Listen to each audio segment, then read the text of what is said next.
Father Damien.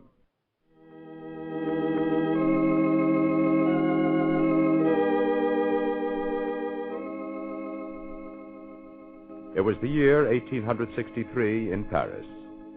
The lights of a monastery gleamed through the rain of a stormy night. Behind one window, in a room lit by a single candle and a flickering fire, sat the Superior General of the Order of Sacred Hearts. His secretary, Father Pierre, stood before him. There's a young man outside to see you. On a night like this? Yes, he seems very, very insistent. And what is his name, Pierre? Oh, I can tell you that from his letter. I have it right here. Joseph de Vester, called Damien. Let me see the letter. I didn't want to bother you with it. It's a very poorly written letter. Let me see. 25 years old. Born on a farm outside Tremlou, a village in Belgium. But did you ever see such atrocious Latin? Well, perhaps we should talk with this lad, Pierre. He's come a long way in such a stormy night. Oh, all right. But you're much too busy with important matters to waste your time on every student who comes along. Very well, young man. You may come in. Thank you. Thank you very much. Well? I'm sorry to bother Your Grace, but I want very much to serve in Hawaii as a missionary. Oh, why didn't you take this up with your superior at the Pickwick house? Well, I tried, but, well, he didn't seem to understand. I'm afraid I'll have to take this up with your superior. Of course. Something must be done. I'm going to suggest a penalty for this lack of discipline. You'll be sentenced to exile, to loneliness, and to years of hard labor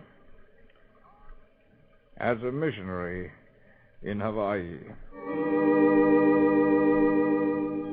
Soon a little group of nuns and priests, cooped up in close quarters, sailed from Bremerhaven on a voyage that kept them at sea for 5 months and took them more than halfway around the world. Then one day, the welcome peaks of Hawaii rose out of the blue Pacific, and they landed in a strange new world. There are a few things that puzzle me, Father Damien. Perhaps, first of all, should I call you Father? Well, Your Excellency, I haven't been ordained, but in our order we're allowed to use the title. Your superior understood that I needed missionaries who could perform all the duties of priests. Oh, but I shall become a priest, Your Excellency. Well, I can't send you back, I'm afraid. And perhaps, as you say, you shall become a priest. A few months later, Damien stood before the altar of the cathedral to celebrate Mass for the first time as a priest. Well, Father Damien, no one can dispute your right to the title now. Thank you, Your Excellency. I have a parish that needs a missionary right away. Oh, I'll go at once. It's not an easy job. There's been no priest in Puno for a number of years. There are many good Christians there, but you'll find many others who hold to the old heathen ways. They need the fear of God for their own salvation. Yes, but we must tell them of the rewards of God's will as well as the punishments. But I think you'll learn, Damien. I'm sure you'll be a good priest, my son. An excellent priest.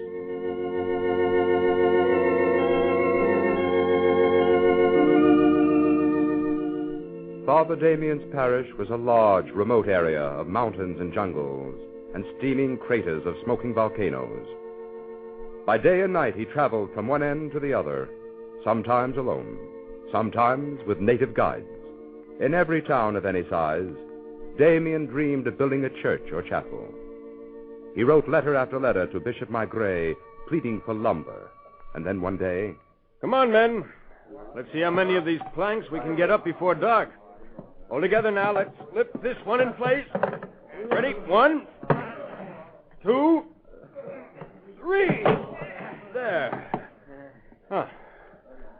How's the rock splitting coming, Matolo? It be plenty hard, Father. Rock no split like you say. Me no so strong like you. Oh, I'm not so strong, Matolo, just stubborn. Now, let me have that hammer and... Say, what was that? Well, what's the matter? Why has everyone stopped working? Listen, Father. You hear something? Yes. Sounds like a drum. A drum of wind god. They are feast to wind god up in hill. I see. Well, you tell your people, tell everyone in the village that when our church is finished, we'll have the greatest feast they've ever seen. Even if we have to use every bit of my supplies. Good. We tell everyone. And as for that drum, give me that hammer, and I'll show you how to drown it out.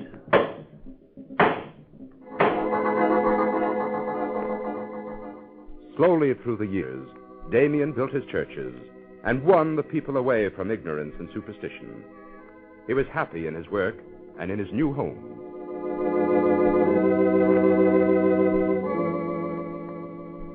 A year later, at the time of the consecration of a new church, Bishop Migray called priests from all over the islands to attend. At the end of the day's celebration, the bishop spoke. God has been good to us in our work, and this is a great day of happiness. But there is one sorrow in my heart as I think of our island, and that is the sorrow of Molokai and its leper colony. Its pitiful people are as dear to God as any others. I don't know what to say. I can't find words. Your Excellency, I would like to go to Molokai.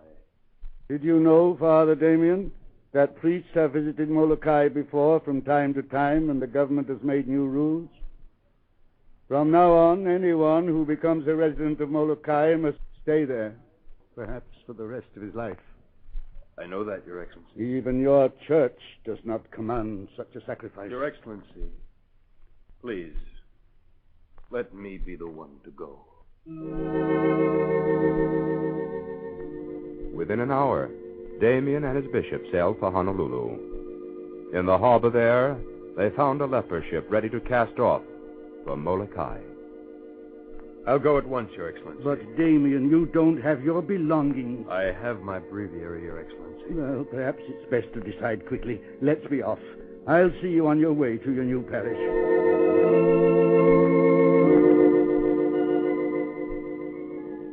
Damien and Bishop Migray sailed on the ship of despair. Listened to the heartbreaking cries of farewell as the doomed ones on board called out for the last time to loved ones ashore. Then came the silence of misery. One of the passengers aboard was a health official on an inspection trip. So you think you've seen leprosy, do you, Father? Yes, some of the people in my parish were lepers. But I warn you, you've never seen anything like Molokai. Hundreds of them all rotting away. They'd all be better off dead. That's not for their fellow men to say, Lieutenant. It's not as if you could do anything for them. I can bring them the comfort of faith. Even police and soldiers can't do much with lepers. All they have to do is reach out and touch you, and it's worse than facing a man with a gun. Well, how do they keep any kind of order there? Oh, they make one of the lepers a kind of temporary superintendent. But no one lasts long on Molokai. About 3 or 4 years on the average. Well, I expect to be there for a good long time. You're foolish to bother yourself, Father. Better to leave things as they are. The government wants no trouble from the church or from anyone else. I know. As long as the lepers are kept out of sight and it doesn't cost too much, the government will be satisfied. Now, be reasonable, Father. It's always been this way. Why, back in the Middle Ages, as soon as anyone got leprosy, he was declared officially dead. They even read the funeral service. Lepers weren't allowed on the streets.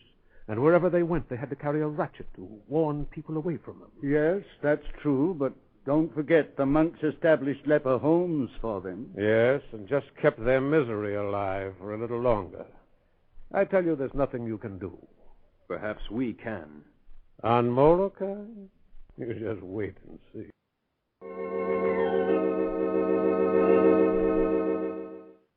Never dreamed there was a place on earth like this. The houses aren't even fit for pigsties. And the people, poor souls.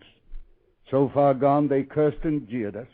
I told you all they want is to be left alone. Damien, I feel weak. I feel faint. Well, you shouldn't have come ashore with me, Your Excellency. You're ill. Come on, we've got to get back to the ship. Go ahead, Your Excellency. Wait.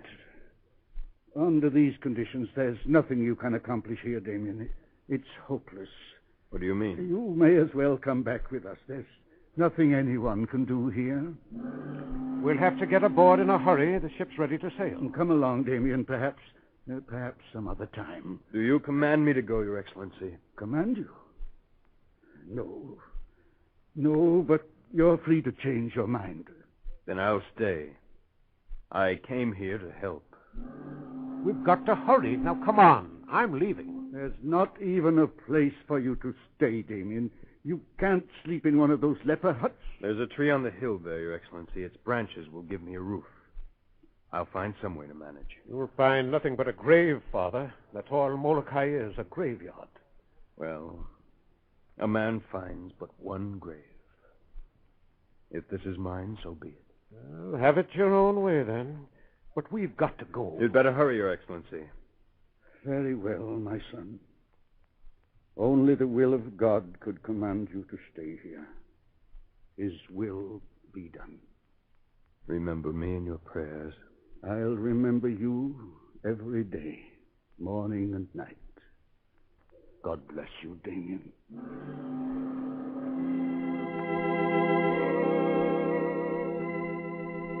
Father Damien stood on the shore and looked out over the gray and dreary sea. In a glance behind him, he saw the twisted forms of two lepers feebly digging a shallow trench in the graveyard. Ahead of him, he saw the ship fading off from the harbor, leaving him behind, alone, on Molokai. Father Damien turned and looked over the island, which was now his home, his prison. Then he went to the little wooden chapel. He soon discovered he was being watched by a few timid lepers. Welcome, my children. No, don't go away. What is it you do, Father? Why, I'm cleaning out our church. It needs it, doesn't it? You going to stay, Father? Why, yes. I'm going to be your priest. Others have come, but they no stay. Well, I expect to stay. So we must get our church fixed up. Would you like to help me? What I do, Father? Well, I'll need a hammer and some nails. Do you think you could get them for me? This I can do. What do you have there? We bring fruit, Father. Fruit to leave for you to eat. Well, I am hungry. Come, let's sit down and eat together. You no can eat with us, Father. Plenty danger you catch. We go. We come back. Oh, no.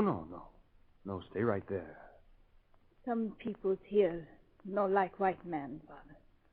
No like priest. Well, maybe we can change that. Here, let's divide this. Don't turn away. But my face, all the time, people turn away. We're going to be together for a long time. So we'd better get used to the way we look.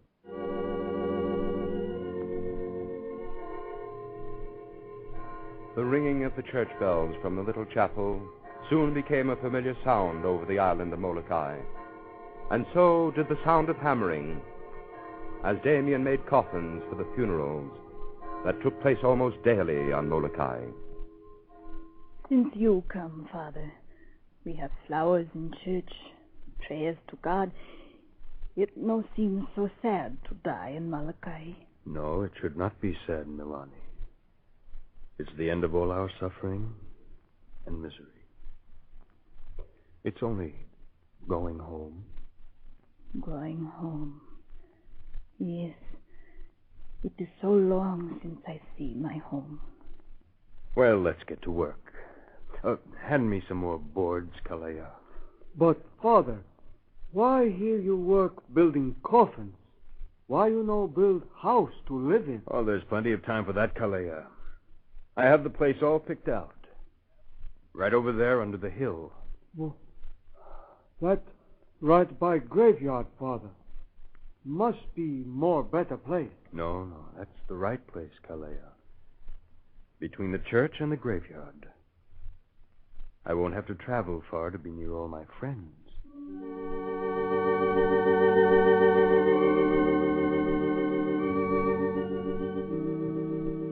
But you must listen to me.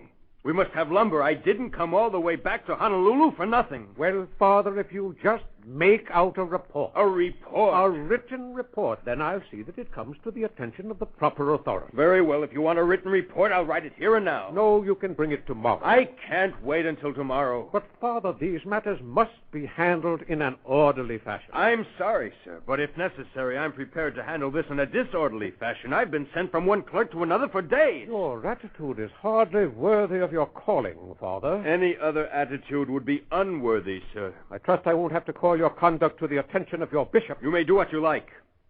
Unless something is done, I certainly intend to call your conduct to his attention. Really, Father Damien, are you threatening me? With every power at my command, yes. Well, perhaps I'll take your suggestion and call the police. I think you might spare your church the notoriety of a disgraceful scene. My church would be more disgraced if I stood by while you buried my lepers under reports and then pronounced their funeral service with the words, "Come back tomorrow." And if something isn't done, I intend to go to the newspapers with every sordid detail about Molokai. The newspapers? Oh, so it's publicity you want, is it? You know better than that, sir.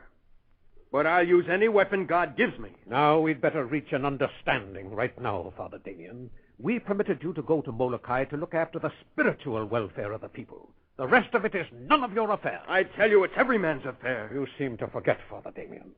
There's a law forbidding anyone from the leper colony to leave its boundaries. You're here against that law. I'm here to serve a higher law than yours, sir. Well, that won't stop me from having you thrown in jail.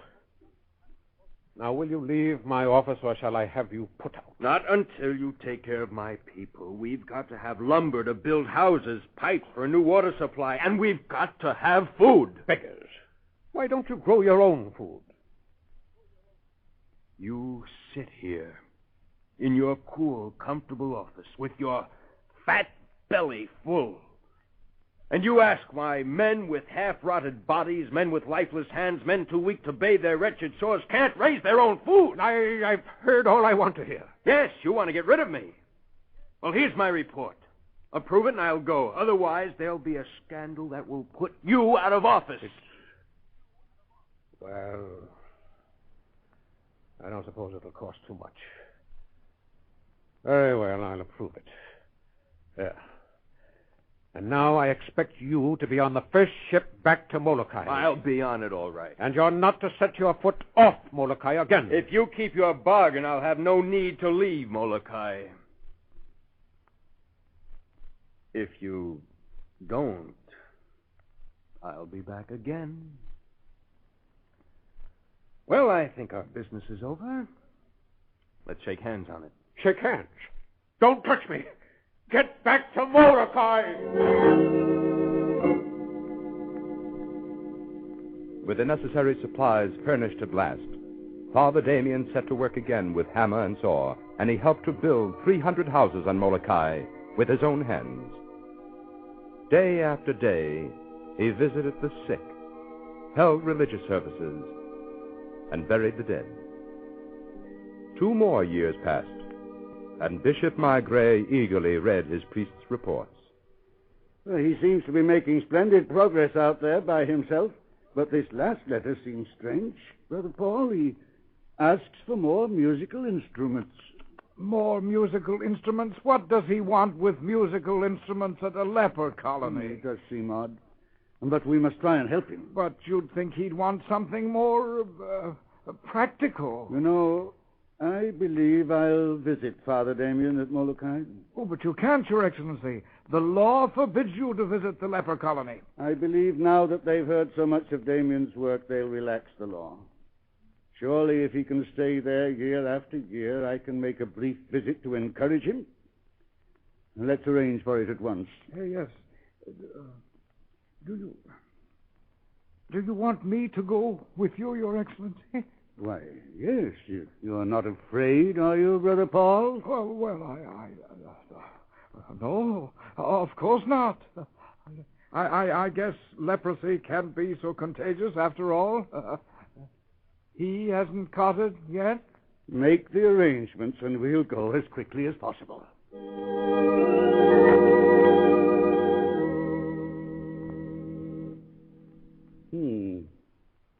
How long have you been in Hawaii now, Damien? Let me see. 11 years, I believe. 2 years on Molokai. Do you hear from home? Yes, my mother is not so well lately, they tell me. Of course, she's getting along in years. How old is your mother? 71. 71 this year. She's my age, Damien. When you write, give her my greeting. 6 years passed, from 1875 to 1881, and slowly the work of the priest was recognized, until one day the lepers at Molokai received a remarkable visit. Princess Liliuokalani. Princess, I can't tell you what it means for us to have you visit Molokai. All of Hawaii thanks you for what you've done, Father Damien. After all, I'm only making a very brief visit. You've chosen to stay here through the years. It's an easy choice, Your Highness. This is my work. These unfortunate ones you see, they are my parishioners. Your parishioners and my people. I know there's no reward you desire, Father, but I ask you to accept the Royal Order of Kalakaua, the highest honor that Hawaii can give you. Thank you, Your Highness. If there's anything else I can do, Father Damien... Perhaps I wonder if you could arrange to have a doctor sent to Molokai. I will do everything I can, Father. I promise you things will be different now that I've seen Molokai and seen your work. You shall have all the help I can give you. I have asked my bishop to send some sisters to help us here. Perhaps they could come if we had a hospital and doctor. You shall have them, Father. I promise you. I will never forget Molokai. Never forget you, Father. But now, I must say aloha. Aloha. Aloha, Your Highness.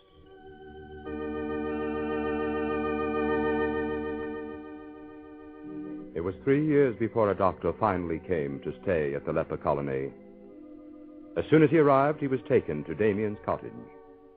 Welcome to Molokai, Doctor. I'm glad to be here, Father Damien.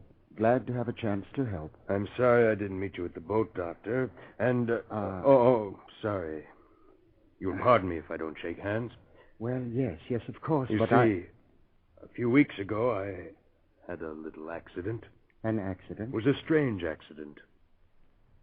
I was shaving one morning, and I spilled some boiling water on my bare feet. Oh. That must have been, very painful? No, Doctor. There was no pain at all. No pain? But surely you must know... Yes, Doctor. And now that you're here, I suppose we'd better make sure. But, Father, there's no need to make sure. That copper color of your skin, those swellings. I know, Doctor.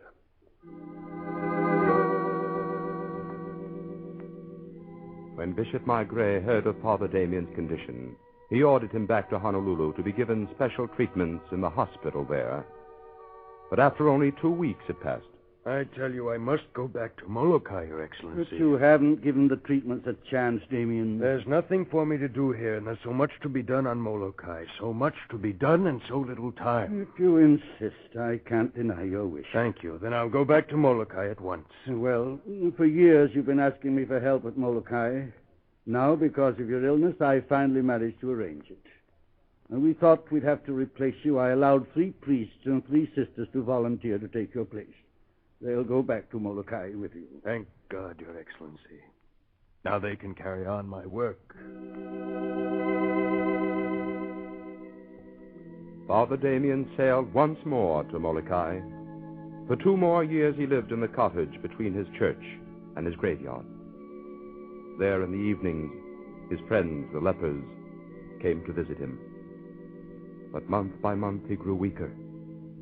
And one night, a coffin was made for him, and the burial associations he had formed accompanied him to a grave in the shadow of the old tree on the hill where he had first found refuge when he came to Molokai. His favorite hymn echoed across the island once more. When, oh when, shall it be given to me to behold my God? How long shall I be captive in this strange land? And the bell he placed with his own hands on the little chapel echoed around the world. It echoes yet across the years, echoes the words that were spoken of him.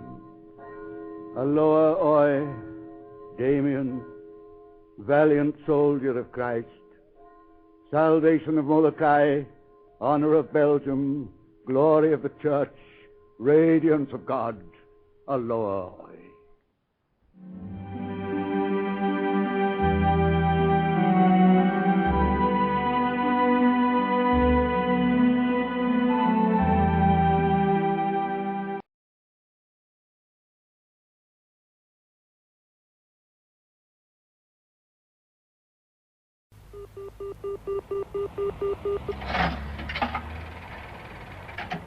Hello? Oh, Eva, Miriam here. Oh, hello, Miriam. Look, I can't talk long. I'm in a telephone box, and I've got Judy and Simon bickering in the car outside. You're up in town, then? Yes. You can probably guess why I phoned. Yes. Well, it's about time we fixed a date, you know. Well, it's a bit difficult at the moment, Miriam. Do you want your spare room for somebody else, then? Well, no, not exactly. Then couldn't you stay on a I'm bit not longer? letting it drag on indefinitely. It's not fair on Arthur. No man wants his mother-in-law staying forever. I'm sorry, but there's this play I'm reading, you see. It may be something really big for me. Oh, and then the BBC is starting a new radio series, and there are other things, too, at the moment. Well, perhaps Anne could take her in. I don't see Anne putting herself out for anyone. And it is your turn, Eva. Oh, I'll try and arrange something soon, then. It's not that I don't want her. I love Mother dearly, but right now... I love her as well, and I've had her for 2 solid months. It's time someone else pulled their weight.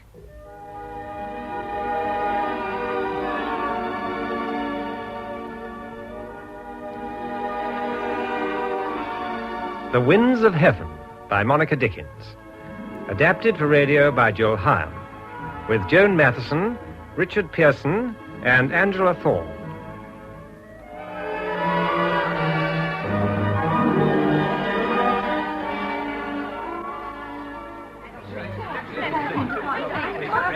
Did you want something, madam?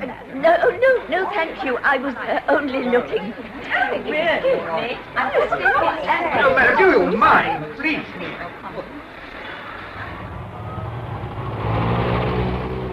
Oh, my hat! Oh, catch it for me, someone, quick! Quick! Oh, mine's out of the way. Sorry.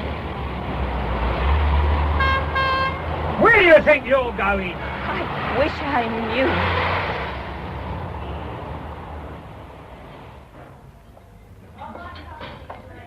What is it? Tea or coffee? Oh, a tea, please. Thank you. Excuse me. Do you mind if I... No, of course not. Sugar? It's all right, thank you. I can read. Oh, my goodness, I'm so terribly sorry. I don't know how I could have done such a thing. Don't give it a thought. All over your book, too. It doesn't matter a pin. But it does. We must get a cloth. A cloth. Look, please don't bother. It's a worthless thing. I'm a handkerchief. Well, you're quite sure. I'm afraid I have spoiled it, your book. You spoiled your cup of tea. Would you like me to fetch you another? Oh, no, thank you, all the same. I didn't really want one in the first place. I only came in here to get away from the wind and everything. Quite. I like thrillers, too. Oh?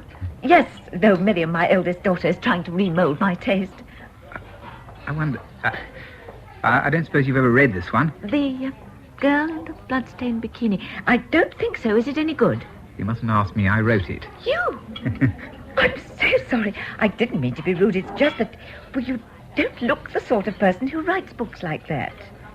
Lestrade, is that really you? It's not fame and it's not riches. Most people who know think I'm a bit of an ass. But I enjoy it. Well, of course, it's creative. Everyone has to create things to justify their existence. Not that I've ever created anything except a hooked rug one winter when I was ill. And my 3 daughters. But that's hardly the same thing. Writing, I call truly creative. You're very encouraging. I wonder... I wonder if I might ask you to read this little effort. It's my 6th, my best, I think. I'd value your opinion. Really? I'd love to read it. Oh, dear, it won't go in my handbag. What a pity. Miriam won't be too pleased to see me with it. I'm afraid the cover is a bit lurid. Oh, no, it's not that. It's just she'll think I've been hanging round the book-stalls again, and she told me to go to a portrait exhibition. Well, I'd better be off, I suppose, if I'm to meet her at the time we arranged. So must I. Or Mr. Abercrombie will think I've died on him at last. I'm in beds there, you know. In bed? I'll sell beds. Huh? For sleeping in, at Abercrombie's. Oh, I see. The thrillers are just a hobby. Oh, interesting. I never met anyone who sold beds before. I mean, not socially. I bought beds, of course. Will you really read The Girl in the Bloodstained Bikini? You don't have to, you know. But I want to. You must give me your address so I can return it. And I'll give you mine if you like. I'm staying with my daughter Miriam at present. Where's my diary? Oh. I'll write it down on this. The name's Gordon Disher, as opposed to Lestrade. Mine's Louise Bickford. I think I've got no card somewhere. Street. Yes, I'll just alter the address to Miriam's. London. Where's it? Southwest 6. Oh, there we are. Thank you. Goodbye, Mrs. Bickford. Please write to me. Yes, I will.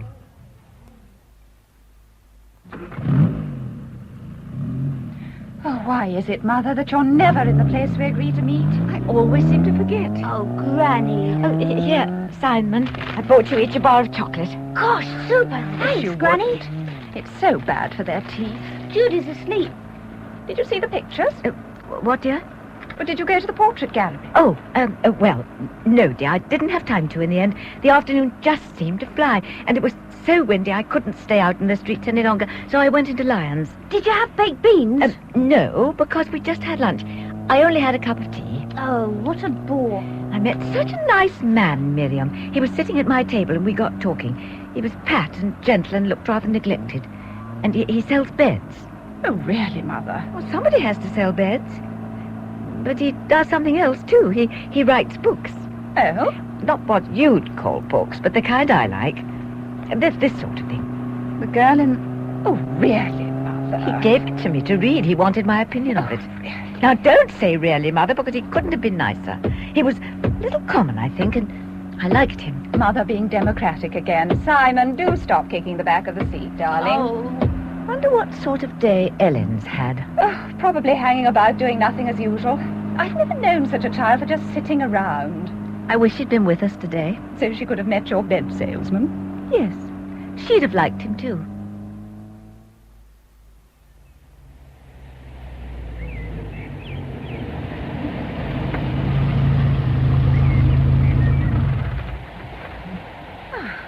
Come on, wake up, Simon.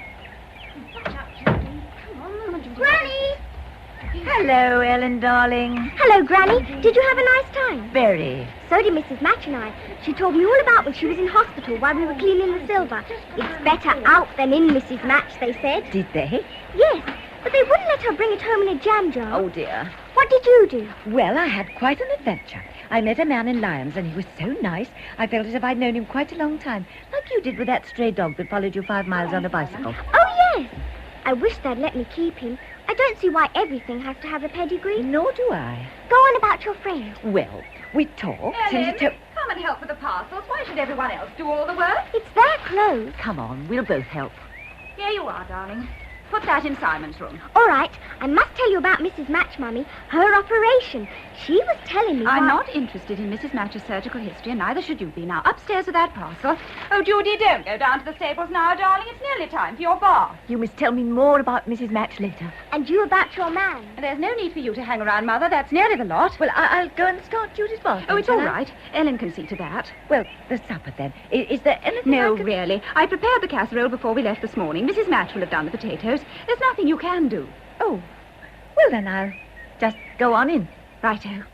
Oh, and the meal won't be till 8 o'clock. Arthur's coming on the later train tonight.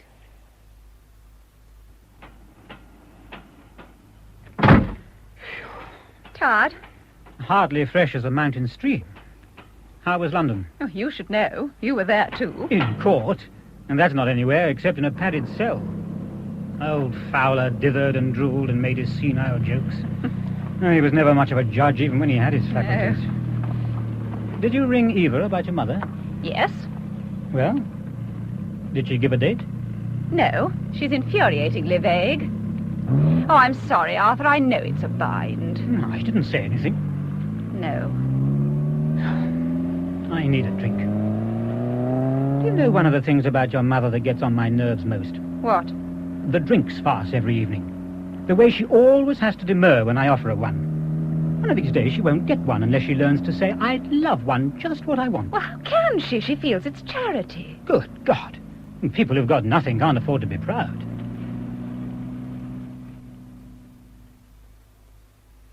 Oh, Ellen, I've told you 1,000 times not to pick them, darling. They don't last, and it's so trippery. It was my fault, Miriam. I suggested Well, Ellen should know better. Now, run upstairs and wash your hands. There's a good girl. It's nearly lunchtime. Yes, Mummy. Can't I do the gravy for you? No, thank you, Mother. Mine does tend to be lumpy. Then let me take the plates in. That's something I can do. No, leave them, please. Oh, you must let me do something. Oh, now look what you've done. That gravy boat was part of the set, too. Oh, I told you not to bother. I wish you... Oh, it doesn't matter. I'm sorry I was cross. I'm sorry I was stubborn. I'll clear up the pieces. All right. Mother, yes? I've been thinking. It's your birthday next weekend. Best forgotten. No, to the contrary. I think it's a very good excuse for a family party. You mean all the family? Well, I don't see why not. Eva hasn't far to come, and it won't hurt Anne to stir herself from Bedfordshire for once. Happy birthday, Mother. Thank you. Anne, darling. God, what does she look like? She still goes to the village barber for a haircut, obviously. Well, she's left the dogs behind. That's something. She's fatter than ever, too. And perhaps she's pregnant. Anne? Oh, you know how she feels on that score. Oh, couldn't face the wear and tear. Pity, though. Frank would love a baby. I thought pig breeding was more his métier. I'll go and see to the cocktails. Oh, she'll probably want beer. Hello, Anne. Whatcha? I'm sorry Frank couldn't come, too. Yes, Anne, so am I. And leave the goats and the chickens? Whatcha, Arthur? Give me the cigarette there, love. Actually, it's just as well Frank couldn't make it with Eva springing this boyfriend of hers on us at the last minute. We'd have had to use odd chairs. I wonder what he's like, Eva's friend. Oh, an actor, for a start. She said that much. David something. Oh, it did ring a bell. I wish she'd find someone solid. More like Arthur. Come on, Mother. We don't want to be hanging about in the hall when they arrive. It'll look so obvious. There's the signpost, David. Monk's Ditchling, 1/2 mile. Their house is this side of the village. If you can call it a village when the grocer sells foie gras and peaches and brandy. Oh, good. I'm sorry to let you in for this. Well, at least we can be together. We can hold hands under the table, or whatever. Yes. And we'll try and get away reasonably early. If I have to drag you. 3 weeks today. 3 weeks since we met. Ah, the BBC Club will never seem the same again. No, it won't. I do love you. The house is just along here on the right. You can't miss it. There's a lot of unnecessary thatch. What? Well, I think it's unnecessary. I mean, a thatched lich gate when the house is tiled. But then you don't really belong in Monk's Ditchling unless you've acquired the services of Samuel Judd. Who? The last living thatcher in the county. He's the favourite topic of conversation at dinner parties. Well, wait and see. He's positively the last thatcher left in the county, you know, David. We were frightfully lucky to get him. Yes, I can And imagine. he's quite a character, too. You really ought to see him. Turns up in a green bowler hat with his blowing straw and shears. Sounds like something out of the Archers. I do like him, Eva. Sorry, Mother. I do like your friend. Oh, good. He was so sweet with the children earlier, just right. Friendly without being avuncular. Do you know who he reminds me of a little? Gerald du Maurier. To look at, I mean. that is high praise coming from you.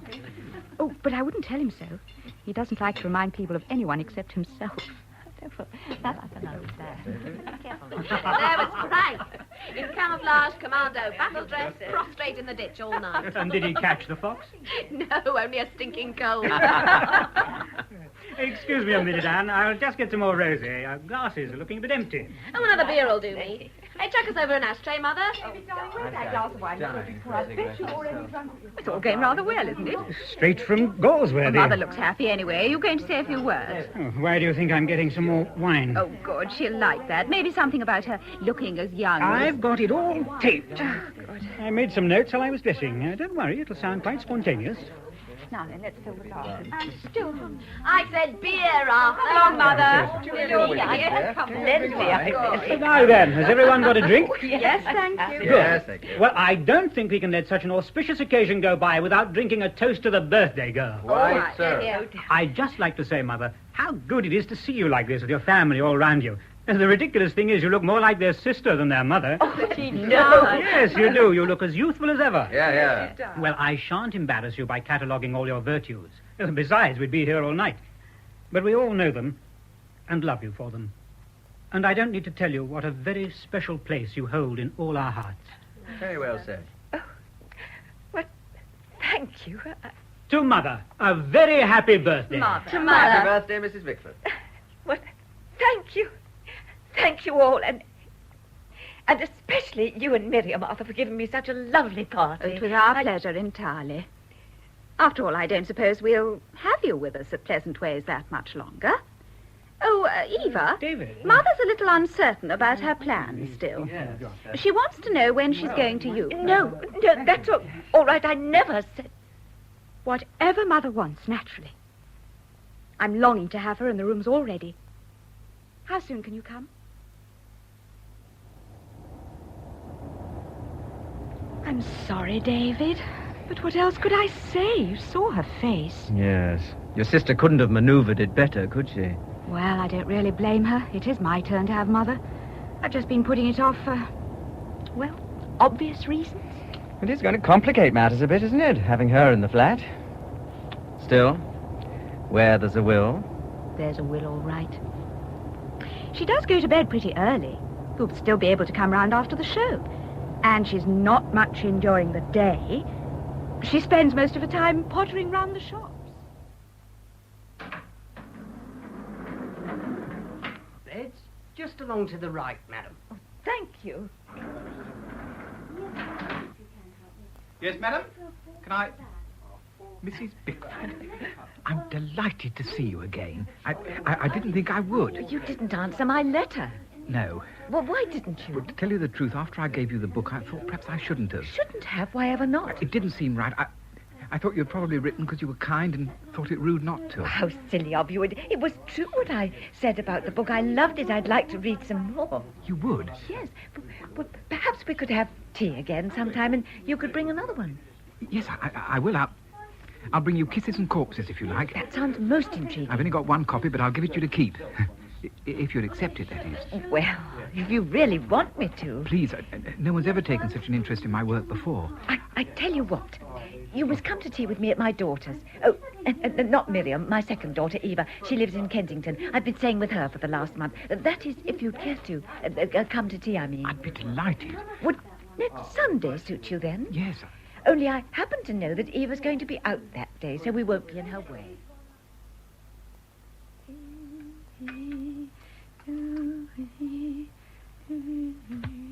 Cakes, biscuits, sandwiches, bread. No, they can't have come back. Dreadful. So glad we got away.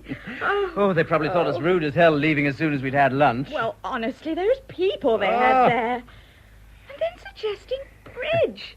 If it had been poker even. At least we were spared tennis on that dreadful court. Just as well it rained. Oh, I can't think why we went, really. This is much nicer. Yes. Did you ever go there with Francis? Of course. I told you I've known Jack and Diana for years. What if I did? Now, don't make a thing of it, Evie. Let's have some coffee. In a minute. Kiss me first. Oh, don't go and see her next week, David. It could be done just as easily by letter. Eva, we've been through all that. Let me handle it my own way, will you? Oh, no. Mother's boyfriend. I'd forgotten. What? She was inviting some man to tea. I said the flat would be free. Oh, hell, I just have to bluff it out. Hello. Do come in. I'm delighted to meet you. Mother's told me so much about it's all right, dear. We'll have tea out somewhere. The rain's slacking off, I think. Come along, Mr. Disher. I'll see you later, Eva. Goodbye. Oh, God. A few digestive biscuits. Mrs. Dill on the ground floor back. Always obliges. You shouldn't have bothered. Oh, no bother. I see you've made friends with Tiger already. Oh, yes, he's a lovely cat, aren't you, Tiger? Tea should have brewed by now. What a nice, cosy room this is. Hardly palatial, but it suits me. Yes. I hope you didn't mind my suggesting we came back here. Only tea places get so crowded on a Sunday. Glad you did. This is much pleasanter. There. I wish I had a little place of my own like this. Couldn't you? I can't afford it, you see. I've hardly any money of my own. My late husband tended to speculate. Not very successfully, it turned out. So I have to live with my daughters. I'm sorry. I dump myself on each in turn, except in the winter months. Then I stay on the Isle of Wight. An old school friend of mine runs a hotel near Ryde, and she lets me have a room there for next to nothing during the off-season. I don't think her husband approves much, but Sybil's very kind. And it does mean that for 3 months at least I needn't impose on the girls. Wait, is that what it seems to you? An imposition? Well, it is, isn't it? Landing on them for weeks on end, upsetting their routine. Oh, they're very kind, but I know I'm in the way, really. But it's not easy, you know, living under an obligation. No. I wouldn't mind if I felt I was of some use to them. Life seems so aimless when you're no use to anybody. Why am I telling you all this? I don't usually tell people. Tea all right? Delicious. Were you ever married, Mr. Disher? Alas, no. I'm what they call a confirmed bachelor. Though I've often wished it otherwise. Then why? I lived with my mother, you see, till I was, well, really past the age of thinking about such things. She didn't want me to marry. How could she stop you? Well, she reasoned on her side. I wasn't in the shape for it. Well, I aren't now. I never shall be, even if I got the chance. But that's absurd. No. No, a diabetic shouldn't marry. That's what Mother thought. Well, she took wonderful care of me. I miss her very much now she's passed on. Of course you would. You didn't mind my telling you this? I mean, some people think it's not nice to talk about sickness. That's silly. I think it's very interesting. Well, I think it's bad luck, too. I'm sorry. Please don't be. I wasn't complaining. It's merely an inconvenience. I suppose you have to be very careful what you eat. Well, one has to regulate one's diet and that, but, well, I'm quite happy, you know. I've my job and my writing, a place to live. What more could you want? Well, company? Well, I'd rather live on my own than with someone who didn't share my ways. But there was a young lady once, you know, before they found out what was wrong with me. No, I count myself fortunate. If nothing else, I know where I stand. Yes. Yes, you are fortunate there. Oh,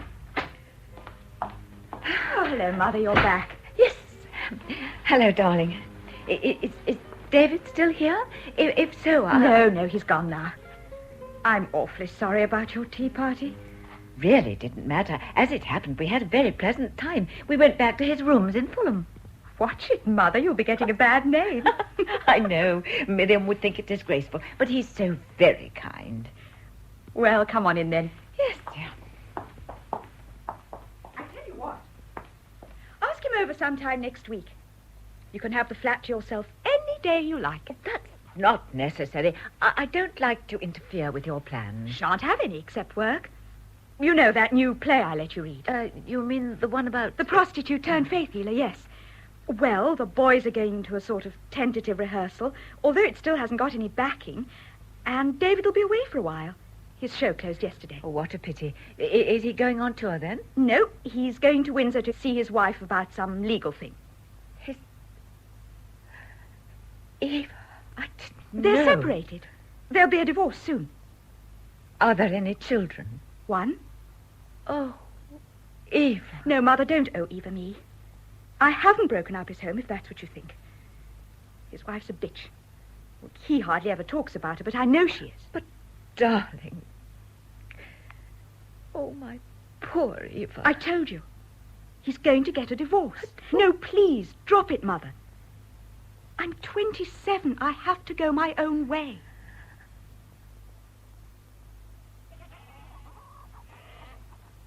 Dear Mr. Disher, as you will see, I am now staying at Stone Farm with my daughter Anne and her husband Frank.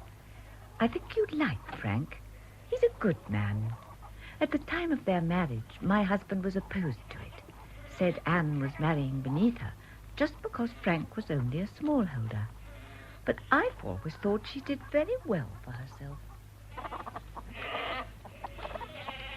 Frank? Here, Mother, let me take those buckets. I thought it was about time the chickens had their feed. You know something?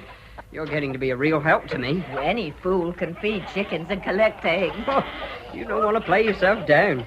You got quite away with those hens. Not everyone has it. People think fowls have no sense, but they need to be treated right, same as people. Old Harry puts them in a fluster every time he goes near the houses. That's because he's their executioner. Yeah, that's true. He really seems to enjoy the slaughter, too. Chicken killing time's one of the few occasions he smiles. Stays off the beer for 5 minutes, too, come to that. Isn't that so, Harry? Oh, hello, Harry. What's that? They say there's nothing like a spot of chicken killing to put a grin on your face. Oh, Here, shall we go and see the pigs, then? all right. You coming, Mother? Oh, all right. See how Daisy's doing. Hello there, old girl. Here, pass us that stick over. She likes to have her back scratched, don't you, Daisy? She looks very large. It won't be that long now, hey, Harry? How many babies do you suppose she'll have, Frank? Could be anything up to a dozen. Gracious. She's certainly a magnificent-looking sow. Yes. And she's going to have a fine litter for me, aren't you, Daisy? Lots of money there. Well, I'd better get back to the house, I suppose. Give Anne a hand with the supper. Ah, right. Anne? Here. Budge over, Boxer. Oh, isn't it time we thought about supper? This is a load of tripe, Mother. What? This thriller you lent me.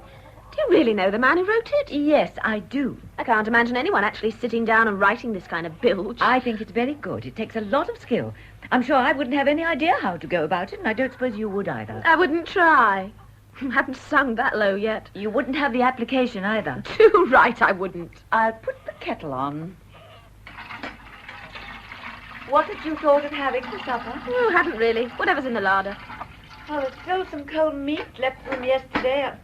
And I'll pick a lettuce and some tomatoes, shall I? The lettuces are beauties. Frank certainly has a way with vegetables. They're growing splendidly. Why shouldn't they? He puts them in the ground, they take root. Why shouldn't they grow? You don't know the half of it, Annie. You ought to come out with your mother sometime. Help do some of the things that make them grow. Don't keep on at me. I'm tired. My legs are aching. Well, you're not sickening for something, are you? Well, if you must know, I'm going to have a baby. Annie! Oh, Annie, you clever girl. Oh, what's so damn clever about it? I think he's awful. No! Why, it's just lovely. Oh, don't start getting soppy, Frank. I don't want you mooning over me like you do over that bloody pig. Oh, God, I feel dreadful. Chuck over that package of fags, Mother. Do you really think you should smoke so heavily in your condition? Either that or become a nervous wreck. Where's Frank? Oh, need I ask? The animals have to be fed, dear. Lucky old Eva, eh? Sunning herself in Italy with that matinee idol of hers. He's only one of a party. Oh, yeah. And what about that new play she was on about? Did it die a natural death? Of course not. They just had to postpone it for a while. I'm glad Eva needs a holiday. Who doesn't? But a fat lot of chance I've got of... Frank? Oh, my God. Frank, what happened? My fingers. The chopping machine. Oh. You'd better ring the hospital.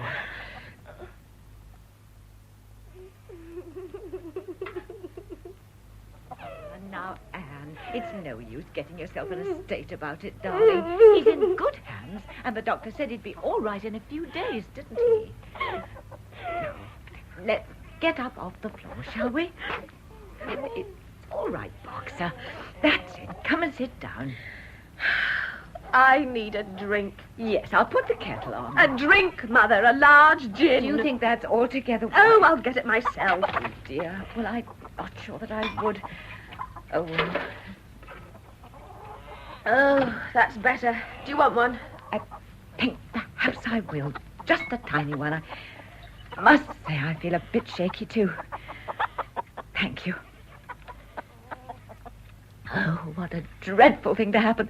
I'll never forget seeing Frank coming in that door. Don't, please. You shall go to bed early, dear, and I'll give you some aspirin so you can get a good night's sleep. Not worry about Frank. I'm not worrying about him. Silly fool doing a thing like that. Anne! Well, good God, he's used that cutter hundreds of times. But that hand, revolting. He could at least have covered it. Can you be so selfish? I'm not. Frank knows what the sight of blood does to me. He might have thought. But just coming in and standing there with... Oh, let's have another drink and think about something else. Now, we mustn't forget Thursday's the poultryman's day. The chickens will have to be killed and trussed. Still, that's something Harry enjoys, luckily. Perhaps he'll be a little more cooperative than he was today. Lady so-and-so. I must say he seemed to get even slower as the day went on. Mind you, I've an idea he was at the pub in the lunch hour. He's useless. Anyway, we managed between us somehow. Oh, I don't know when I felt so tired. Well, Frank had better be out of hospital soon or he'll find his mother-in-law in with him. You've really pooped yourself today. I have, haven't I? Good of you. I'm tired, too. Let's go to bed. Well, you go on up. I just remembered I didn't lock up the chicken houses. Skip it tonight. Oh, I'd better not. I know Frank's always very particular about it. And if there'd been chicken thieves in the neighbourhood... Oh, yes, he'd have had a fit if he found his precious poultry gone. I certainly wouldn't like it to happen through my negligence. I won't be long. There. Good night, chickens.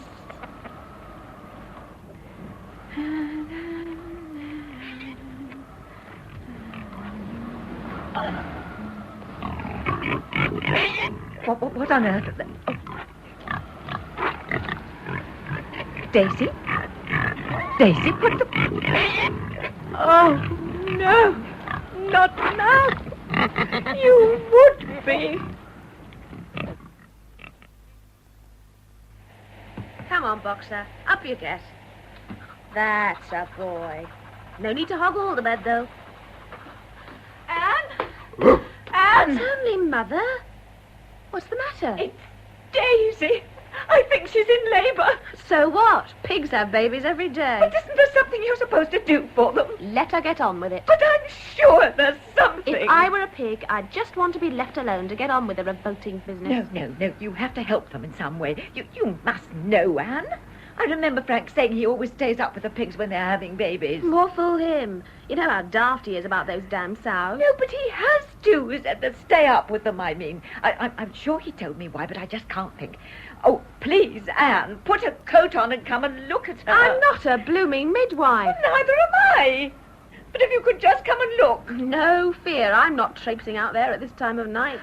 Oh, well, what are you going to do? I don't know what to do. I'd better fetch Harry, I think. Well, take one of the dogs if you're going to go down the road. Oh, go on, Boxer. You'd better go with her. Harry! Harry! This is Mrs. Pickwick, Frank's mother-in-law. Are you there, Harry? Oh, dear. Harry! Please open the door. Oh. Huh? Thank heavens. You must come at once. Daisy's in labour, and I don't know what... You ain't deliver no trees normally, John. No. You don't want to come around No. here this time of night. Come on, Boxer. He's no use to us. Don't you come around here at night when I ain't working, eh? Huh?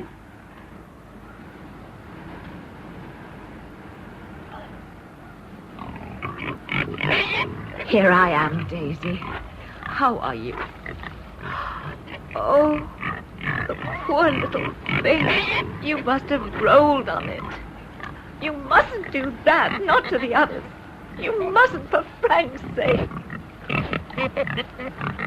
No! No, Daisy, don't! Oh, I knew what to do. Oh, poor Daisy. I'm sorry. I'm so sorry.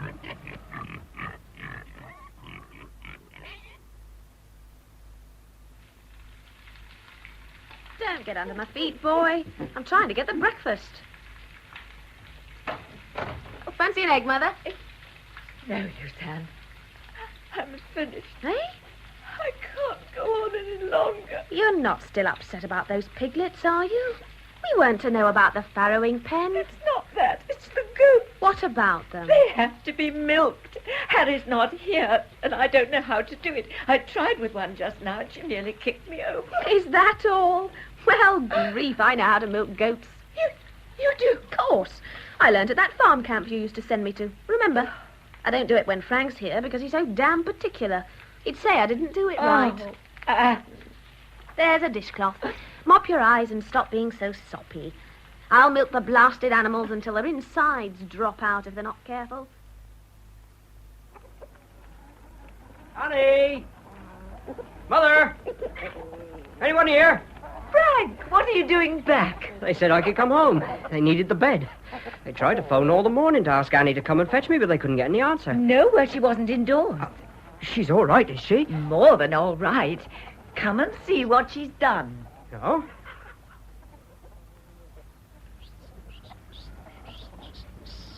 Annie? Look who's here, Annie. Hello, Annie, love. Oh, you're back, are you? Look, Frank, in the tin bath there. She killed them all herself. Annie! Isn't she marvellous? She's been working like a Trojan while you've been away. She's been absolutely splendid. Oh, Annie. Don't come near me in that suit, Frank. I'm filthy. Never mind that. You're a wonderful girl. I'm proud of you. You don't have to be. Good thing to get some of those damn birds out the way, if you ask me. Well, they'll need to be trussed before Barker's man arrives. Where's Harry, anyway? Drunk, of course. You might have known he'd be no use. Yeah, well, looks like you and Mother have done wonders. Annie, I shan't be able to do much with this hand for a while. Do you think you could possibly, if I show you how... For God's sake, Frank. I've been working myself to death ever since you mashed yourself up. I'm not doing any more. You'll have to get one of your village pals to help you. It was you who did most of the work, wasn't it, Mother? No, honestly, she did work hard after the first day. I don't know what made her, but she did. I don't know what's made her stop the minute you come home, either. Yeah, Anne's a funny girl. Well, anyway, I can't thank you enough for your share of the work. I enjoyed it. I don't often get a chance to be useful. Frank, there's something I've got to tell you. You won't like it. Oh, spill it, then. I can take anything after that hospital. Come with me, then. All right. I want to show you something. Over here, behind the manure heap. There. What's this? Been doing some digging? Yes. What you going to grow here, then? Pumpkins? Don't joke, please.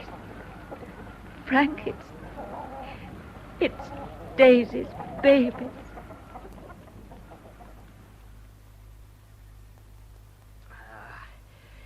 Undo these buttons, would you, Annie? I can't manage with one hand. You need a nursemaid. Yeah, thanks.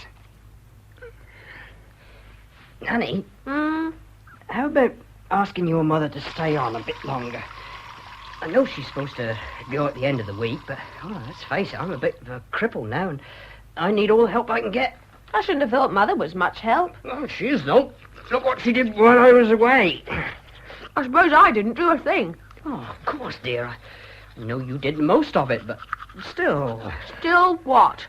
Well, She feels so bad about the pigs, and I thought if she could think I needed her, it'd make her feel a bit better about it. Of course, it was a bit of a blow to me, but I hate to see her, so sort of sorry and humble.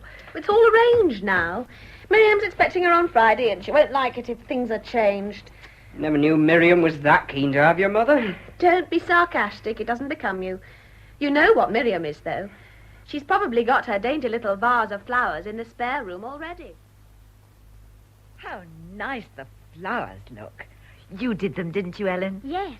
Our kind of flowers. There's a foxglove. They don't look quite as fresh as they did when I picked them. Do you really like them, Granny? Immensely. How was it at Aunt Anne's? Oh, I enjoyed it. Pass me that clothes hanger, would you? Uncle Frank had an accident to his hand, and I had to run the farm all on my own for a few days. Small holding, Mother, scarcely a farm. How's the unpacking going? I'm nearly through. The Cobbs are looking in for cocktails later. Oh, how nice. Run along, Ellen, and put on a clean blouse before they arrive. Yes, Mummy. Oh, and try and do something about your hair. See you later, Ellen. Yes. Oh, I suppose all children go through the plain stage. Oh, Mother. You can't possibly be wearing that old dress still. I remember you buying it donkeys years ago. Before I was married, I believe. Clothes were made differently then. They were made to last. Well, that wasn't. It died quietly some time ago, but no one buried it. Oh, let me buy you another one. Well, it's very kind of you, dear, but... Now, no arguments. I was going to suggest we got you something new before you went to Anne's, but there didn't seem much point. But now you're back in civilization. Well, it's awfully sweet and of you. you'll want something decent to wear in the Isle of Wight. The only trouble is finding a free day to take you up to town. You know what it is at this time of the year. There's always something on in the village. Quite. I know how involved you are. Why don't you go out by train one day? Get a dress on my account somewhere. Oh, I couldn't do that. I wouldn't know what to spend. I don't want you spending your money on me anyway. Oh, Mother, a present's a present. Don't quibble about accepting it, and don't worry about the price. I can't help it. Well, just get something you like. Well, you could give me some sort of idea of what I should spend. Oh, very good. Well, up to £20, say. Good heavens, I wouldn't dream of spending all that. Well, don't go and get some frightful bargain thing anyway.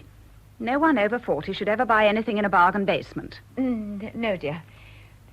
Well, I think perhaps I'll go up to town next Saturday then, if you won't be needing me here. Well, you're not a servant, Mother. You know you're welcome to come and go as you like. But why choose a day that'll only give you the morning to shop? Even if you get an early train, it won't leave you much time to look around. It won't take me long. I know what I like. Mother, you know you're a prime ditherer. All the same, I'd like to go on Saturday. Well, I can't think why, but have it your own way. Hello there. Hello, Mr. Disher. You're late. Better late than never. So they say, but I was afraid you wouldn't get here before I had to leave the department. Well, we can go now. It's just on time. But Mr. Disher, I'm afraid there's been a slight hitch. Hitch? It's Ellen, my granddaughter, the one I've mentioned. Well, the little girl who collects wildflowers? That's right. Well, she's with me now. Where? Over there, on the four-poster, looking like a dead crusader. Ah. She asked last night if she could come to London with me, and, well, the others are all off to a horse show, and I do apologize. Perhaps we could have lunch some other day. I'll be coming up again soon before I go to the Isle of Wight. I'm so sorry to upset our plan. But you haven't. I'm glad to have the little girl, too. Oh, no, I wouldn't dream of letting you... I'm glad to have her, I said. Well, Ellen, come and meet Mr. Disher. How do you do, Ellen? Hello. And how did you find the beds, madam? Very comfy, thank you. I think I'll buy the one with the knobs that unscrew and the blue mattress. I'll have it shipped for you, madam. we must go. We'll be locked in here for the weekend. You ladies go out the front way, and I'll meet you outside. Where are we going? Well, I had thought to take you to a little restaurant I go to sometimes in Soho, but I think perhaps it'd be better if we found somewhere it'd be more fun for Ellen. Fountains, music, that sort of thing. See you down there. He's nice. I told you he was. I'd like chicken and peas and chips, if that's all right. Have anything you like. Oh, but it costs an awful lot. I'd better not. Money's no object. We're here to enjoy ourselves. Right, then. The young lady will have the chicken with peas. Can I take my plate out? It hurts my mouth. And, You're not supposed to, are you? Oh, we'll just have for one today. steak. Oh, very well. This is a treat. Also with Pass it to me under the table. And, let me see.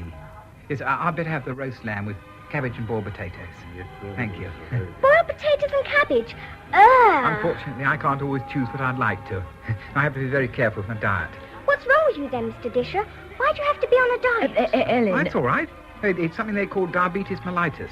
Gosh, what's that? Well, it's all due to the pancreas, they say. Pancreas? That's the thing that lies under your stomach, like a fish under a stone. It's almost as good as Mrs. Matchew's operation, Granny. It was a super lunch, too, wasn't it? Super. He must be awfully rich. Oh, no, I don't think so. But look what we ate. And when the bill came, he didn't add it all up like Daddy does. Why don't you marry him? Oh, don't be silly. People don't get married at my age. They do. Miss Porter in the village did. She married her childhood sweetheart as soon as his wife died. Marry him, Granny. You could be rich and have your own house instead of living in other people's spare rooms all the time. Here, use my comb. And I could come and stay with you both. I'd like that. Do your hair and stop daydreaming. Where are we going? Will he take us to the cinema, do you think? We'll see. Portobello Market. It's ages since I was here. What a very good idea. I thought it'd be something a bit out of the ordinary, Granny. See that baby over there, Granny? It's wrapped up in the Union Jack. Oh, and look, there's a suit of armour. I love wandering round these stalls. I must buy some little thing for Miriam. But it's Jacobean, dear. You'll have to help me if I need to do any bargaining, though. I'm hopeless at that sort of thing. When you spot something, just you give me the nod. Oh, look, Ellen. There's a man with some monkeys. Oh, yes. Granny, look. Look what I bought. Oh, a picture. Look at it. Goodbye, old friend. The old friend's the horse. Isn't it beautiful? Beautiful, darling, but it's very sad. It's all right, Granny. It isn't the horse that's dying. It's the man. It's to hang over my bed. I got it for only 30 pence. The man said it was a bargain. It was, if you like it so much. The frame isn't broken or anything, and it's even got the string on it. Where's Mr. Disher? I must show it to him. If you'd just wrap it in a piece of newspaper, please. Oh, there you are. What have you bought? Yes, what have you bought? Oh, nothing much. Just a present for someone. Thank you.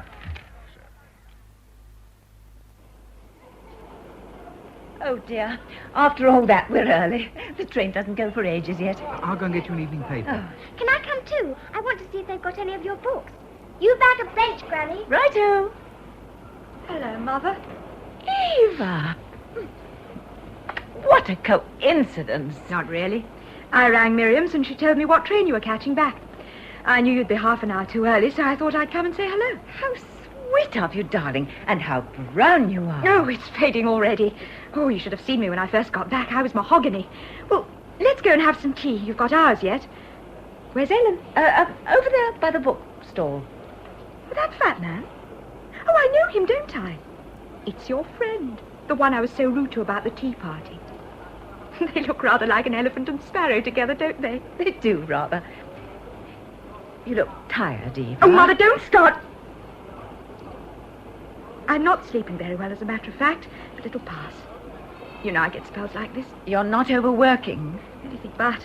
Things are a bit slack at present. What about the play? Well, the boys are still messing about, rewriting the third act. How's David? Oh, he's fine. Sends you his regards. He likes you, you know. I like him, too. But if you're still worrying about him and me, don't. Things will work out all right. You won't have to be shocked. Nothing you did could ever shock me. No. It could only distress you. Hello, Auntie Eva. Hello, Ellen. And Mr. Disher, we meet again. My daughter, Eva. How do you do? You must come and have a cup of tea with us now. Please do. To make up for the tea you didn't have before. Well, it's very kind of you, but I have to be getting along. Thanks all the same. Oh, must you? I'm afraid so. What a shame. I'll say goodbye then, Miss Pickford. I enjoyed it so much. So did I. Very much indeed. Goodbye, Ellen. Goodbye, and thank you for a super time. Look, Auntie Eva, we went to Portobello Market, and look what I bought. Painting? Oh, yes. Ellen, where did you find it? Well. Just a minute. This is for you. For me? Please don't be offended. I couldn't resist it. Oh, it's a scent bottle, isn't it? Cut glass, too. How very attractive. If you'd care to look on the cap, there's something inscribed. Oh, Louise, my name. I felt I had to get it for you. It's beautiful. Coincidence seemed too much. Do you really like it? It's the nicest present I ever had.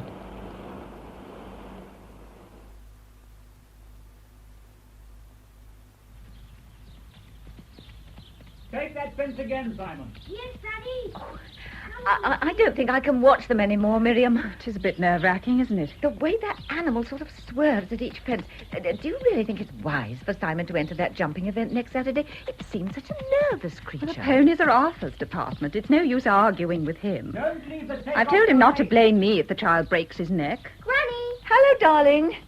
Look what happened to Ellen that time. Well, Simon's a far better rider than she ever was. Granny, there's someone to see you. Want to see Granny? Yes, a lady. I put her in the drawing room. Did she give a name? Yes, but I've forgotten it. Oh, really, Ellen? It's probably one of your London friends, Mother. I can't think who.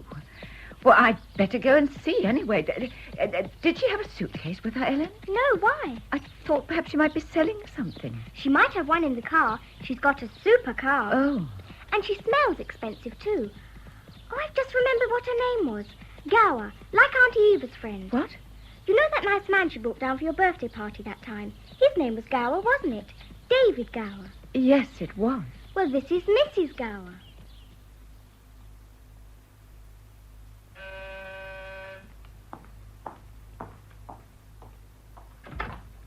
Hello, Eva. Hello, Mother. How lovely to see you. Come on in. Here, let me take your coat. Thank you. What brings you up, anyway? I had to see the bank manager. Is something the matter? You look tired. I didn't have too good a night. Oh, last time I saw you, it was me who wasn't sleeping. But you are again now? Oh, yes, I feel marvelous. Although I didn't get in till 3 this morning. David and I had a really fabulous evening. We saw that new American musical and then went on to a very swish nightclub afterwards. It was just one of those good evenings when everything goes right, you know? Can you bear a mustard pickle sandwich, or shall I scramble you an egg or something? Well, I don't think I want anything, really. You haven't had lunch already, have you? No, I just... Eva, I want to talk to you. We are talking. Well, I'd rather you came and sat down. Okay, then. Well, talk away. I'm going to tell you something you won't like. Tell all. I can stand anything today. I feel great in spite of all the champagne last night. I saw David's wife yesterday. Bad luck. That can't have been much fun for you. It wasn't. Not that she wasn't nice. She was. But what she came to tell me wasn't nice. You mean she actually came down to Miriam's to see you? Of all the bloody nerve. What was she doing? Playing the wronged wife, I suppose. Oh, my God, something. Eva, please listen. If you just let me... Let you what? That bitch has upset you. I think it's vile of her to come and bother you like that. She's not playing the game by the rules. No, it's you who are not sticking to the rules. You're not playing fair, either with her or yourself. Oh, for God's sake, let's stop talking like the captain of a hockey team. So Francis Gower went to see you. I suppose she dragged the poor little orphan child along, too. What am I supposed to do, burst into tears? Eva, Mrs. Gower came out of kindness. Kindness? Yes. You'll hate what I'm going to say. You've said that before. Get on and say it. She came because she wanted to help you. Oh. Now, don't keep snorting like that. She was genuine. She believes, and you've certainly given me that impression, that you think David is going to divorce her and marry you. I don't think he is. No, Eva. David will never marry you, darling. He has no intention of leaving his wife. She wanted me to tell you because she knew you wouldn't listen to her. Don't you see, Mother? She's just using you. It's obvious. She'll just pull every trick she knows to try and keep him, just out of spite. How can I make you see it? It sounds so unkind to criticize David to you, but Frances Gower knows him. And I don't, I suppose. She's been married to him for 15 years. He's talked about leaving her before, apparently, but he's never done it. He needs her. Oh, God. She'll never divorce him because of the child. All right, now. I'll tell you something. Last night, David talked about us getting married nearly all the time. He'll get free of that woman if he has to fight her every inch of the way. He loves me, Mother. Don't you understand? But you don't know what he's like. I didn't want to tell you, but But there have been other women, lots of them. What if he has had other women? What man of his age hasn't? And with a bitch like that for a wife, who can blame him? But she's nice, I tell you. I wish you could meet her, and then perhaps you might see. I'd rather die. Don't be angry, Eva. I know I've been clumsy and said things all wrong. I didn't want to come at all. But why did you? Wouldn't you if you had a daughter? Please think it over. Even if you're too upset to see it straight now. I'm not upset because I don't believe you. You must believe me. I have to tell you one more thing.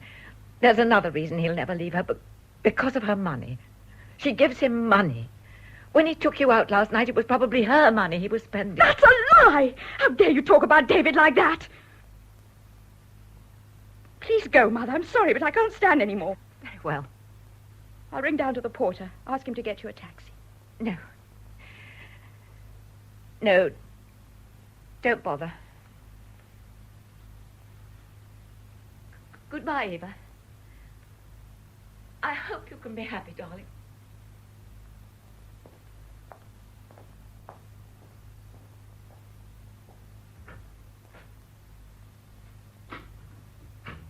Oh, Mother. Oh, Mother, please help me.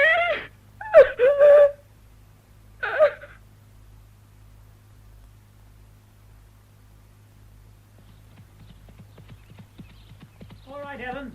Let's have that jump up again. Yes, Daddy. All right, Simon. Fine, Dad. But hurry up. We haven't got all night. He looks just like a ringmaster in the middle of the field there. He does, rather. Don't let him keep running out, Simon. Miriam, the light isn't at all good. Oh, don't tell me. Of all the damn silly times to insist on a last practice. What the devil are you doing, Simon? Keep his head straight. I can't, Daddy. I don't think he wants to jump tonight. He can't see. Of course he can't. It's not what he wants, it's what you want. You'll never ride him if you don't remember that. Little devil, now get on and behave yourself. Oh, dear, I do wish he wouldn't be so violent. I hope it's safe. I always feel things would go much better if Arthur didn't make so much noise. Now try it again. Take him round as if you meant it. Missy! Missy! Not so fast. Pull him up. I said pull him up. Oh, my goodness! Oh, it's all right. He jumped off. Get hold of that pony before he treads on his reins. Get out of the way, Ellen. Simon, don't just stand there. Catch hold of that pony and get back on it. I wish he wouldn't make him. I'm sure he doesn't want to. Mount, I said. Get on him and make him do it properly. Come on now. Oh, Daddy, please. Ellen, what the... Please don't make him. He's nervous. Can't you see he's nervous? Don't be so not nervous. stupid. We're not all as feeble as you. No, we're not. That's better, Simon. Now, off we go again. Don't put up with any more nonsense. Daddy, he hasn't got his foot in the stroke. Oh, stop him. Stop him. Look out, you stupid little... Now look what you've done. Now up you get, Simon. No, I don't want to go. He's hurt. No, Mother, he's just frightened. I can tell by the way he's crying. Don't go to him. You'll only make Arthur worse. Get away, do you hear, Ellen, stupid little idiot? Get indoors and don't let me see you again. You've done enough damage for one evening. Get away, I said. Simon doesn't want you hanging around any more than I do. Well, I'm going to her anyway. It's too bad of Arthur. She was only trying to help. I know. Don't understand it. Why is he always so hard on her? Because she's not his child. Now stop that, Simon, old chap. You're not a baby. Arthur, I think that's quite enough. Not... Oh, my poor Ellen. Dear Mr. Disher, thank you for your letter. You're right. Time does hang a bit heavily at the hotel. I've long since read all the readable books left behind by the summer guests, and just lately it's been too cold to go for many walks. In answer to your question, I shall be returning to Miriam's for a few days over the Christmas holiday, and shall therefore be in London on Christmas Eve. Perhaps we could have an afternoon together then. Ready for another cup of tea? I'll pour it, shall I? A woman pouring tea. What is there about it that looks so right? It always looks so silly when a man does it. Another cup for you? No, thank you. Do you think they'd take me on at your shop, Mr. Disher? Do I think what?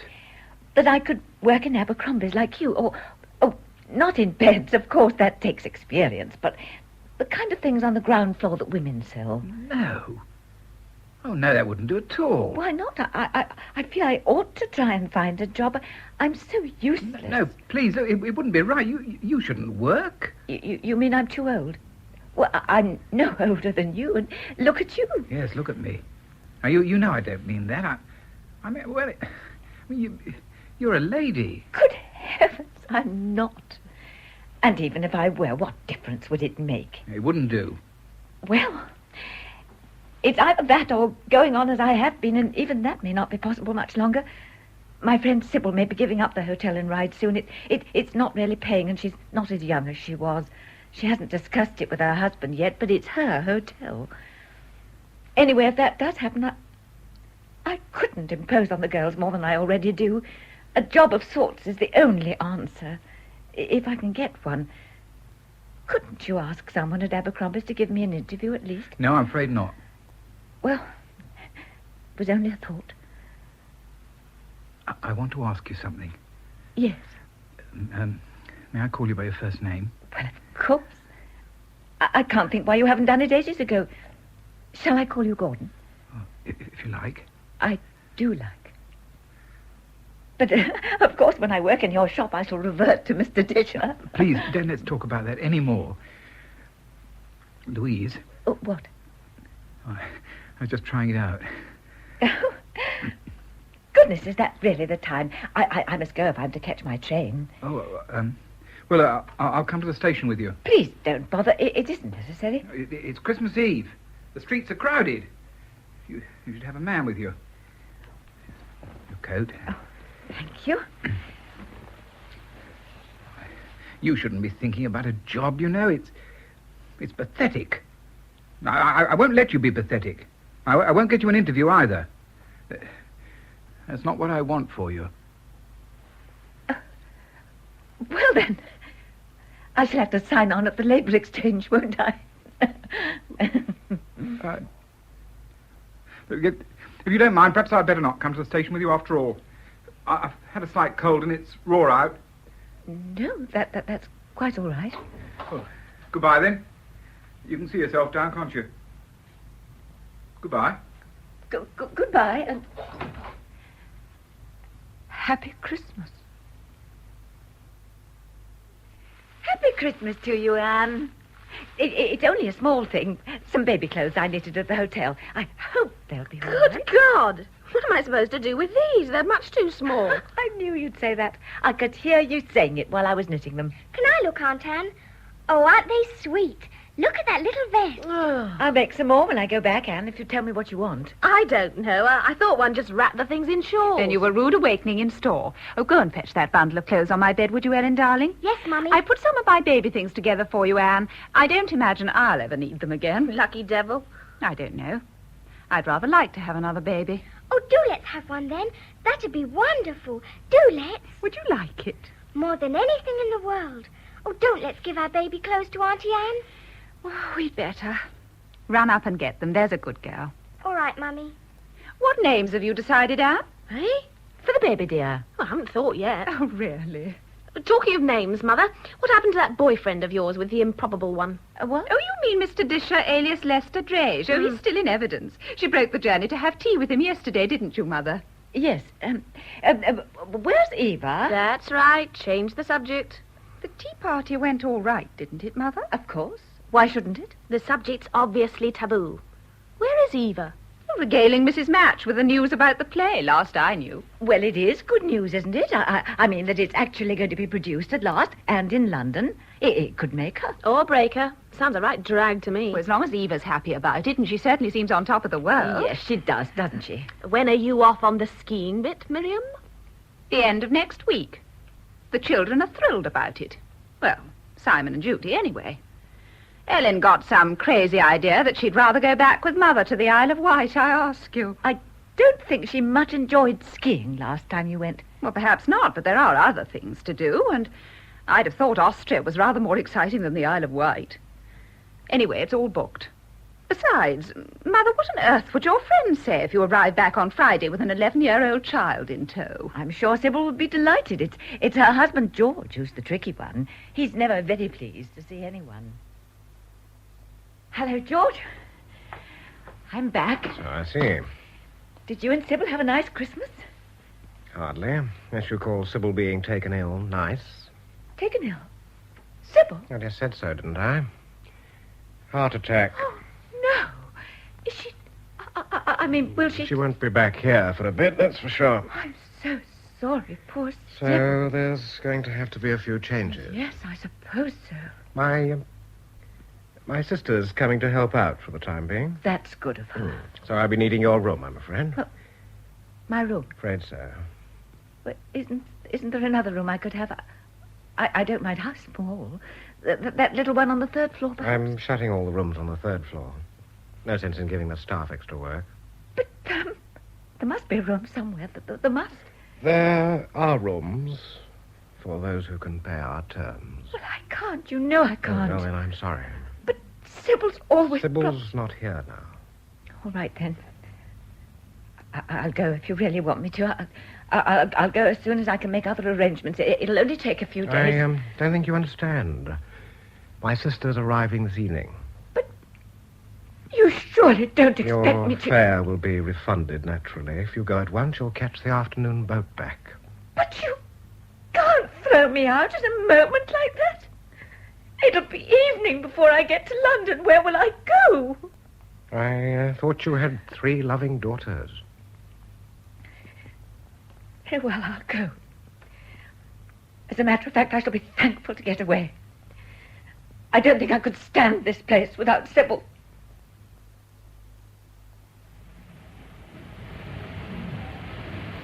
Dear Mr. Disher, dear Gordon, I am writing this on a paddle steamer in the middle of the Solent. A dreadful thing has happened. Oh, it's no use.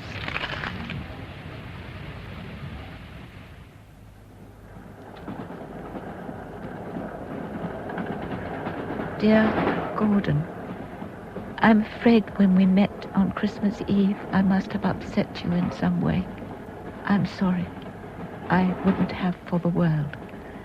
I'm writing this on a train back to London. You will be surprised to hear that I'm... Why should he care?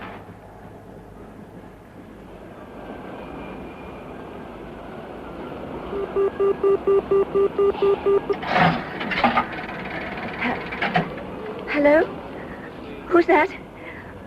Oh, Mrs. Match. This is Mrs. Bickford. I didn't expect to hear your voice. Is there a dinner party or something? They've what? Away for the weekend? Oh. No, I didn't. And you're keeping an eye on things? Yes. Well, thank you, Mrs. Match. I'm sorry to have bothered you. No, it's all right. No message. It was nothing. Oh, dear. Eva. Please, Ben. Please, Eva.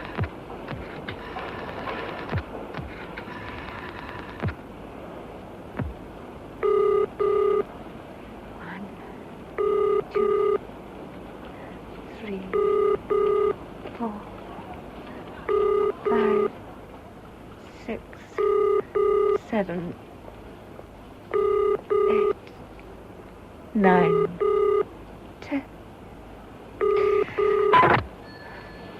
I'll just have to ring Anne.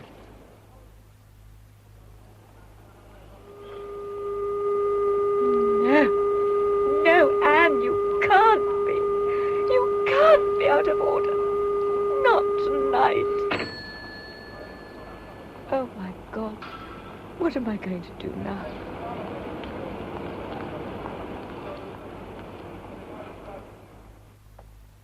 Looking for someone, dear? Yes, Mr. Disher. The front door wasn't latched. I know you are. You're the lady who comes to tea with him sometimes, aren't you? That's right. I'm Mrs. Dill, ground floor back. Don't you know what's happened then? No. No, what? Well, he was taken to the hospital, poor soul. What do they call it? A coma, that's it. Oh, no. Mrs. Fagg found him on Christmas Eve. Christmas Eve? But I was here to tea that day. He seemed all right. No doubt he was at the time. But later, I dare say he got to thinking about it being the festive season and him having no one to share it with. I had asked him down to share our Christmas dinner, but he said he wouldn't impose. Always the gentleman Mr. Disher was. Was? You don't mean... He's not dead, is he? Oh, he deserves to be, Mrs. Fagg says. Knowing as he did, he should never touch a drop in his condition. But I don't understand. He never drinks anything. Well, he did that night. They found the bottle. Have you a telephone? I'd like to ring the hospital and find out how he is. I just did, dear.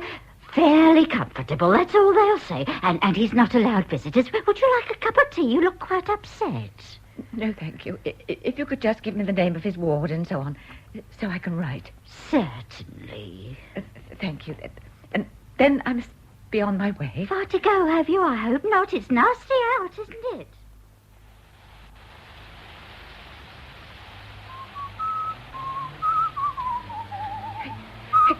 Excuse me, officer. Yes, madam? I need help. I've nowhere to go and no money, and I don't know what to do. You'd better let me take you along to the station. Oh, no, I'm not a vagrant or anything. I just wanted you to advise me that there must be hostels or something where one could get a bed for a few shillings. There are, but not for people like you. Best come along with me and we'll see if we can find someone of your family to come and fetch you. You think I'm drunk or something, don't you? Well, I'm not. I'm just in a bit of a fix. Supposing you tell me about it while we walk along, eh? This daughter of yours that has the flat in Kensington. Eva, yes. If it's a block of flats, there's a night porter there, surely. He'll have a master key. He'll let you into your daughter's flat if he knows you. Oh, he knows me all right. How clever you are. I'll be quite all right now.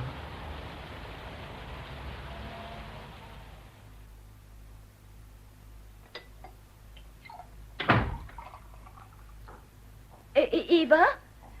Don't die of fright, darling. It's me, Mother.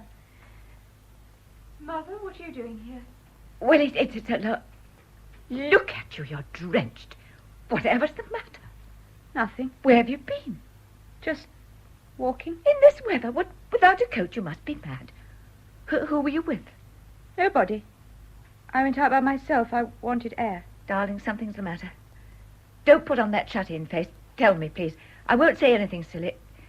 I won't say anything at all if you don't want me to. Well, I lost the part. You mean the play isn't going on after all? Oh, the play's going to open all right. I'm not.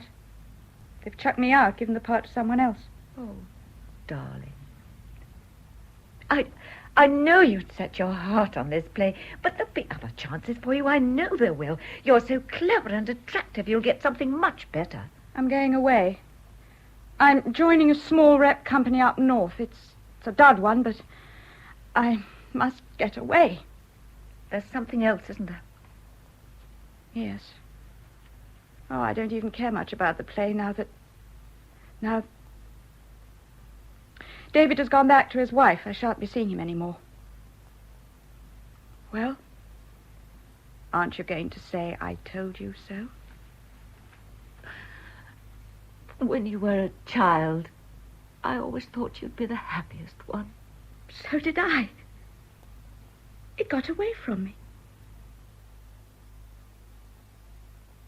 A job, Mother? Yes, I don't want you girls to have to worry about me. What could you possibly do? I'll find something. I might work in a shop. Oh, Mother, really? What would people think? Anyway, I doubt you'd manage to get a job at your age, much less hold it down. Why shouldn't I? I'm not such a fool as you think. Now, don't let's quarrel, Mother. We're only trying to do what's best for you.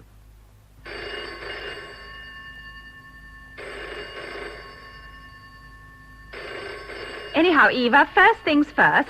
The immediate problem is what to do with her now. We leave for Austria on Friday, and you're going up north any minute, I gather. Yes, I know. Well, Sybil Vernon really couldn't have chosen a more inconvenient time to have a heart attack. Anne? Well, I did phone her, but you know what she's like at the best of times. She just refuses point blank to have her. Oh, now, don't you start on me, Eva. I've already told Miriam I don't want Mother here. I feel lousy. All I need is her fussing over me. I told her she's damn lucky to have anyone wanting to make a fuss of her. Oh, honestly, Miriam, I think you should tell her where she gets off. Listen, Anne, I don't care how you feel. You've just got to have Mother while we're in Austria. Otherwise, she'll have to go to a hotel, and you know who'd have to pay.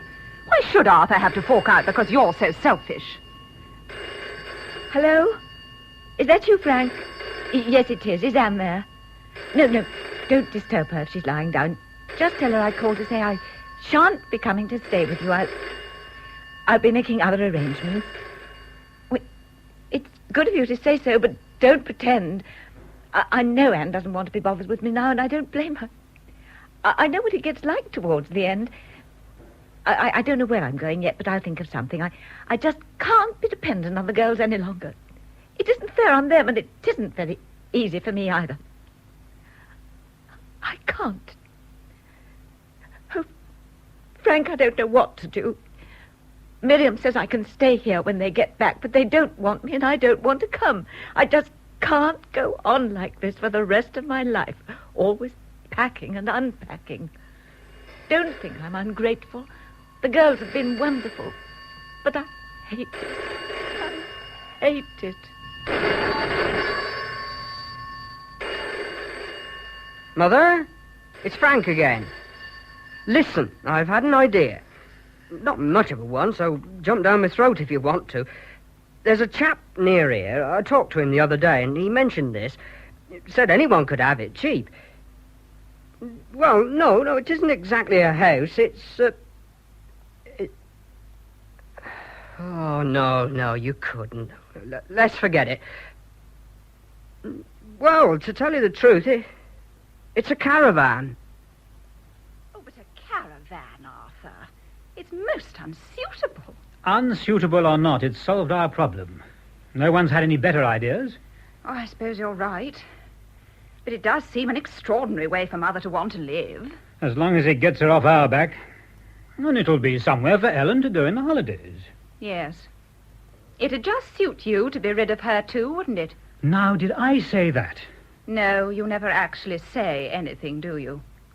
That's what made it such hell. Well, good God, would you rather I'd brought it up against you continually? Perhaps you'd sooner I'd turned you out at the time, instead of covering up, preventing a scandal. Oh, I don't know. It's all so long ago. I forget what I felt like then. I crawled to you, didn't I? Begged you to understand. Oh, as if you could. Oh, shut up about it, for heaven's sake. Poor Ellen. Poor Ellen? Good God, the child's had everything the others have had. Except love. Mother's the only one who's given her that.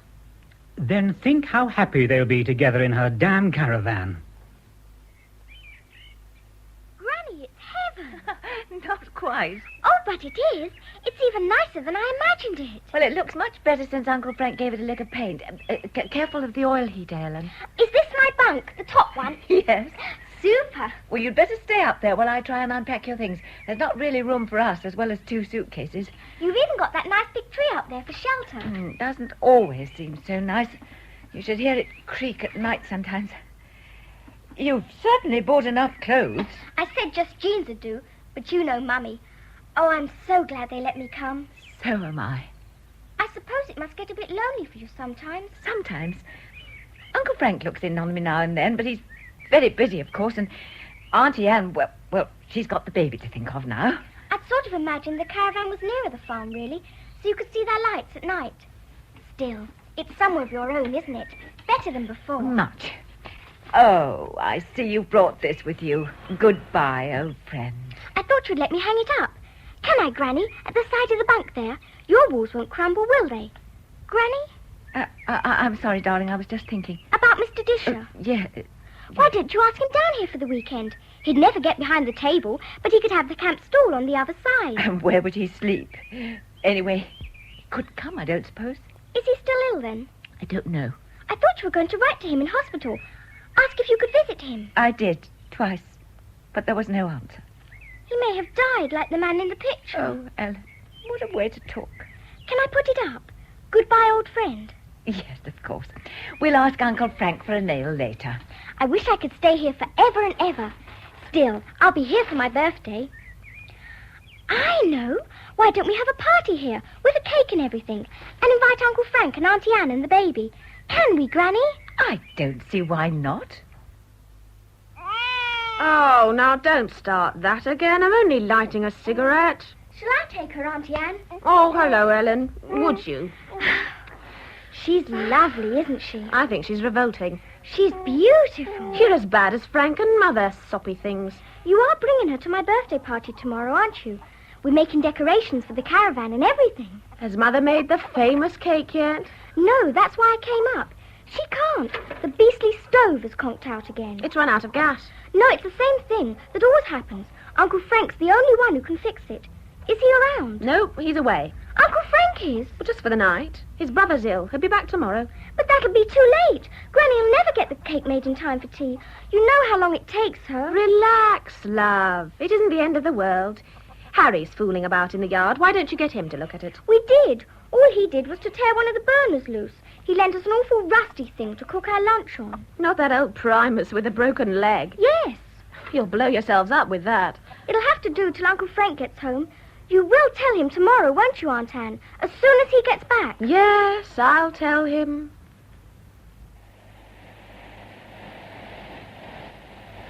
I know Uncle Frank's there, Granny, because I saw the car. It's getting so late. We'll never be ready for the party, even if you make a sponge. Oh, let me go and ask him. No, you can't. He's busy, or he'd have come straight away. Can't I just go and see them? No, darling, I hate to bother him when he's always so kind. He'll be along presently, I expect. I bet Aunt Anne's forgotten to tell him. Come on in the warm. I've a nasty feeling there's a storm blowing up. It's like night time, isn't it? We'd never think it was only 4 o'clock. And listen to that wind. I don't know how the trees can bear to be torn and battered like that. I can't stand having my hair blown about for even 1 minute. Perhaps they won't be able to come from the house in all this. They'll come, Frank promised.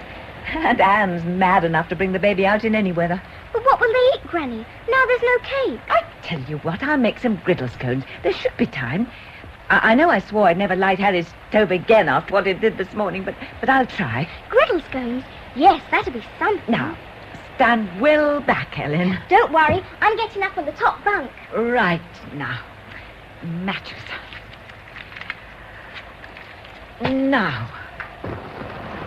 There. Nothing to it, you see.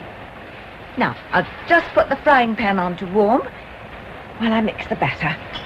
Gosh, it's just like being at sea, isn't it? Tossed by the storm. Did you feel it rock then, Granny? Yes. Now. Eternal Father, strong to save. Can I spoon out the batter without... Oh, damn. You know, I don't think this was such a good idea after all. Oh, my God! Ellen! What's the matter? It's a light! Get out, quick! Ellen! It's all right, Ellen! I'm coming!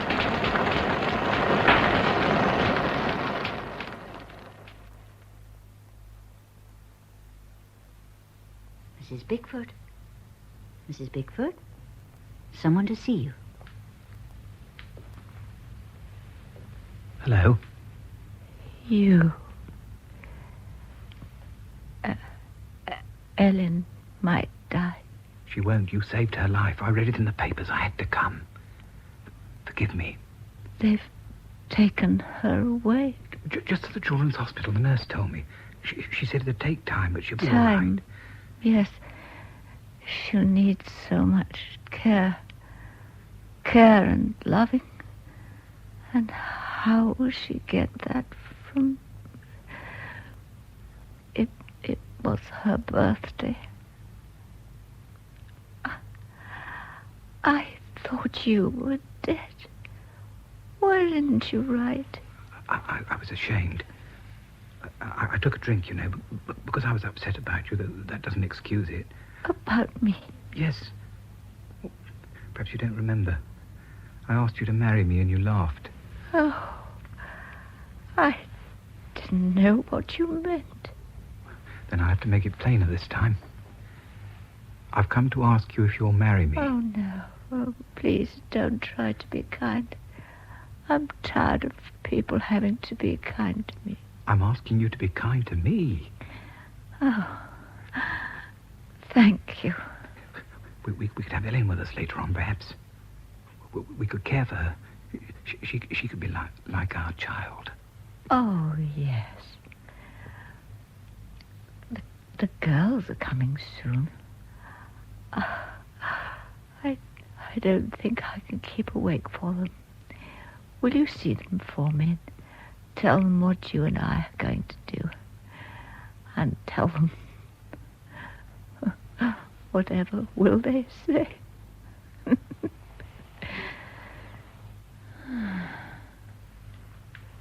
Asleep now, is she?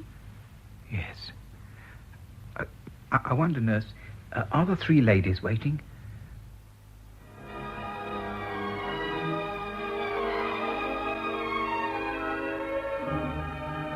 In The Winds of Heaven by Monica Dickens, adapted for radio by Job Hyam, the part of Louise was played by Joan Matheson and Gordon Disher by Richard Pearson. Miriam, Angela Thorne, Eva, Valerie Saruf, Anne, Barry Shaw. Frank, Brian Hewlett, Arthur, Martin Friend, David, Neville Jason, Ellen, Jill Riddick, Simon, Cordelia Mansell, Harry, Edward Kelsey, George Vernon, William Edel, Mrs. Dill, Catherine Parr. The play was produced by Jane Graham.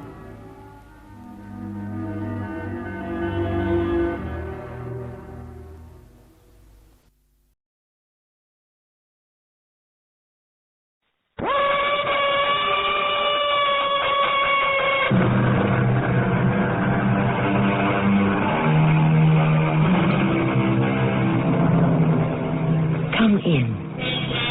Welcome. I'm Tammy Grimes. When you read mystery fiction, often as not, the author has given his detective protagonist such humor, cleverness, even foibles, that we believe the man or woman existed.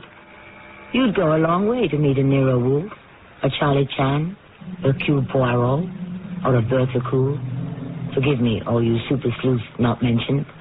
Our story today happened to a neophyte detective who also happened to be one of the best fiction writers of his time. Mystery Theater takes great pleasure to introduce to you Detective Charles Dickens, the new man at Scotland Yard. Constance, you say you're deathly afraid of something that you fear for your life. Is it anyone you know? Yes, it is, Mr. Dickens. The same person who inflicted those bruises on you? No. Constance, why won't you tell me what this is all about? I don't know. Everything that's happened these last few days is so horrible. I don't know whether to keep silent or what to do.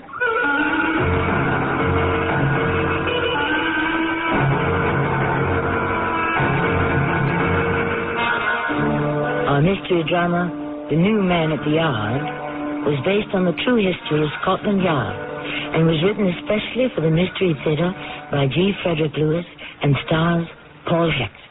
I shall return shortly with Act One. Maybe you've waited all spring for just the right weather to paint your house. Well, now that it's here, True Value hardware stores have just the right prices on quality True Test paints. Hi, Pat Summerall to say you can get True Test Weatherall flat exterior latex for just $11.98 a gallon. And Woodsman semi-transparent oil stain and wood preservative is now just $10.98 a gallon during National True Test Spring Paint Week until June 6th, exclusively at participating True Value hardware stores and home centers, where you'll find values in every department. Weekdays on CBS television. Watch your favorite daytime dramas. Follow the continuing story of people locked in a struggle of passion, right and wrong, coming face to face with themselves and their desires on The Young and the Restless. Then, it's drama you'll never forget as intrigue, triumph, and tragedy take center stage on As the World Turns. Don't miss The Young and the Restless and As the World Turns, weekdays on CBS television. Check your local listings for the time. I'm Beverly Sills, You know, just living has taught me to appreciate the value of every baby's life and its potential talent. There have been many writers, painters, and musicians who have shown us all what the struggle over handicaps is like. I've seen similar triumphs through the March of Dimes. As National Chairman for the Mother's March on Birth Defects, I ask you to volunteer for the Mother's March this year. The March of Dimes saves babies. You can help. Please. This is Gene King for your Better Business Bureau. If you receive merchandise in the mail that you didn't order, then you can keep it and consider it as a free gift. Under the law, you don't have to pay for it, and it's illegal for the company to bill you. Only clearly marked free samples and merchandise mailed by charitable groups asking for a contribution can be mailed to you in the first place without your prior consent. And even in these cases, you can consider the merchandise as a gift. A tip from your Better Business Bureau.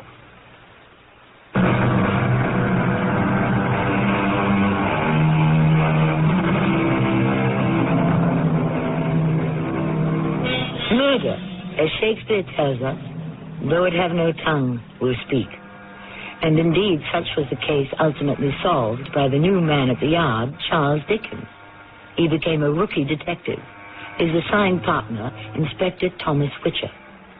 The trail begins in a farmhouse in Somersetshire in June of 1860. It's early morning.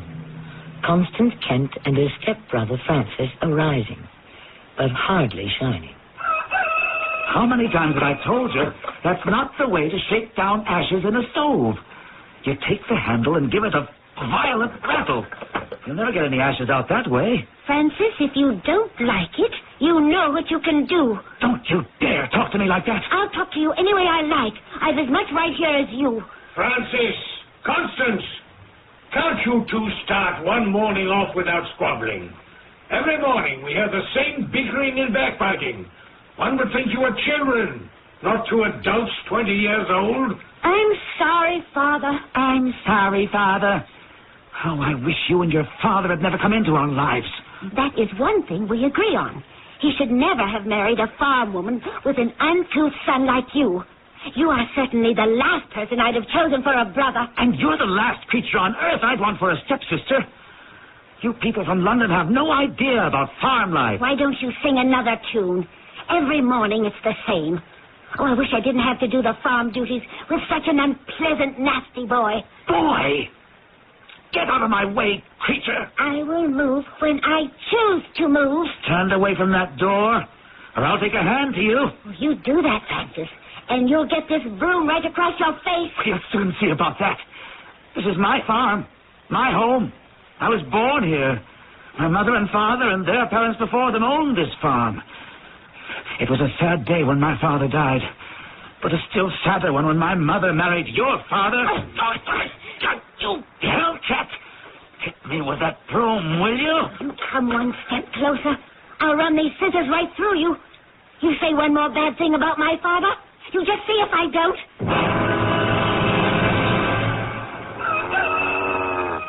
Come along, Sally. Come along, Neil. Into the barn with you. Francis, Constance, where are you? Why weren't the cows brought in from pasture this evening? Constance, Lord in heaven, what happened to your face? I'm all right, Father. Well, I've been worried about you all day. You didn't come back to the house. You didn't make breakfast. Look at you. What happened? Where's Francis? I don't know. Well, how can you not know? Didn't you go out to the barn together this morning? Father, please, help me. Where is he? I don't know. I milked both cows, put the pails in the dairy, let the cows into the pasture. I'm sorry. Constance, you're bleeding, girl. Here, let me help you to the door. Let me look. The London-based Kellogg Company is threatening to build a new... Your arms are a mass of bruises. Child, what did you do? Did you fall down from the hayloft up there? No, I'm all right now, Father. I want to know what happened to you. I fell. Yes, I fell. I must have hit my head. I feel so woozy. Constance, where have you been all day? Please, Father, I don't know what happened. Well, hold on to me, child. Now I can see your cheeks are cut. Your left eye is closed. I don't know what I'm going to tell Agatha. You can tell her. I made a mistake I won't ever make again. It was about then that I entered the case. Charles Dickens. You know my trade. Written Tale of Two Cities. Finished it last year. I was doing my usual research for a new book, Great Expectations, when I had a visitor. Friend of mine, Inspector Witcher. That's Whicher. Dropped by my flat at Great Dunstan Street and told me he could use me down at the yard. Scotland Yard, me, a policeman. I only write about them. No, said Tommy Witcher, I could use you as a detective. Come on down, and I'll explain. It's entirely a question of analysis of motives, Charles. Would the suspect have robbed or killed? Is it in his or her character to do such? Tommy, you're talking about real criminals, robbers and murderers. I only deal in fictional inventions. And what makes them sound so authentic? Your ears, your eyes, your observation. I've persuaded the chief. We need new brains at the yard. Tommy, I'm in the middle of a lot of work. I'm not sure I can spare the time. I am convinced you could bring a fresh mind, a new look at the old problems because of the way you think.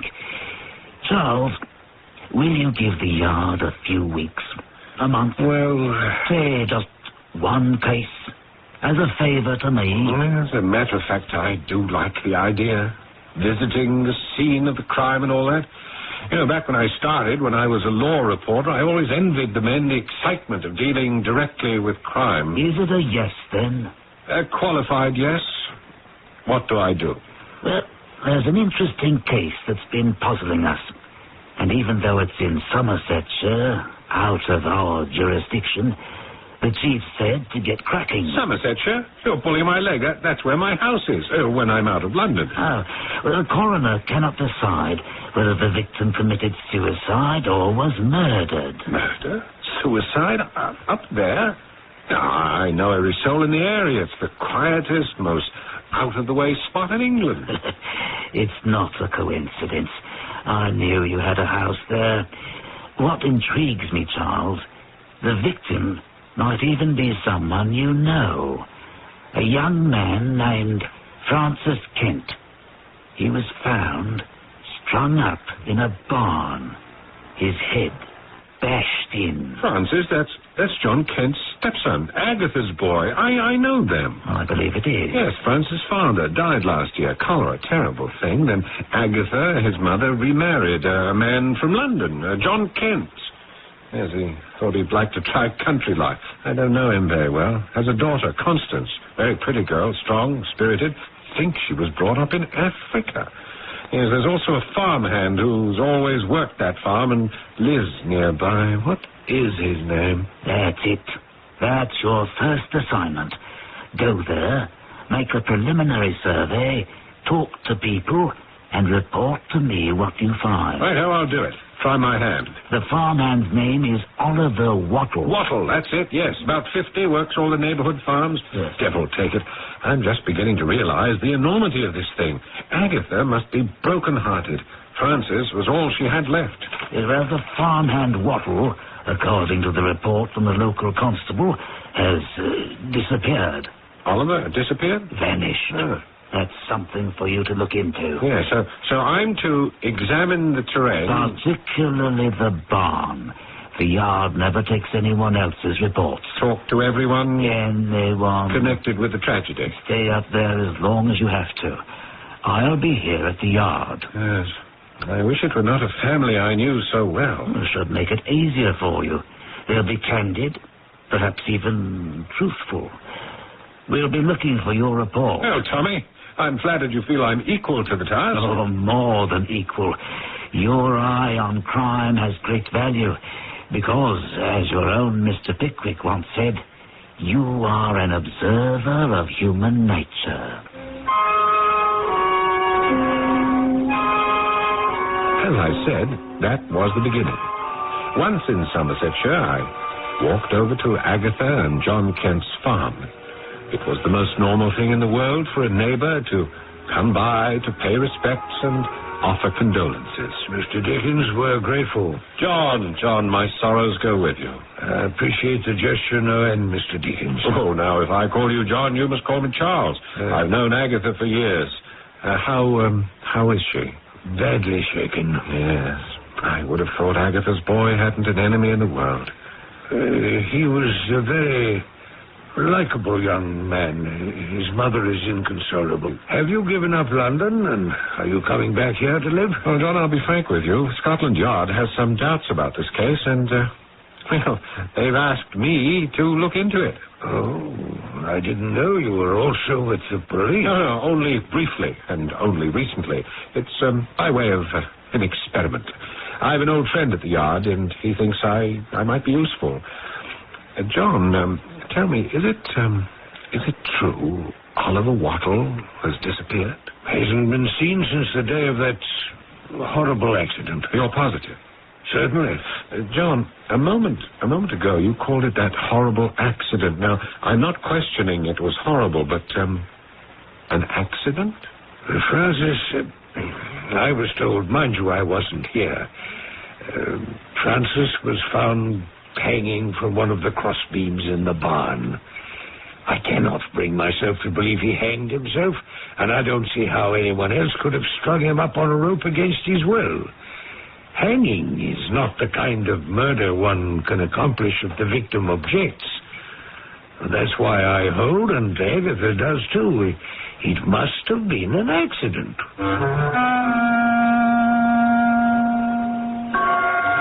Charles Dickens is getting his first taste of investigative procedure, and he doesn't seem to be doing too badly. Murder or suicide in the 1860s was not an easy case to crack. Scotland Yard had to depend more on intuition than science or forensic medicine. Was this death intentional, or was it, as Dickens himself had written in David Copperfield, one of those accidents which will occur in the best regulated families? I shall return shortly with Act 2. Working hard, you keep on trying. Wanna break, there's no denying. Get the taste that's satisfying. That's how you get that good. Let's go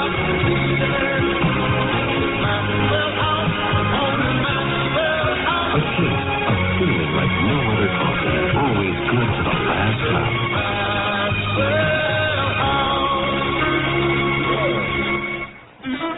It's a season people caring, helping others, time for sharing. Everyone's warming up with the taste of Maxwell House. People that you come to count on, friendships that are true. Spend some time with friends and loved ones. Maxwell House, get that good to the last drop feeling with Maxwell House. Only Maxwell House keeps you good to the last drop feeling. Maxwell House. Share the feelings of the season with the warmth of the coffee that's always good to the last drop. Get that good to the last drop feeling. Maxwell House.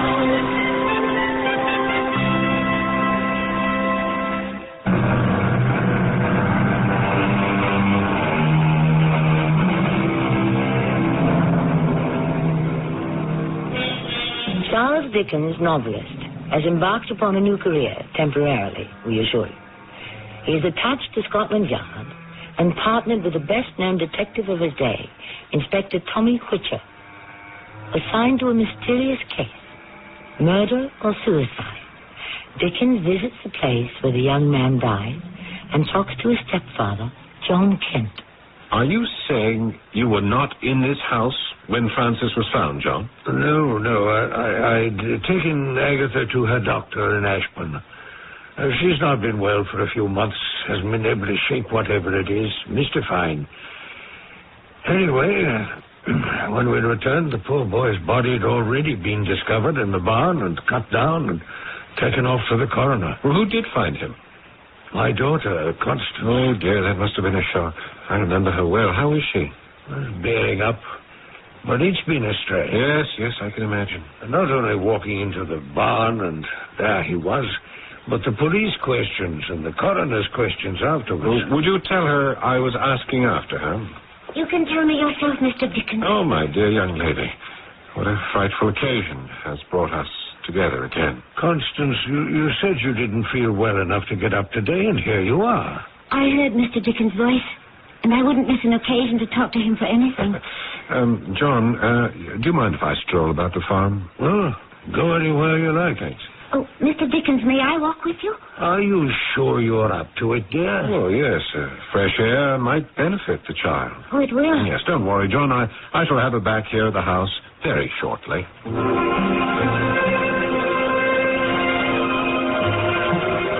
Mr. Dickens, you cannot know how glad I am to see you. I fear for my life on this farm. You are exaggerating, aren't you, my dear? Just a bit. Look at me.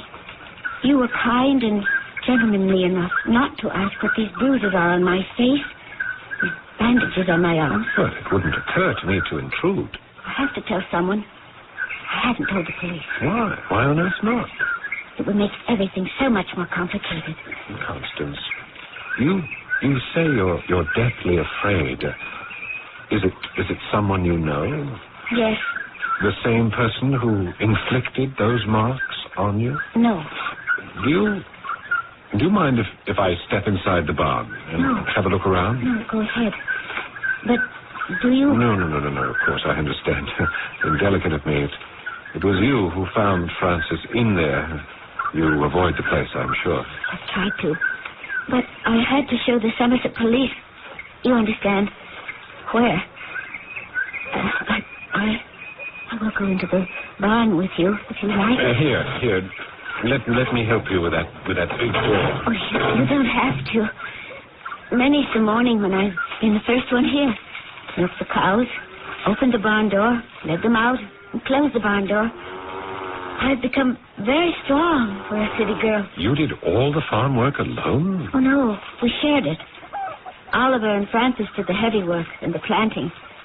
But I fed the pigs, chickens, milked, cleaned the house, put on the porridge at night, and made tea and bread, made all the meals. And your stepmother, Agatha?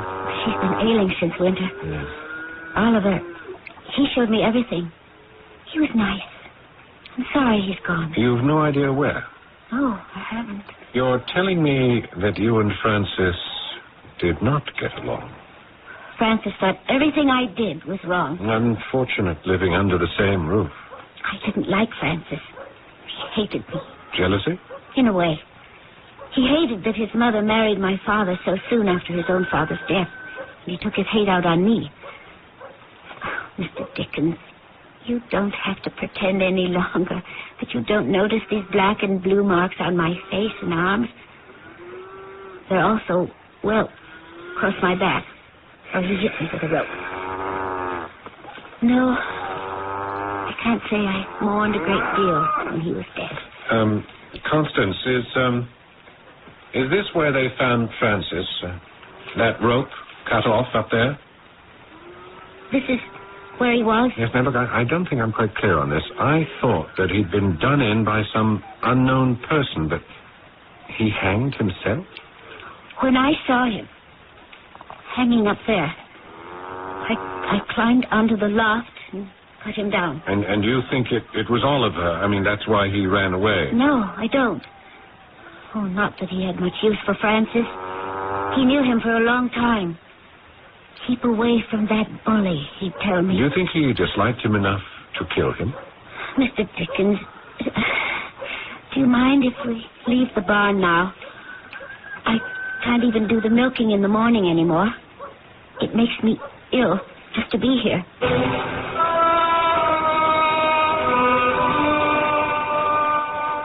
So it's your view, Charles. The finger does not point directly at any one person. No, Tommy. No, not yet, anyway. I told you about the young man's treatment of the girl, so it is possible that someone, let's say a friend, knew of this and strung him up. But how it was done? No, I wouldn't venture to say. I questioned everyone I could find who knew Francis, except Agatha, his mother. Well, we'll have to do that. But she was too wrought up to talk, even though I've known her for years. Oh, Tommy, my suspicions this far rest upon Oliver Wattle. I agree. He certainly had a hand in it. So you rule out accidental death? Not possible. Then why doesn't their coroner make a determination? I'm going back Monday. I'll have a talk with him. He's been ill.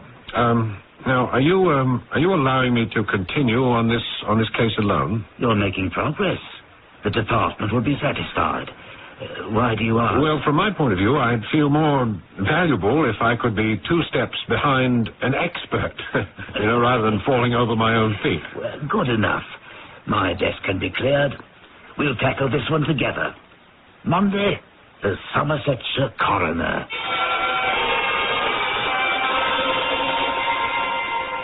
You are the coroner, Mr. Bradfield, am I correct? Correct, Inspector. Mr. Bradfield, it gives me great pleasure to introduce you to my associate at Scotland Yard, Mr. Charles Dickens. How do you do? How do you do, Mr. Bradfield? Inspector, I didn't quite catch your name. Witcher. I'm sure you're surprised the Yard is employing a man of Mr. Dickens' reputation. I understand you used to live around here, Mr. Dickens. Yeah, I still do. I have a house on Cricket Lane. Coroner, we came out from London to find out your verdict. Murder or suicide? No question. Suicide. Oh? What evidence do you have? Well, not as much as I'd like. The constable said there was something about ropes that had been cut down to get the body down, but I went by the marks on the neck and evidence by the young lady who found him hanging. What evidence was that? Well, she said she found the body of Francis Kent. Let me consult my notes. Yes.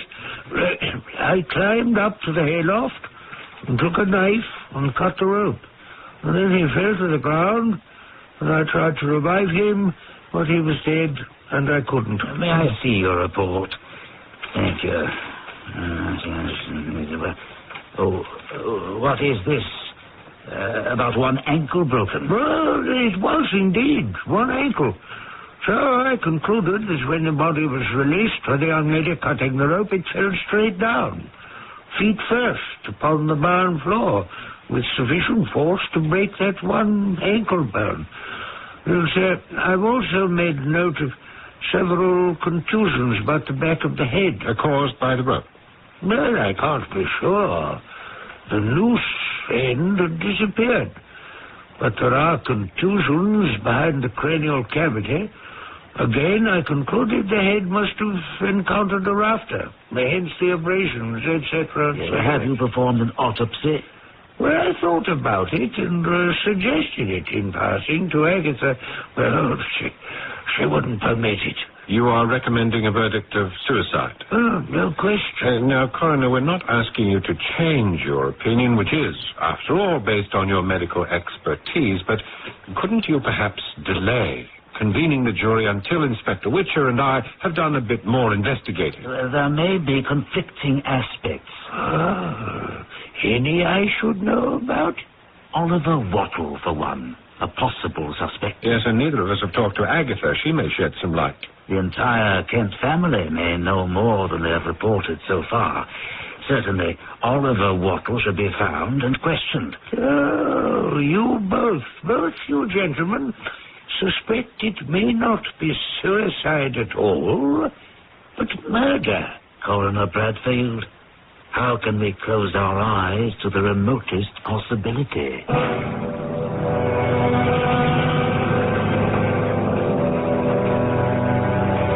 Inspector, Charles, I've prevailed upon Agatha to join us. I hope you'll be careful in what you say. Have no worries. Since Charles here is a friend of long standing, I shall let him do most of the talking. Good. Well, I'll go and fetch her. It occurs to me, Charles, wouldn't it be better if you saw Mrs. Kent alone? Yes, it might, Tommy. An inspector from Scotland Yard does have an ominous ring. And you know her, have known her. She's bound to speak more freely alone with you. Yes, all right, I'll do my best. When John Kent brings her in, I shall leave with him. We'll be outside somewhere. Gentlemen, I hope you won't detain my wife very long. Agatha, this is Inspector Witcher. How do you do? And, of course, you know Charles Dickens. Oh, Charles, I'm so glad you're here. Thank you. Mr. Kent, I suggest you and I retire and leave these good friends alone. Thank you, Inspector. You're right. Charles is the only person in the world I could bear to talk to right now.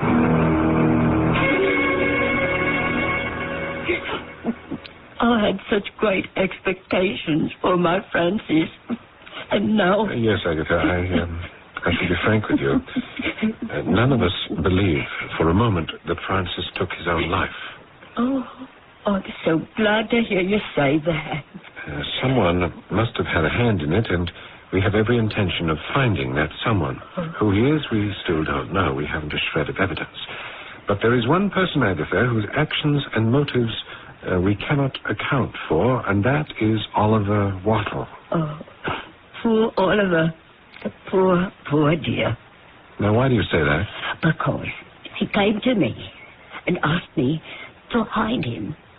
And did you? Oh, naturally. Now, Agatha, I know you are a warm-hearted person and that Oliver has worked this farm even before I came to live in Somersetshire. Now, that was years ago. But hiding a man in a situation like this, to me, it's extraordinary you do that much for someone who, at best, is only a fine farmhand. Oliver is more than that, dear Charles. He is my own brother. Oliver Wattle? So, of course, when he begged me to hide him, I did. A strange development here in Somersetshire, and still stranger characters. One man dead, another disappeared, a widower married to a widow, a frightened daughter, a Scotland Yard inspector, and finally, the greatest writer of the age, turned sleuth, Charles Dickens. The conclusion when I join you shortly with Act 3. If you've been waiting to buy a new appliance, your White Westinghouse dealer is now offering great values on brand new White Westinghouse 1982 models of refrigerators, freezers, washers, dryers, dishwashers, and ranges. And just when you need it most, White Westinghouse dealers are featuring a great spring price down event on previous year's models, floor samples, and other price down values. So buy now and clean up at the White Westinghouse Great Spring Price Down. White Westinghouse, we're making things better for you.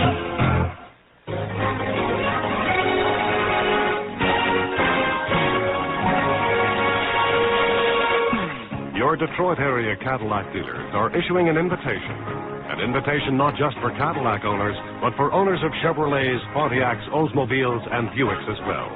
It's an invitation to take advantage of Cadillac service on any General Motors car. Cadillac service. Its attention to detail.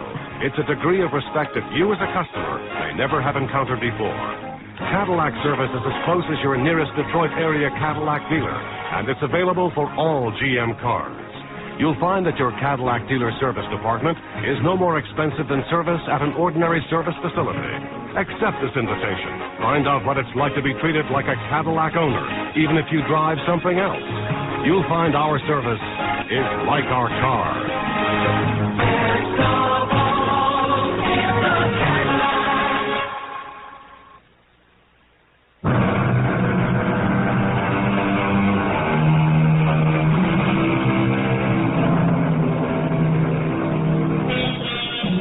Dickens himself, although a master reader of minds and reporter of the social scene, still was aware one can never know too much about the mainspring that drives people to action. In detective terms, the motive. So he has agreed to become an operative of Scotland Yard. But now, it is not as an investigator, but as a family friend that he talks with Agatha Kent about the untimely death of her son.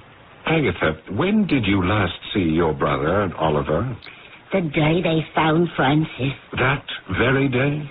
Everyone had gone into town with the constable. I couldn't go.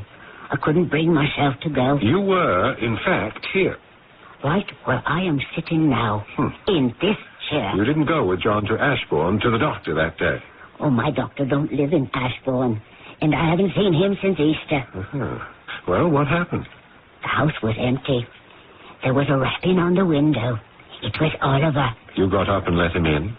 We stood there and held one another and wept. And then Oliver said there was someone behind it all, and he was afraid, deathly afraid. That he might be the next to die? Yes. But why? Because he had seen it happen, and he was sure they had seen him. They? He wasn't very clear if it was one or more. He kept saying, Agatha, save me, save me. So that's all I thought about. Is that so strange? No, not at all. Your poor boy was dead. Nothing more could be done for him. So I told Oliver to leave that very moment for Bristol. The family house still stands. 200 years old. No one lives there. It's tiny. It overlooks the ocean. That's where he's been hiding. Oh, I hope so. I wonder why John never told me, or the inspector, about your family house in Bristol. Because I never told him. Oh, I wasn't keeping it a secret exactly. We've only been married a year. Somehow I never got around to it. When I think of all the years I've known you, Agatha, and you never told me either, or about Oliver. Forgive me. He never wanted anyone to know, and so I kept his secret for him. Yes, well, you're making this very difficult for me. You know, I'm not your old friend, the writer now. I'm an operative of the art. How can I keep this information from them? Because, Charles, you are my friend, and I ask you to. Yes. Well, we must find him and ask him what he knows about Francis's death. Now that I know he's in Bristol, you might as well tell us exactly where. If he's done nothing wrong, then what does he have to fear? We'll protect him. You're right.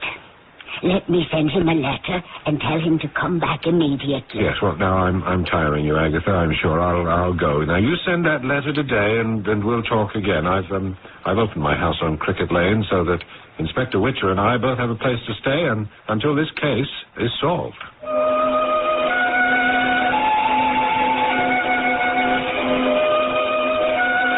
This is a nice little cottage you have here, Charles. Well, now, your opinion. Francis Kent, a suicide. Oh, unlikely, Inspector. I agree.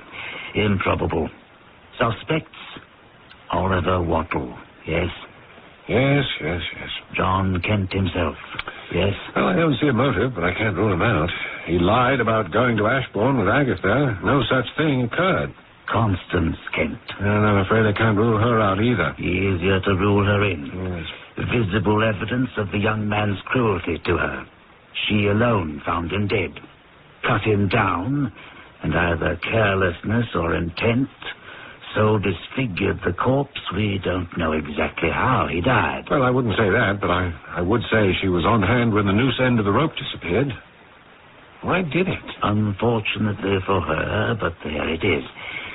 Have to go forward tomorrow morning. Forward? To do what? You and I will be at the Kent's house early in the morning to arrest Miss Constance on suspicion of murder. Francis Kent could have died at her hand, coshed from behind as he stood on the loft, pushed off to the ground, explaining the broken leg. Then all she had to do was sling a rope across the rafters and cut it off, making it appear she had cut him down. He never hanged from the neck, and the coroner himself couldn't prove it. Yes, well, it's all possible the way you analyze it, but it's hard to believe. I mean, suppose, Tommy, Oliver Wattle were located or came back. I believe he knew something or saw something. I agree.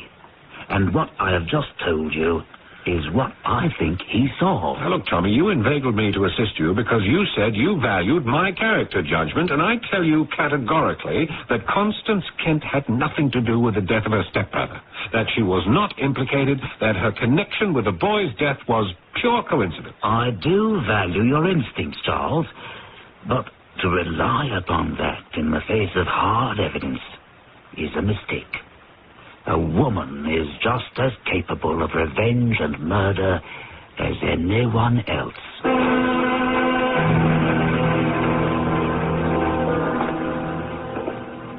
Constance, is that you? Yes, Father? Oh, what are you doing sitting down here in the dark at 2 o'clock in the morning?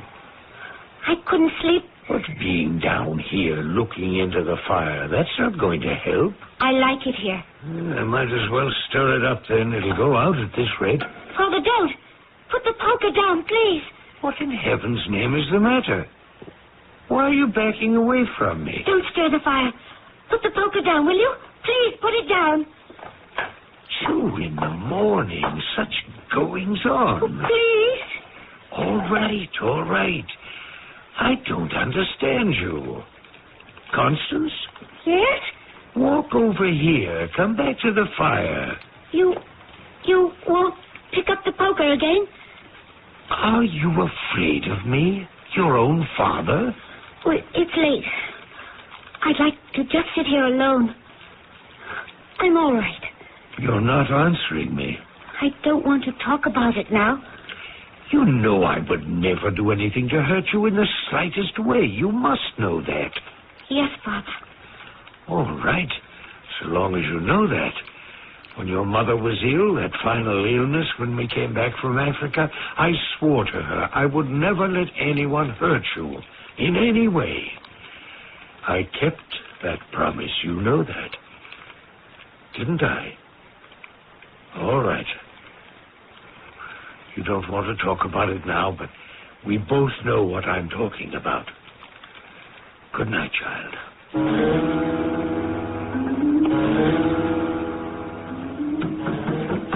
Who's there? Who's at the window? Oliver, what are you doing out there? It's 4 in the morning. I'm climbing into the house. The window. Everyone asleep?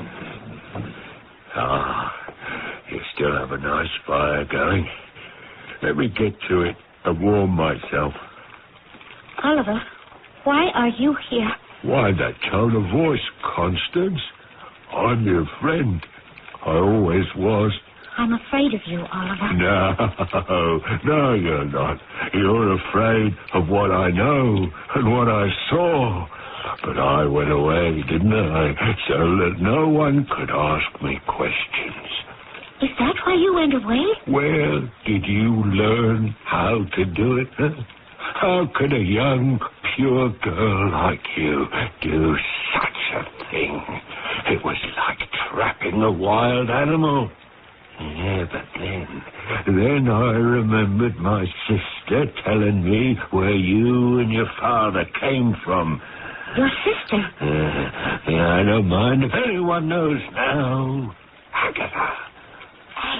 Yes, it was Africa, wasn't it, where you lived before you came to London?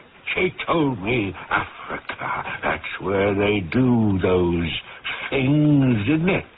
What did you come here for? What are you going to do? Nothing. But I wanted you to know. I saw what happened. I don't blame you. Francis was wicked. And I was right there in the barn that night. I saw him step on the trap. Isn't that what they call it in Africa, where they catch tigers by the legs? I saw him swung off his feet, his head bouncing like a cockle shell off the beam. And that was it. There he hung from his foot like a dead animal. And then you came in. But the job was done. You had a lantern. You cut him down. And you took the rope from his foot. He's probably still somewhere under the hay. Why did you come back? Are you going to tell the police what you saw? I haven't made up my mind. I was the boy's uncle. His mother never knew the sort he was, but I did. As a child, he would crush insects, frogs, anything smaller than he was. Well, good night, Constance. I'll leave the way I came. You have nothing to say? I can't say anything, Oliver. Nothing? Not one word? I'm guilty. I'm innocent. I could never tell anyone what I know.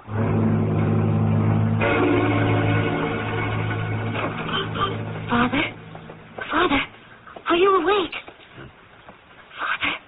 Father, wake up. What? Constance, why are you standing by my bed with the lamp?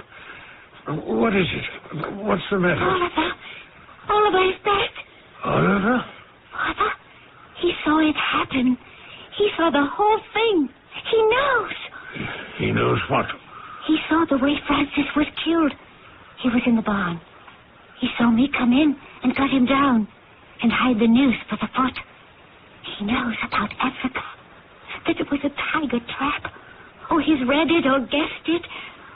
Only he thinks it was all my idea, that I set the trap. Where's Oliver now? I suppose he went home. Well, I've got to get dressed. I've got to go over there right now before it's morning. When did he leave here? Father, don't. No, not another death on your soul. You don't understand. That boy didn't deserve to live. I did it for you. I didn't want him dead. When I saw what he did to your face, your eyes, what he did to your back, I couldn't stop myself. It had to be. He didn't deserve any better than a beast in the jungle, a wicked bully. There was no other way. You understand that now, don't you? Constance, come back here. Do you hear me? Constance!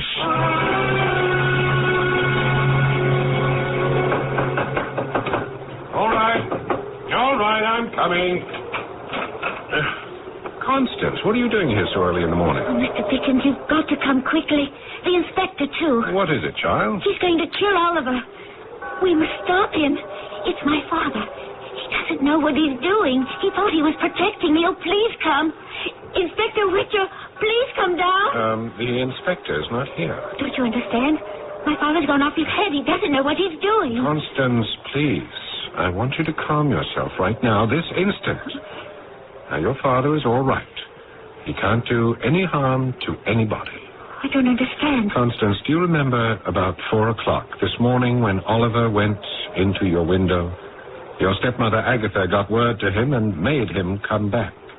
While he was talking to you, I was outside that open window listening.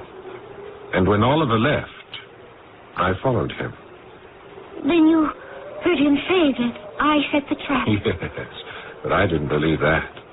Now, when I got here, I told Inspector Witcher that John Kent was on his way to stop Oliver from talking, and that there was only one reason for that. Where is he? By now? Oh, I expect your father is in custody. Oh, I must go to him. He didn't mean it, any of it. Yes, Constance, I believe you. I honestly do. But whether his deed is justifiable, we shall have to let the courts decide. You knew all along who had set the trap, didn't you? Whatever I did, it was so nobody would find out. What else could I do? He did it for me. Oh, please, Mr. Dickens, take me to where he is. I want to help him now. All I can. So do I, Constance. Believe me, so do I. According to the records, John Kent pleaded guilty while of unsound mind and was remanded to St. Clair's Hospital for 5 years of treatment. John's wife, Agatha, and his daughter, Constance, stuck by him, and when he was released, John ended his days farming in Somersetshire. Charles Dickens returned to writing books, one greater than the next.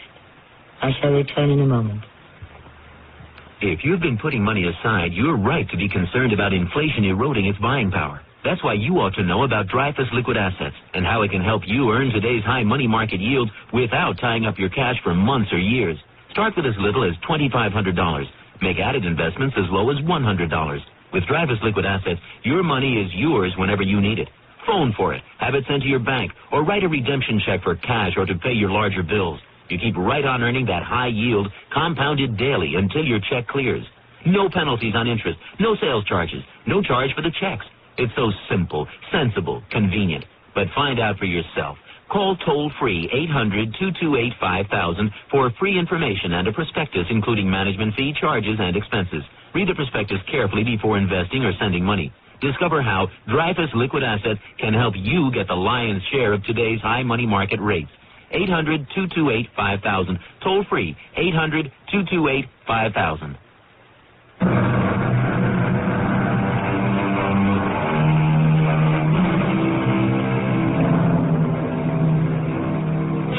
To honor the man and his works, Charles Dickens was the very first novelist ever to be buried in Westminster Abbey. He left us a legacy of unforgettable characters created out of his own imagining, yet as lifelike as anyone who ever lived. Certainly his brief experience with the Yard contributed to the birth of such characters as Fagin and the Artful Dodger. And for that, we shall always be grateful to that time when Dickens was the new man at Scotland Yard. Our cast included Paul Hecht, Court Benson, Evie Juster, and Gordon Gould. The entire production was under the direction of Hyman Brown. And now, a preview of our next tale. I would feel ashamed if you didn't take this token of your victory. A debt of honor, sir. Okay, if you feel that strongly. I think it's only fair that if we ever play again, however, I should have a chance to win it back. Unless, of course, certain conditions should arise. Oh? What conditions? Why, the conditions under which you would give it up. Are you kidding? I'm deadly serious. This is a city of strange happenings and unusual meetings. It may someday happen that you will come across someone who will say to you, the Muzio Gambit is a very unsound opening. What? If that should happen, you will hand over the trinket you won today. Radio Mystery Theater was sponsored in part by White Westinghouse Appliance Company. This is Tommy Grimes, inviting you to return to our Mystery Theater for another adventure in the macabre. Until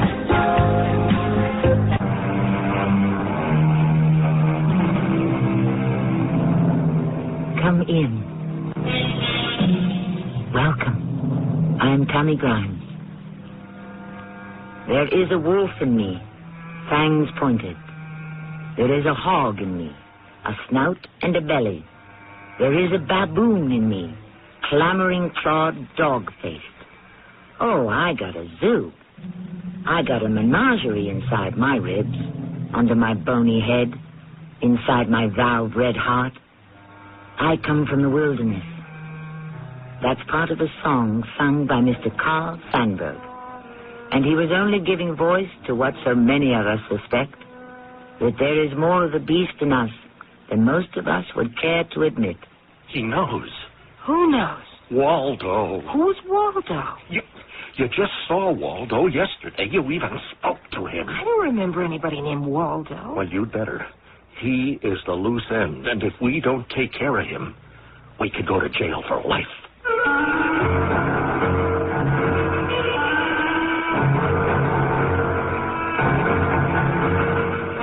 Our mystery drama, Lady Macbeth at the Zoo, was written especially for the Mystery Theater by Sam Dan and stars Larry Haines. I'll be back shortly with Act One. If you've been waiting to buy a new appliance, your White Westinghouse dealer is now offering great values on brand new White Westinghouse 1982 models of refrigerators, freezers, washers, dryers, dishwashers, and ranges. And just when you need it most, White Westinghouse dealers are featuring a great spring price down event on previous year's models, floor samples, and other price down values. So buy now and clean up at the White Westinghouse Great Spring Price Down. White Westinghouse, we're making things better for you. Countdown to Cure. Hi, this is Henry Winkler with a message from the Leukemia Society of America. Leukemia treatment and research has advanced encouragingly during the last 10 years. We are now able to stop the progress of this disease in many cases, especially children. But more than half of all leukemia occurs in persons over 60 years of age. Each year there are 23,000 new cases. So please support the Leukemia Society's countdown to a cure. It's a matter of time. Thank you. I bought this gadget by mail. The ad said it would save me a lot of gas. It did. Since I put it in, my car won't start. They said I could make money stuffing envelopes at home. I'd like to give those envelope guys a licking. If you shop by mail and don't get what you were promised, it could be mail fraud, and there are many different kinds, from products that don't work to worthless work-at-home schemes. If you're a victim or even suspect mail fraud, call your postal inspector. It's his job to keep the mail a nice way to shop. The ad said I could lose 20 pounds a week painlessly. What I lost was $20, and that hurt a lot. They said there were hundreds of dollars to be made working at home. They were right. I worked at home, and they made hundreds of dollars. Remember, most of the time when you shop by mail, you do get what you were promised. But if you suspect mail fraud, call your local post office and ask for your postal inspector or postmaster. Don't take getting taken. A public service announcement by this station and your postal service.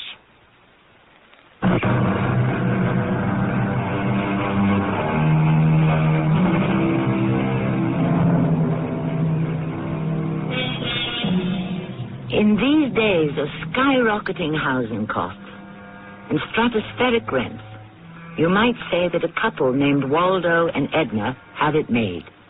They pay nothing at all for room and board. They enjoy a large, airy, one-room apartment, and they even have an outside terrace. True, their home is a cage in the Bronx Zoo, but they have practically no other options. That is because Waldo and Edna are anthropoid apes. They are delightful creatures in every way, attractive, intelligent, and almost human. But it's that word, almost, that denotes the indefinable difference and spans the infinite distance between us. It is a brilliant, beautiful summer day. Waldo and Edna are relaxing in the section of their cage that is in the open air. The door is lifted, and old Tom, the keeper, comes in.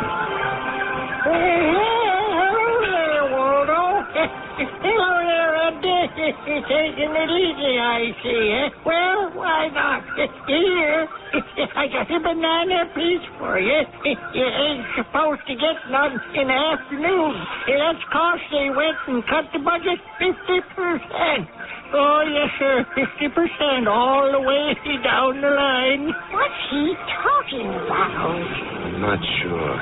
I thought you understood their language. Well, he's a little hard to follow. Well, I shouldn't wonder. They don't speak a logical, comprehensible tongue like decent, intelligent apes. With them, it's all squeals and squeaks. I don't think they can even understand each other. You don't have to worry. Not you, Waldo, and not you, Edna. I bring you these from home. Go ahead. Go ahead, take them. That's a good boy. That's a good girl. Oh, hey, there's some folks out front. Let's show them a little something, huh? Watch these folks. Come on, Waldo and Edna. Give old Tom a kiss. What does that word kiss mean? Just put your mouth against his cheek. Oh, that again? Do I have to? We both have to, Edna. Well, these human beings are barbarians. Now, let's get it over with. And smack your lips as you do it. What I go through for a lousy banana? Yeah, good.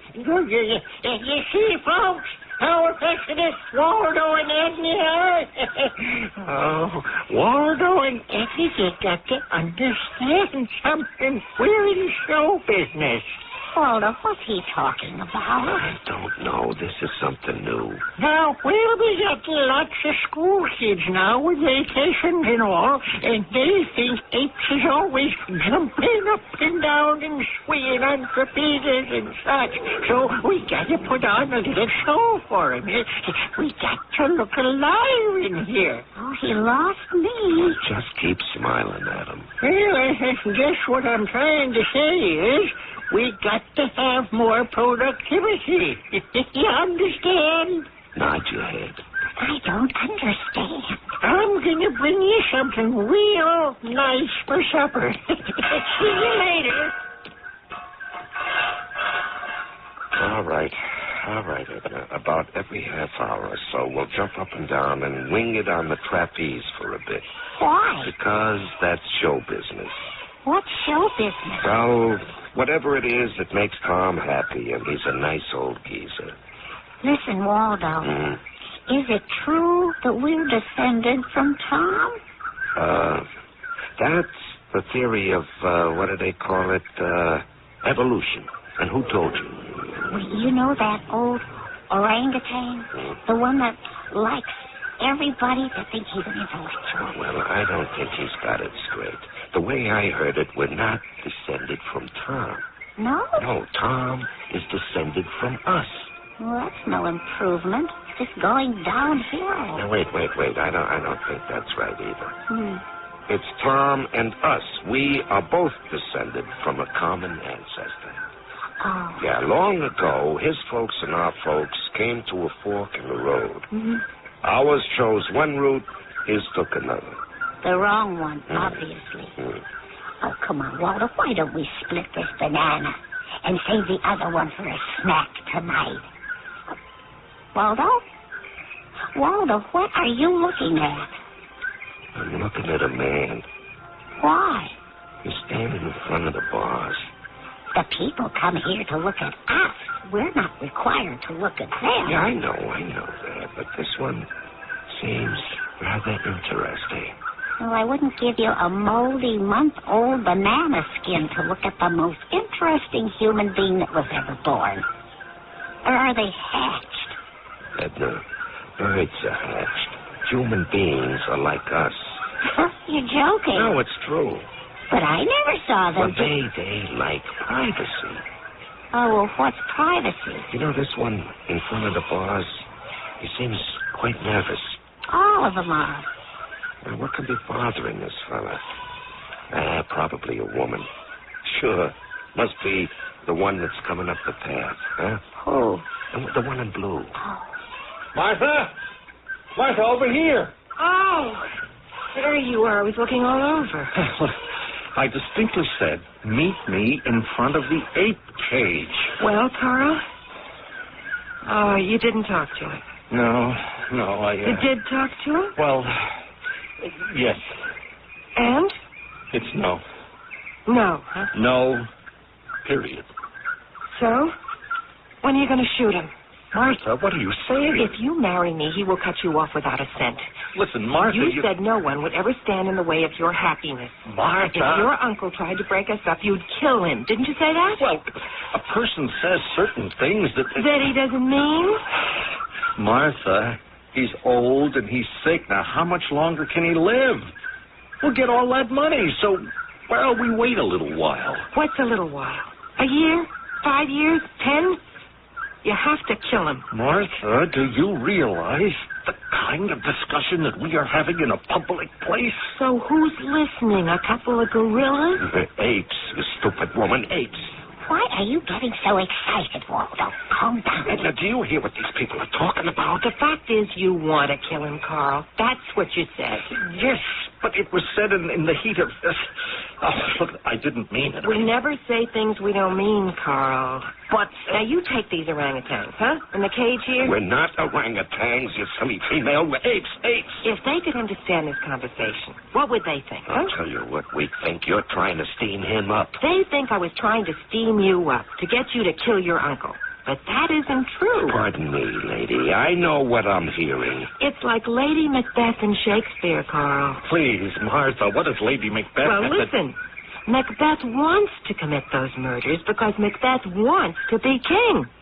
She isn't telling him anything he doesn't want to hear. She isn't telling him to do anything he doesn't really want to do. Martha, to kill another human being... You have to do it. Why do I have to do it? He was always crazy, and now he's getting senile. Any day he could decide to change his will, leave his money to charity. And where would that leave you? Listen, Carl, don't let her talk you into it. She wants you to commit murder. Waldo, what's it to you? It's wrong, Edna. It's wrong. Oh, mind your business. What are those chimps chattering about? We're not chimps. We're apes. Carl, you know I'm right. You have to do it. So now that it's settled, you do it tonight. Tonight? Why not? How can I kill him? Shoot him. I don't have a gun. He has a gun. But the gun is a collector's item. It's a custom-made Handley Parrish. It's a 7-shot. It fires, doesn't it? But he keeps it locked in his night table. After he goes to sleep, steals the key. What if he wakes up while I'm trying How to... can he wake up? He takes a sleeping pill right after dinner. And the housekeeper is off this evening. But You see, it's almost too simple. Now listen, you shoot him. You take some stuff from the house. You mess things up a little, make it look as if a burglar broke in. But suppose the police suspect me. After you shoot him, drive over to my apartment. You were with me all night, so you've got an alibi. And you also inherit $3 million. So, tell me, Carl, what's wrong with it? Think about it. That's right, Carl. You think about it. It's murder. Waldo, who's asking you to butt in? Will you be quiet, Edna? This man is actually considering committing a murder. Well, Carl? No, Carl, don't. You know you have no choice. No. What is the matter with that monkey? I'm not a monkey. I'm an ape. Look, Martha, I feel... Yeah? No, I'd better not tell you. You think I'm crazy. What is it? That baboon. I'm not a baboon. How many times do I have to tell you? I'm an ape. I feel he is trying to tell me something. Who does he think you are? Tarzan? Martha, this isn't a joke. What is he trying to tell you? I don't know. Hey, you in the cage there. Eat your banana and mind your business like a good fella. The names on the plaque, it says Waldo and Edna. Which is which? How would I know? Yeah, well, I guess this one there, the bigger one, is the male. Waldo. Well, you see, he's the one who's trying to tell me something. Carl, what kind of stupid conversation are we having? I don't know. I must be feeling a little... Well, look, you don't make a decision to kill your uncle every day. Carl, I am not minimizing this thing, but it has to be done. Yes. All right. Let's go. Get it over with. No, Carl, come back. Don't do it. Come back. Waldo, what is the matter with you? That man, Edna, tonight, he is going to commit a murder. Oh, who's he going to kill? You heard him, his uncle. So what? So what? Life is precious, Edna. Not among human beings. Murder is their biggest outdoor sport. It's also their second most popular indoor sport. Well, I've got to stop it. Oh, how are you going to stop it? Well, I just got to stop it. Waldo, what are you doing? Now stop rattling the bars and stop jumping up and down like that. Somebody, please, listen to me. Well, why should they listen? They can't understand you. Everybody, listen. It's going to be a murder. Hey there, Waldo. Well, how you feeling now, old fella? You feeling good, huh? This here's Waldo, folks. Every now and then, he just starts feeling his own. Tom, listen to me. There's going to be a murder. Hey, what? Hey, when I told you we needed increased productivity, you really took me serious. Tom, you have to do something. No, Waldo, the show is over. You done good. Don't get too hot and perspired just before supper. Huh? What did you accomplish? Edna, I can't just sit here. I have to do something. I just have to do something.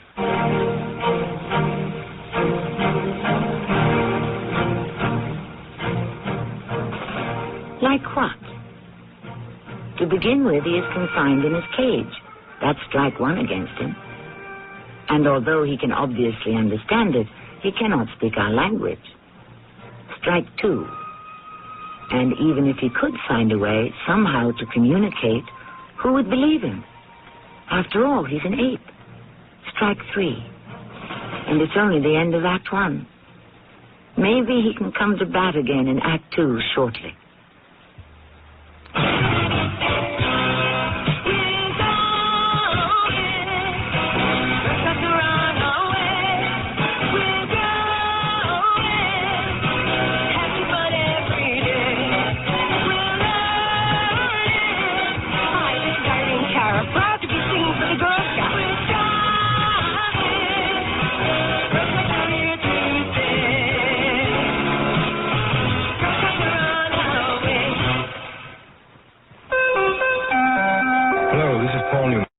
The Columbia Broadcasting System and its associated stations present Orson Welles and the Mercury Theater on the Air.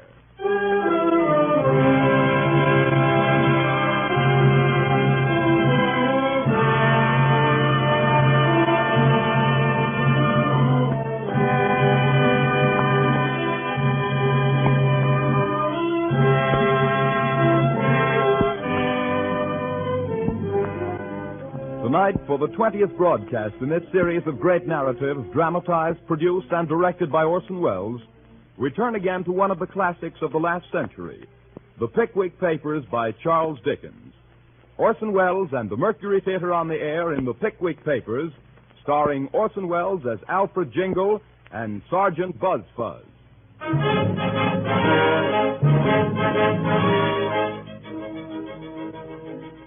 May the 12th, 1827, in special session of the Corresponding Society of the Pickwick Club, Samuel Pickwick, chairman, presiding, unanimously resolved that the first expedition of the society be devoted to the study of the habits and customs of the landed gentry of southern England, in pursuance of which places are to be reserved on a Commodore coach bound from Golden Cross to Rochester, whence the party will proceed by carriage to the manor of Dingley Dell in the county of Suffolk, England. Signed, Samuel Pickwick, permanent chairman. Nathaniel Winkle, permanent vice chairman. Tracy Tupman, permanent honorary treasurer. Augustus Snodgrass, permanent secretary.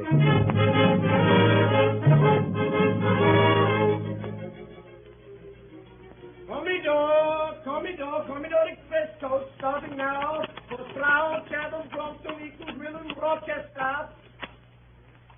Bright and still was the day, balmy the air, and beautiful the appearance of every object as our illustrious chairman rose from his bed in Goswell Street and proceeded to put himself into his clothes and his clothes into his portmanteau. As he sat down to breakfast, a casual observer might possibly have remarked nothing extraordinary in the bald head and circular spectacles, which were intently turned towards the grilled kidney that lay on the plate before him. To those who knew that the gigantic brain of Pickwick was working beneath that forehead, and that the beaming eyes of Pickwick were twinkling behind those glasses, the sight was indeed an interesting one. And how much more interesting did the spectacle become when, starting into full life and animation, he rose from the table, seized his portmanteau, inserted a telescope in his greatcoat pocket and a notebook in his waistcoat, and bade a hearty farewell to Mrs. Bardell, his landlady, and started for the street. 6 minutes later, he reached the Golden Cross. Commodore Express coach starting now for Slough, Chatham, Bless me, that's our coach. This way, Mr. Pickwick, this way. Hurry there, hurry, Mr. Pickwick. Oh, Mr. Pickwick, Mr. Pickwick. There, my portmanteau, my portmanteau.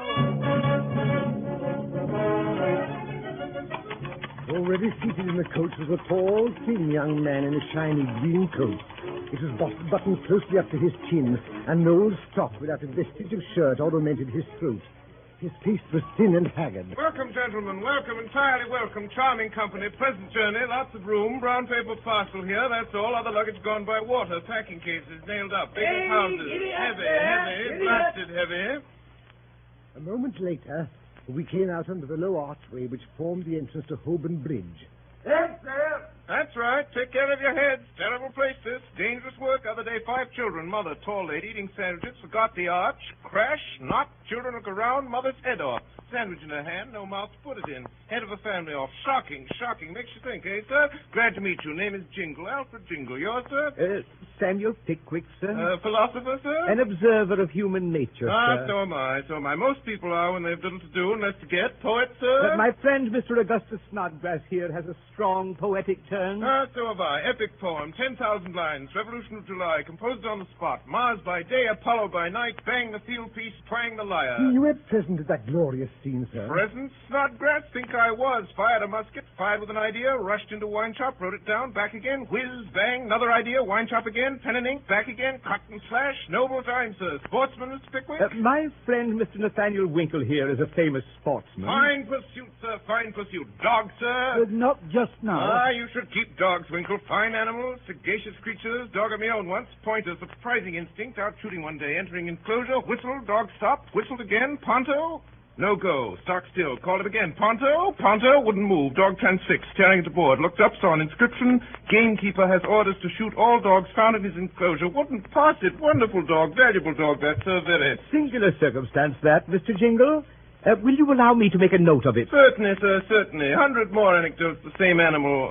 Fine girl in that carriage, sir. Do you, favor the sex, sir? Mr. Tracy Tupman here. Oh, Mr. Jingle. Irresistible creatures. English girls, Tupman, not so fine as Spanish. Noble creatures, Spanish girls. Jet hair, black eyes, lovely forms. Sweet creatures, beautiful. You've been in Spain, sir? Lived there, ages. Many conquests, sir? Conquests, thousands. Don Bellaro Fizgig, grandee, only daughter, Donna Christina, splendid creature, loved me to distraction, jealous father, high-souled daughter, handsome Englishman, Donna Christina in despair, prussic acid, stomach pump in my portmanteau, operation performed, old Bellaro in ecstasies, consent to our union, join hands and flood of tears. Romantic story, very. Is the lady in England now, sir? Dead, sir, dead. Never recovered the stomach pump, undermined constitution, fell a victim. And her father? Remorse and misery, sudden disappearance, talk of the whole city, search made everywhere without success, public fountain in the great square suddenly ceased playing, weeks elapsed, still a stoppage, workmen employed to clean it, water drawn off, father-in-law discovered sticking headfirst in the main pipe with full confession in his right boot. Took it out, and the fountain faded away again as well as ever. Will you allow me to note that little romance down, Certainly, sir, certainly. 50 more if you'd like to hear them. Strange life, sir, mine. Rather curious history. Not extraordinary, but singular. Very singular.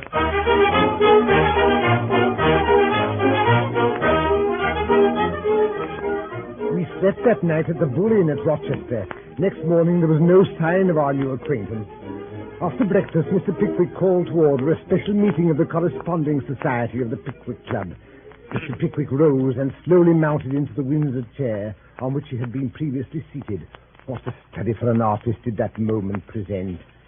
There stood the illustrious Pickwick, with one hand gracefully concealed behind his coat-tails and the other waving in the air to assist his glowing declamation. His elevated position revealed those tights and gaiters which, had they clothed an ordinary man, might have passed without observation, but which, when Pickwick wore them, inspired universal awe and respect. Fame, gentlemen, is dear to the heart of every man. Hear, hear. Poetic fame is dear to the heart of my friend Snodgrass.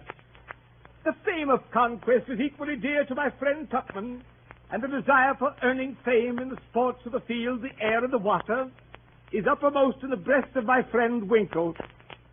I will not deny, gentlemen, that I have been influenced by human passions and human feelings. Cheers. Possibly by human weaknesses. Loud cries of no. I, sir, am an humble individual. Cries of no, no. Still, I cannot but feel that in electing me as your leader, you have selected me for a service of great honor and some danger. Traveling is in a troubled state, and the minds of coachmen are unsettled. Look abroad, gentlemen, and contemplate the scenes which are enacting around you. Stagecoaches are upsetting in all directions. Horses are bolting, boats are overturning, and boilers are bursting. Will these things daunt us, gentlemen, members of the Pickwick Society? Cries of no. Will these perils deter us from prosecuting to their glorious consternation those researches in the cause of science and learning to which, as members of this club, we stand pledged? Cries of no, no, never. Gentlemen, I have your answer. I thank you. Loud cheers. Meeting adjourned.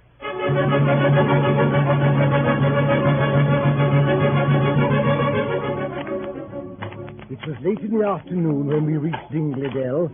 On the doorstep stood our host, Mr. Wardle. Beside him stood an enormous red-faced boy with his eyes closed. Hey there! Hello! Hello. Hello. Why, where have you been? We've been waiting for you all day. Well, you do look tired. Not hurt, I hope, eh?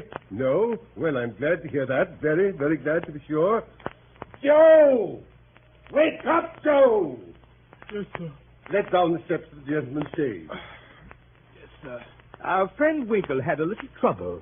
Unusually large horse. Spilt, eh, Mr. Winkle? Never mind. Common accident in these parts. Joe! Blast that boy. He's gone to sleep again. Hey, Joe! Joe! Oh, well, gentlemen, we'll soon have you put to rights. This way, this way. Welcome to Dingley Hall. Joe! Joe! Well, I'll be blowed if that boy hasn't fallen asleep again.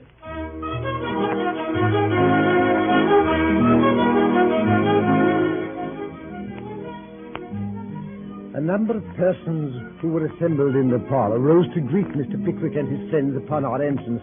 Two young ladies, still in their teens. My daughters, gentlemen, my gals, these are Isabel and Emily, and that's my sister, Miss Rachel Wardle. She's a miss, she is, and yet she ain't a miss, eh? Eh, Rachel? No, brother. My sister, Miss Pickwick. How do you do?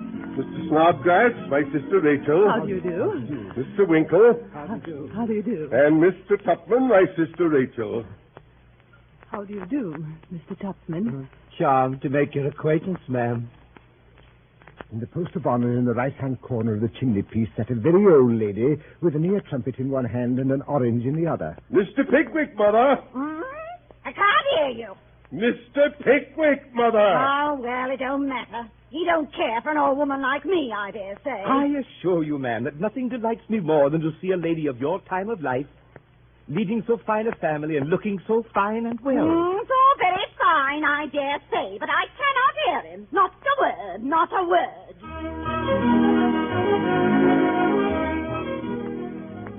At the vast dinner table that night, Mrs. Wardle occupied one end of the table. At the other end sat Mr. Wardle and Mr. Winkle, myself between the two girls, and on the other side, Miss Rachel Wardle and Mr. Tupman.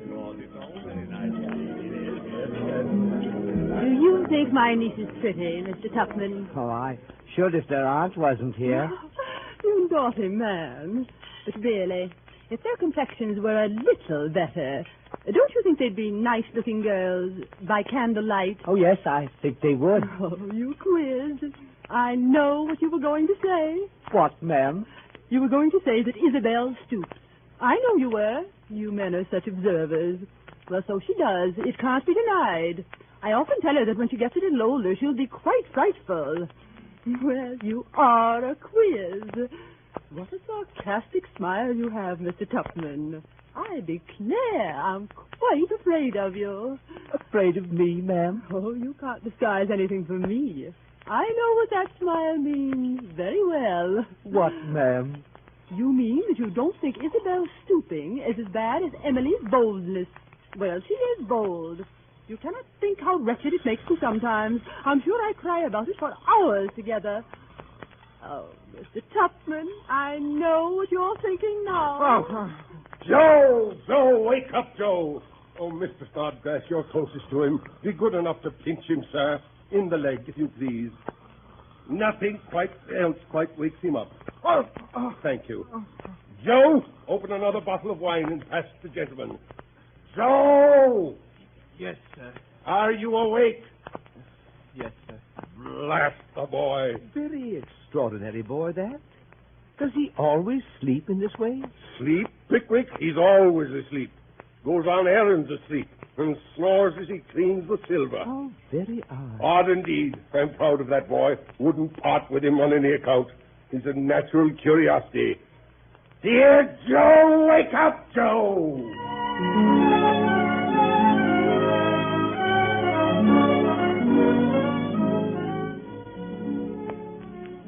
Next morning, when our chairman awoke, the rich, sweet smell of the hayricks rose to his chamber window, and all around he heard the birds singing.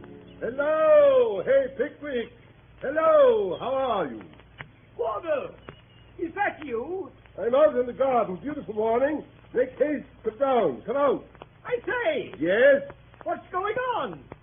What are you doing with that gun under your arm? Why, your friend Mr. Winkle and I are going rook shooting before breakfast. He's a very good shot, ain't he? I've heard him say he's a capital one. I admit I never saw him aim at anything.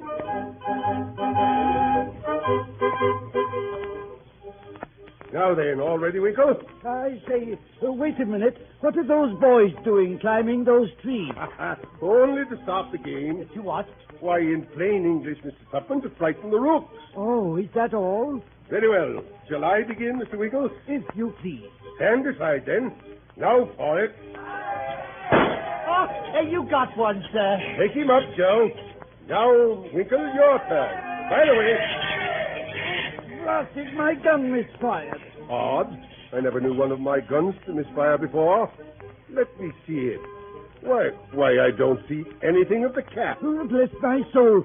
I declare I forgot the cap. Well, here you are. Here's the cap. Try again. Now ready. All right, boys. Oh! What's wrong? Oh, good heavens. What happened? I'm not sure, Mr. Wardle, but I think I've just killed Mr. Tupman.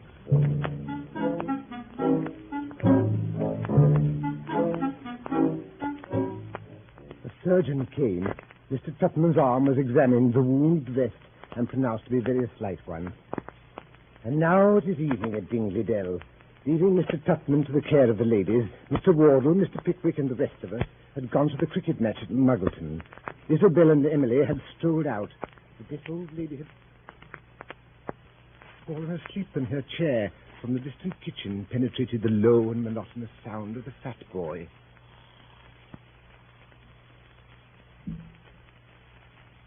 Mr. Tupman. Miss Wardle, you are an angel. Mr. Tupman. Nay, I know it but too well. All women are angels, they say. Then what can you be?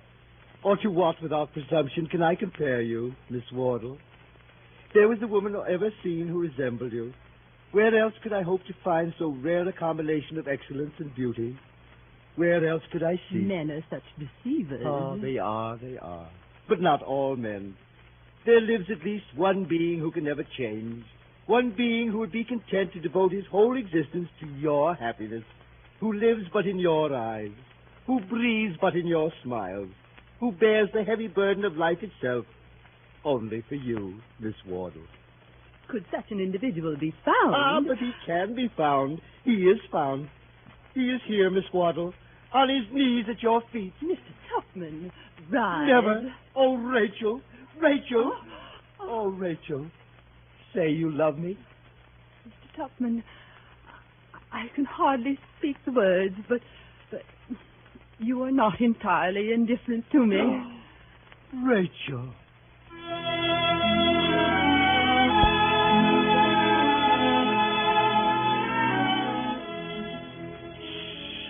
Mrs. Wardle! Mrs. Wardle! Oh, gracious. What is it, Joe? Oh, Mrs. Now, Joe, I'm sure I've always been a good mistress to you, Joe. You've invariably been treated very kindly. You've never had too much to do, and you've always had enough to eat. I know he has. But, oh, Mrs. Hey, what can you want to do now? I wants to make your flesh creep. What do you think I see in the arbor just now? This is what? The strange gentleman. Him as had his armor, a kissing and a hugging. Oh, Joe. None of the servants, I hope. Worse than that. Not one of me granddaughters. Worse than that. Worse than that. Who was it, Joe? Miss Rachel. What? Speak louder. Miss Rachel. My daughter? And she suffered it? Yes, ma'am, and what's more, I see her a kissing of him again. Oh!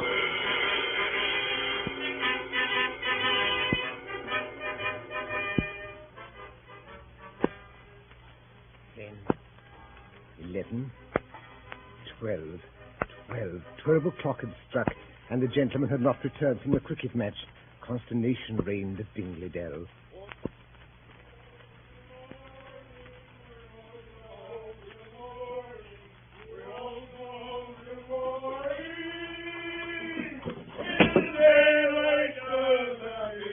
My goodness! Is anything the matter? Nothing the matter. We're all right. I say, Wardle,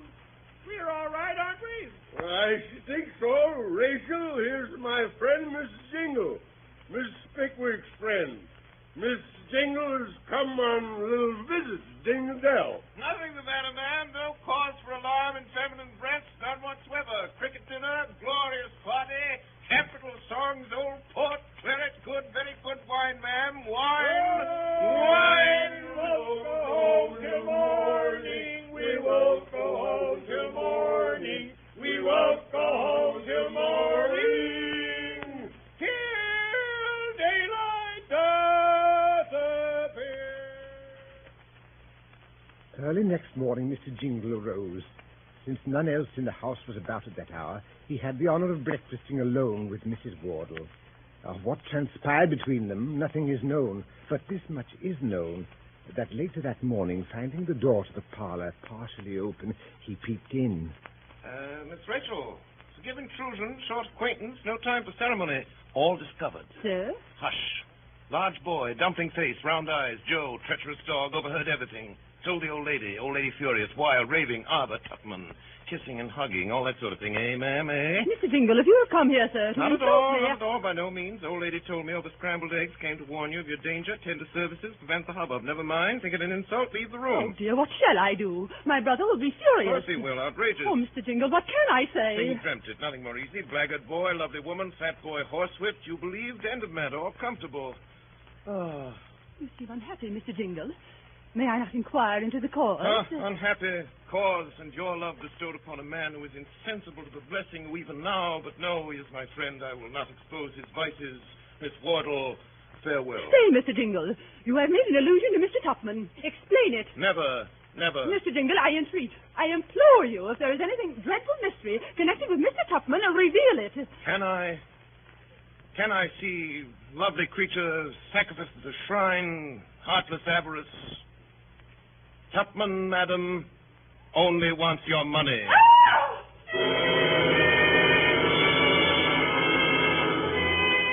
Oh, Mr. Wardle, they've gone. What are you talking about? They've gone, master. Gone right clean off, sir. Who's gone? Are you off your head, boy? That's Sir Jingle and Miss Rachel. Off to London to get married, they said. The scoundrel. They let in a poach, eh? Where's this morning they did from Blue Lion, Muggleton. I was there, Mr. Wardle, but I couldn't stop them, so I run off to Teddy. Good Lord, what should we do? You? Joe, where's the gate? The gate. I'll get a chaise to the lion, I'll follow them. I'll go with you. You're a good fellow, Pickwick. Are you ready? I'm ready. All right, here's the gate, sir. Ready to go. Come on, Pickwick. We'll catch them this side of London, or we'll break our necks trying.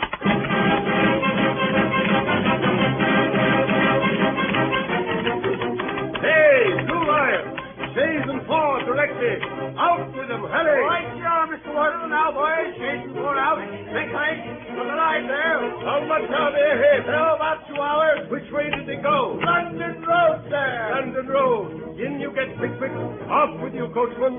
The 7-mile stage is less than a half an hour, and the guinea's yours.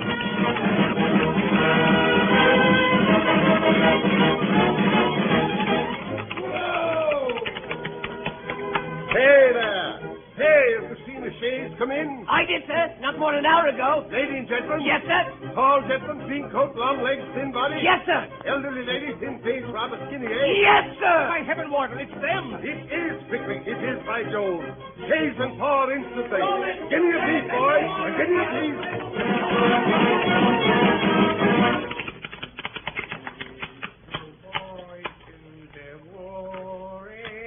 Hey there.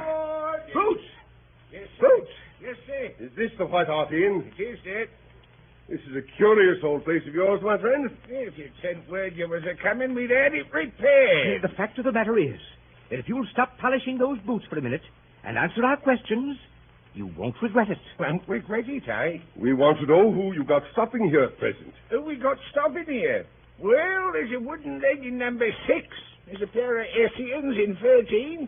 There's 2 pair of half shoes in the commercial. There's easier painted tops in the snuggery inside the bar. And 5 more tops in the coffee room. Nothing more. Hey, stop a bit. Yes, there's a pair of Wellingtons, a good deal worn, and a pair of ladies' shoes in number 5. Come in less than an hour ago. What sort of shoes? Country, mate. Any maker's name? Brand. Where of?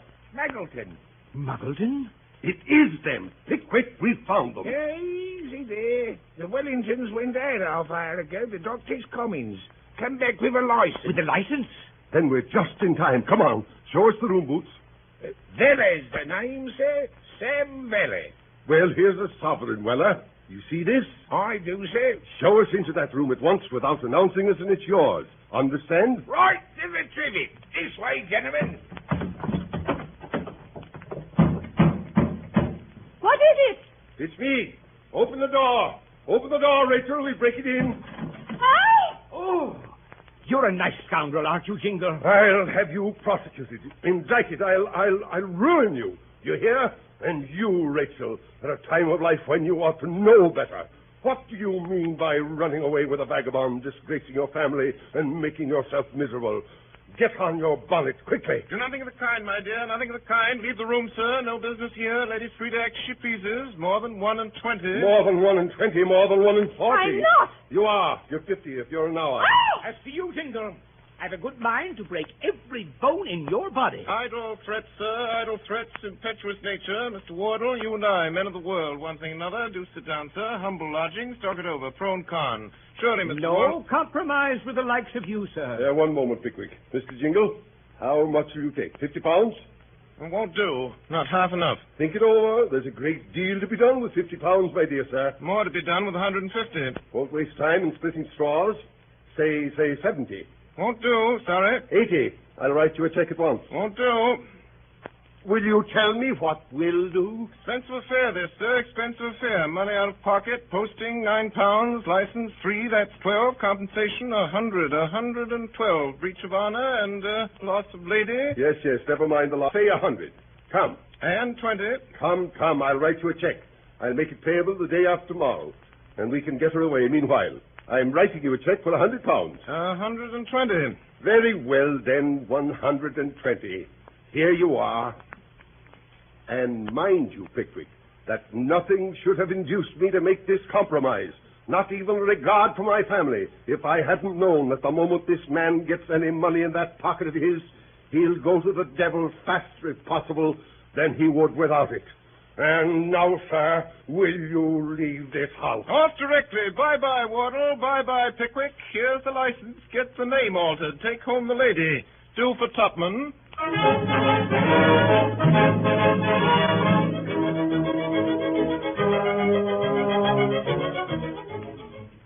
CBS and its affiliated stations are presenting Orson Welles and the Mercury Theater on the air in an original dramatization of Charles Dickens' Pickwick Papers. We pause a moment now for station identification. This is the Columbia Broadcasting System.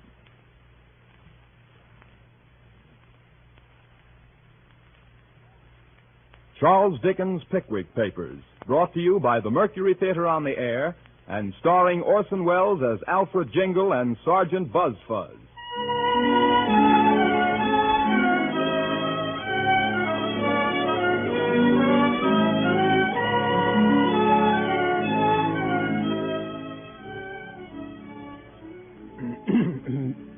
August the 25th, 1827. Mr. Pickwick's apartments in Goswell Street, although on a limited scale, were particularly adapted for the residence of a man of our chairman's genius and observation. There were no children in the house, no servants, no fowls. His landlady, Mrs. Bardell, the widow and sole executrix of a deceased customs house officer, was a comely woman of bustling manners and agreeable appearance. The infantine sports and the gymnastic exercises of Master Bardell, her son, aged 10, were exclusively confined to the neighboring pavements and gutters. Cleanliness and quiet reigned throughout the house, and in it the will of Mr. Pickwick, our chairman, was law. Mrs. Bardell? Mrs. Bardell. Sir? Your little boy is a very long time going. It's over an hour since I sent him out. Why, it's a good long way to the White Hart Inn, sir. A good 2 miles. Ah, very true, so it is. Mrs. Bardell. Sir? Mrs. Bardell, do you think it a much greater expense to keep 2 people than to keep 1? La, Mr. Pickwick, what a question. Well, but do you, Mrs. Bardell? That depends. That depends a good deal upon the person, you know, Mr. Pickwick, and whether it's a saving and careful person, sir. That's very true. But the person I have in my eye, Mrs. Bardell, I think possesses these qualities and has, moreover, a considerable knowledge of the world and a great deal of sharpness. Mrs. Bardell, which may be of material use to me. La, Mr. Pickwick. To tell you the truth, Mrs. Bardell, I have made up my mind. Dear me, sir. You will think it very strange now that I ever consulted you about the matter and never even mentioned it till I sent your little boy out this morning, eh? Well, what do you think, Mrs. Bardell? Oh, Mr. Pickwick, you're very kind, sir. It will save you a good deal of trouble, won't it? Oh, I never thought anything of the trouble, sir. And of course I should take more trouble to please you then than ever. But it is so kind of you, Mr. Pickwick, to have so much consideration for my loneliness. Oh, to be sure. I never thought of that. When I'm in town, you'll always have somebody to sit with you. To be sure, so you will. I'm sure I ought to be a very happy woman. And your little boy. Bless his heart. He, too, will have a companion, a lively one, who'll teach him, I'll be bound, more tricks in a week than he would ever learn in a year. Oh, you dear. Oh, you kind, good, playful dear. Mrs. Bardell. Oh, you darling. Mrs. Bardell, what are you doing? Oh, Mrs. Bardell, your arms. You're Oh, choking you me. dear, dear Bless my thing. soul, Mrs. Bardell. My good woman. Oh, dear me, what a situation. Pray consider. Please, Mrs. Bardell, don't if anybody should come. Oh, let them come. I'll never leave you, you dear, good, kind Oh, soul. Mr. Bardell, let me go, will you? I Oh, hear somebody coming dear up the Mr. stairs. Don't. Pickwick. There's a good creature. Don't. Good great heavens. Well, for heaven's sake. Lord. Gentlemen. Why, what's the matter? I don't know. Stop staring, Snodgrass. Tupman, Winkle, come here. Help me. Let's lead this woman downstairs. Oh, I'm better now, Mr. Pickwick. Let me lead you downstairs, ma'am. Thank you, sir. Thank you. I'll go by myself. I'd rather go by myself. Oh, Mr. Pickwick. Dear Mr. Pickwick. I cannot conceive, gentlemen. I cannot conceive what has been the matter with that woman. I was merely trying to announce to her my intention of hiring a manservant when she fell into the extraordinary paroxysm in which you found her. Very, very extraordinary thing. Very. Very. Placed me in such an extraordinarily awkward situation. Very. Very. Very. Gentlemen, fellow members, surely you don't suspect me. There's a man at the door now. It's the man I spoke to you about. A most remarkable fellow. I sent for him up at the White Hart Inn this morning. Come in. Good morning, gentlemen. Gentlemen, this is Mr. Weller, Sam Weller. You remember me, I suppose? From the White Hart? Oh, I should think so. Queer customer, that there Jingle. But he was one too many for you, wasn't he? Up to snuffing a pinch or two over, eh? Never mind that matter now. I want to speak to you about something else. Sit down. Thank you, sir. Business first and pleasure afterwards, as King Richard III said when he stabbed t'other king in the tower afore he smothered the babies. Now, with regard to the matter on which I sent for you, Mr. Weller... That's the point, sir. That is it. As the father said to the child when he swallowed an ape name. We want to know in the first place whether you have any reason to be discontented with your present situation. Before I answers that there question, gentlemen, I should like to know, in the first place, whether you're going to provide me with a better. I have half a mind to engage you myself. Have you, though? Wages? £12 a year. Clothes? 2 suits. Work? To attend upon me and travel about with me and these gentlemen here. Do you accept the situation? The terms is agreed on. I'm let to a strange gentleman, and if the clothes fits me off as well as the place, they'll do. Take a bill, Dan.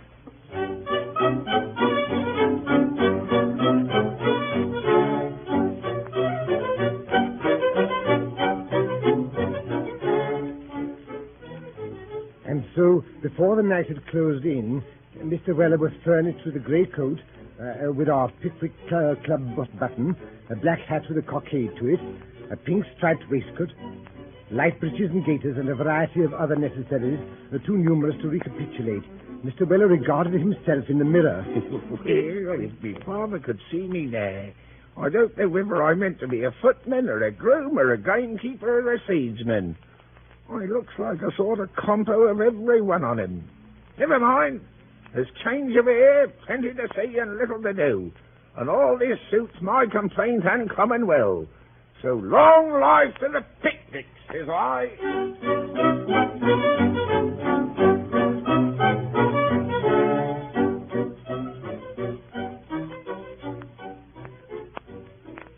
The next morning, led by Mr. Pickwick and accompanied by his new servant, the three active members of the illustrious Pickwick Club climbed upon the upper seat of the Bristol coach, little suspecting how thickly the clouds were at that moment gathering about the head of their illustrious chairman.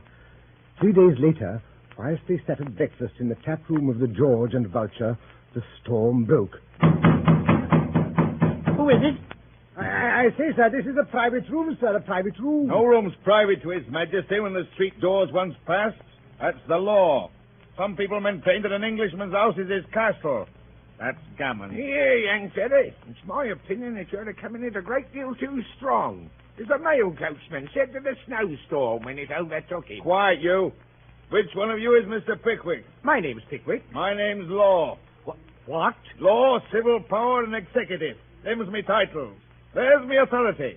In the name of the peace of our suffering Lord the King, studied on that case, made and provided, and all regular. In pursuance of which I deliver to you, Pickwick, this communication. What do you mean by this insolence? Leave the room, sir. That I will, and gladly, sir. No offence taken, I hope, where none meant. Good day, gentlemen. On the table before our chairman lay a paper neatly sealed with a wafer and directed in a round hand. Mr. Pickwick picked it up and opened it. Oh, mercy on us. What's this? It must be a jest. It can't be true. What is it? What's the matter? Nobody dead, is there? Oh, Tupman, you read it. Yes. Freeman's Court, Cornhill, August 28, 1830. Bardell against Pickwick. Sir, having been instructed by Mrs. Martha Bardell, landlady of 28 Goswell Street, to commence an action against you for a breach of promise of marriage, for which the plaintiff lays her damages at £1,500, we beg to inform you that the writ has been issued against you in this suit in the Court of Common Pleas. We are, sir, your obedient servants, Dodson and Fogg. It's a plot. Yes, it is a plot, gentlemen. A vile attempt to extort money. A base conspiracy.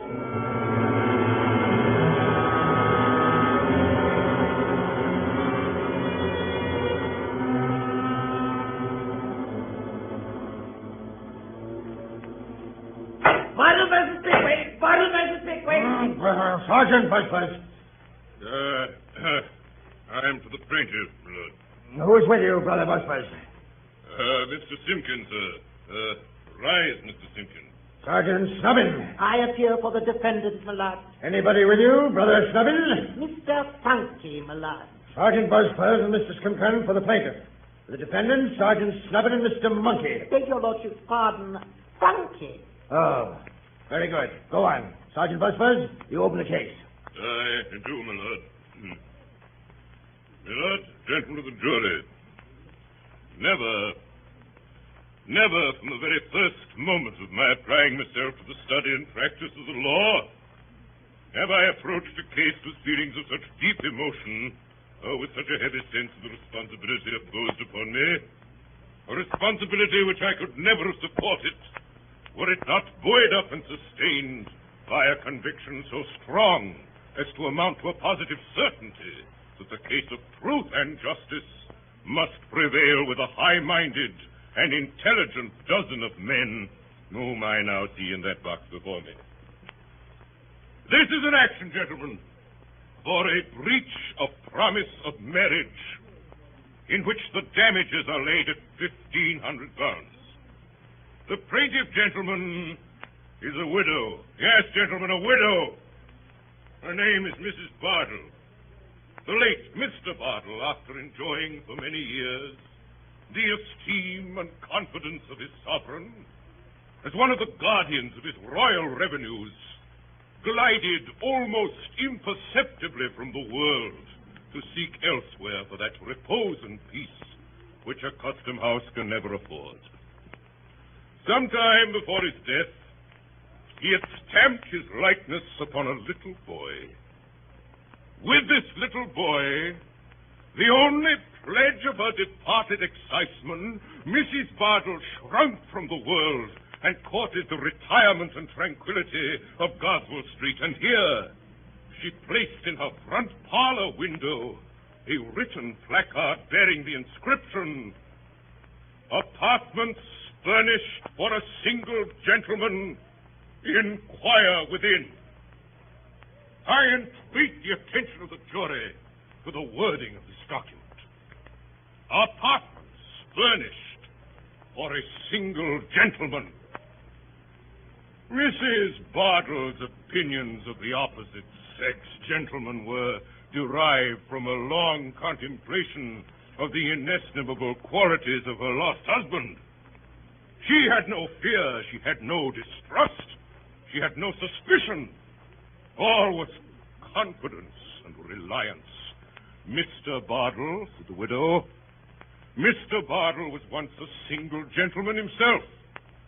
To single gentlemen, I look for protection, for assistance, for comfort, and for consolation.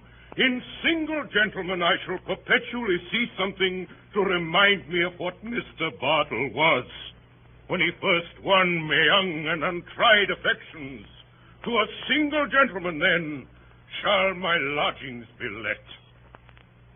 Actuated by this beautiful and touching impulse, the lonely and desolate widow dried her tears, furnished her first floor, caught the innocent boy to her maternal bosom, and put the bill up in her parlor window. Did it remain there long? No. No, the serpent was on the watch. The train was laid. The mine was preparing. The sapper and miner were at work. Before the bill had been in the parlor window, 3 days, gentlemen. A being, erect upon 2 legs, and bearing all the outward semblance of a man, and not a monster, knocked at the door of Mrs. Bardell's house. He inquired within. He took the lodgings, and on the very next day, he entered into possession of them. This man was Pickwick. Pickwick, the defendant. Of this man, Pickwick, I will say little. The subject presents but a few attractions. And I, gentlemen, am not the man, nor are you, gentlemen, the men, to delight in the contemplation of revolting heartlessness and of systematic villainy. I say systematic villainy, gentlemen. And when I say systematic villainy, let me tell the defendant, Pickwick, if he be in court, as I am informed he is, and that it would have been more decent in him, more becoming, in better judgment, and in better taste, if he had stopped away. Let me tell him, gentlemen, that any gestures of dissent in which he may indulge in this court will not go down with you. But will you know how to value and how to appreciate them? Be his name Pickwick or Noakes or Stokes or Stiles or Brown or Thompson. I shall show you, gentlemen, that for 2 years, Pickwick continued to reside constantly and without interruption or intermission at Mrs. Bardell's house. I shall show you that Mrs. Bardell, during the whole of that time, waited on him, attended to his comforts. I shall show you that. And I shall show you that on many occasions he gave halfpence and on some occasions even sixpence to a little boy. I shall prove to you, gentlemen, that on August 25th of last year he distinctly and in terms offered a marriage. And I am in a situation to prove to you on the testimony of 3 of his own friends, most unwilling witnesses, gentlemen, most unwilling witnesses, that on that morning he was discovered by them holding the plaintiff in his arms and soothing her agitation by his caresses and endearments. Now, gentlemen, but one word more. 2 letters have passed between these parties. Letters which are admitted to be in the handwriting of the defendant and which speak volumes indeed. They are not open, fervent, eloquent epistles, breathing nothing but the language of affectionate attachment. No, they are covert, sly, underhanded communications. Let me read the first. Garraway's, 12 o'clock. Dear Mrs. B, chops and tomato sauce, yours, Pickwick. Gentlemen, what does this mean? Chops and tomato sauce, yours, Pickwick. Chops! Gracious heavens, and tomato sauce! Gentlemen, is this the happiness of a sensitive and confiding female to be trifled by such shallow artifices as these? The next has no date whatever, which is in itself suspicious. Dear Mrs. B, I shall not be at home till tomorrow. Slow coach. And then follows this very remarkable expression. Don't trouble yourself about the warming pan. The warming pan. Why, gentlemen, who does trouble himself about a warming pan? When was the peace of mind of man or woman broken or disturbed by a warming pan, which is in itself a harmless, a useful, and I will add, gentlemen, a comforting article of furniture? Why is Mrs. Bardell so earnestly entreated not to agitate herself about this warming pan unless, as is no doubt the case, it is a mere cover for hidden fire, a mere substitute for some endearing word or promise agreeably to a preconcerted system of correspondence artfully contrived by Pickwick with a view to his contemplated desertion, and which I am not in a condition to explain. But not for this, gentlemen. It is difficult to smile with an aching heart. It is ill jesting when our deepest sympathies are awakened. My client's hopes and prospects are ruined, but Pickwick, gentlemen, Pickwick, the ruthless destroyer of this domestic oasis in the desert of Goswell Street, Pickwick, who has choked up the well and thrown ashes on the sward, Pickwick, who comes before you today with his heartless tomato sauce and warming pans, Pickwick still rears his head with unblushing effrontery and gazes without a sigh on the ruin he has made. Damages. Damages, gentlemen. Heavy damages is the only punishment with which you can visit him, the only recompense you can award to my client. And for those damages, she now appeals to an enlightened, a high-minded,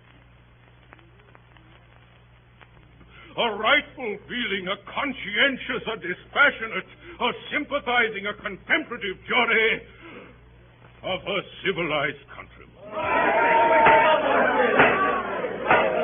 First witness.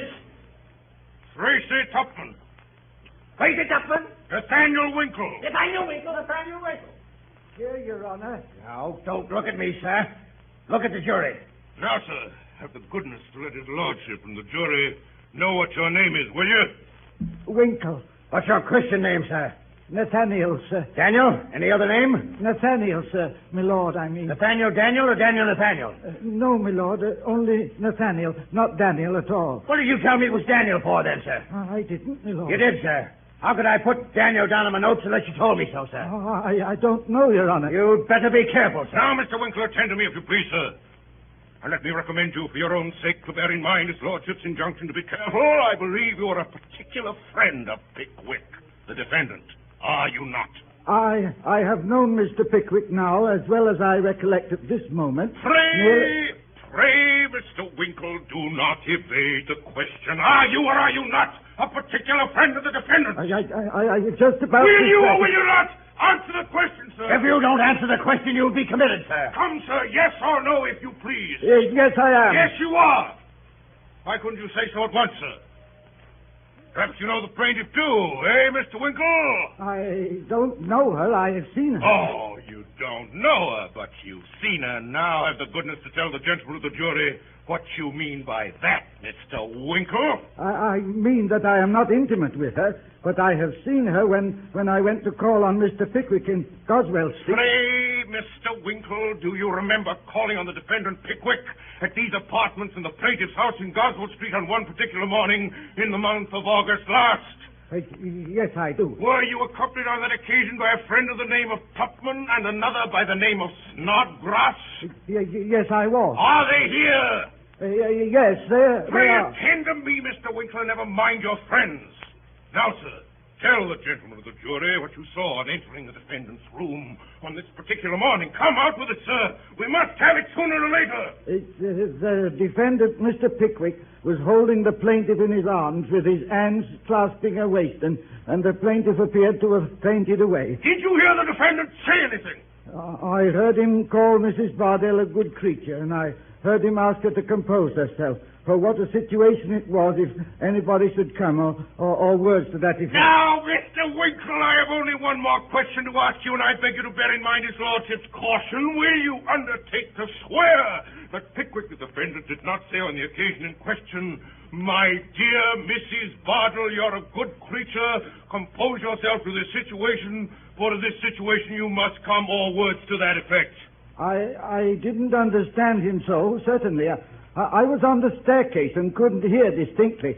The impression on my mind... Gentlemen of the jury, what none of the impressions on your mind, Mr. Winkle, which I fear would be of little service to honest, straightforward men. You were on the staircase and didn't distinctly hear, but you will not swear that Pickwick did not make use of the expressions I've quoted? Do I understand that? No, I will not. That is all, Your Honor. Call Samuel Weller. Samuel Weller! Samuel Weller? Witness. Yes, me lord? What's your name, sir? Sam Weller, me lord. You spell it with a V or a W? It depends upon the taste and fancy of the speller, me lord. I never had occasion to spell it more than once or twice in my life. But I spells it with a V. Quite right, too, Sammy Bill, quite right. Put it down a V, me lord. Put it down a V. Who is that? Who dares to address the court? Usher! Usher! Yes, my lord. Bring that person here instantly. Yes, my lord. Witness, do you know who that was? I rather suspect it was the old un. Who? His father, me lord. Do you see him here now? No, I don't, me lord. If you could have pointed him out, I would have committed him instantly. Sergeant Busbuzz, your witness. Now, Mr. Weller. Now, sir. I believe you're in the service of Mr. Pickwick, the defendant in this case. Speak up, if you please, Mr. Weller. I means to speak up, sir. I am in the service of that there gentleman. And a very good service it is, too. Little to do and plenty to get, I suppose. Quite enough to get, sir. As the soldier said when they ordered him 350 less. You must not tell us what the soldier or any other man said, sir. It's not evidence. Very good, me lord. Do you recollect anything particular happening on the morning when you first engaged by the defendant? Eh, Mr. Weller? Yes, I does, sir. Have the goodness to tell the jury what it was. I had a regular new fit out of clothes that morning, gentlemen of the jury. And that was a very particular and uncommon circumstance with me in them days. You had better be careful, sir. So Mr. Pickwick said at the time, me lord. And I was very careful of that there suit of clothes. Very careful indeed, me lord. Do you mean to tell me, Mr. Weller, that you saw nothing of this fainting on the part of the plaintiff in the arms of the defendant, which you have heard described by the witnesses? Certainly not. I was in the passage till they called me up, and then the old lady wasn't there. Now attend, Mr. Weller. You were in the passage, and yet saw nothing of what was going forward. Have you a pair of eyes, Mr. Weller? Yes, I have a pair of eyes, and that's just it. If they was a pair of patent double-million magnifying gas microscopes of extra power, perhaps I might be able to see through a flight of stairs and a deal door. But being only eyes, you see, my vision's limited. Now, Mr. Weller, I'll ask you a question on another point, if you please. If you please, sir. Do you remember going up to Mrs. Bardell's house one night in August last? Oh, yes, very well. Oh, you do remember that, Mr. Weller. I thought we should get at something at last. I rather thought that too, sir. Well, I suppose you went up to have a little talk about this trial, eh, Mr. Weller? I went up to pay the rent, but we did get a talking about the trial. Oh, you did get a talking about the trial. Now, what passed about the trial will you have the goodness to tell us, Mr. Weller? With all the pleasure in life, sir. After a few unimportant observations from the two virtuous females as was there, the ladies gets into a very great state of admiration at the honourable conduct of Mr. Dodson and Fogg, them two gentlemen as is sitting near you now. The attorneys for the plaintiff, my lord. Well, they spoke in high praise of the honourable conduct of Messrs. Dodson and Fogg, the attorneys for the plaintiff, did they? Oh, yes. They said what a very generous thing it was of them to have taken up the case on spec and to charge nothing at all for costs unless they got him out of Mr. Pickwick. My lord, it's perfectly useless attempting to get any evidence through the impenetrable stupidity of this witness. I will not trouble the court by asking him any more questions. Stand down, sir. Would any other gentleman like to ask me anything? You may go down, sir. Thank you, sir. Good birth, Samuel. Good birth. After this, Sergeant Stubbin addressed the jury on behalf of the defendant, and a very long and very emphatic address he delivered, in which he bestowed the highest possible eulogisms on the conduct and character of Mr. Pickwick. Then Mr. Justice Starley summed up in the old established and most approved form. If Mrs. Bardell were right, it was perfectly clear that Mr. Pickwick, the defendant, was wrong. And if they thought the evidence of Mrs. Bardell, the plaintiff, worthy of credence, they would believe it, and if they didn't, why they wouldn't. The jury then retired to their private room to talk the matter over, and the judge retired to his private room to refresh himself with a mutton chop and a glass of sherry. A quarter of an hour later, the jury came back. The judge was fetched in. His Honor the Judge! Gentlemen of the jury, are you all agreed upon your verdict? We are. Do you find for the plaintiff or for the defendant? For the plaintiff. With what damages, gentlemen? £750. Defendant, have you anything to say?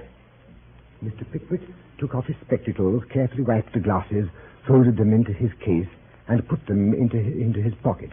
Then, having drawn on his gloves with great nicety, he rose to his feet. I wish to say, my lord, that not one farthing of costs or damages will you ever get from me.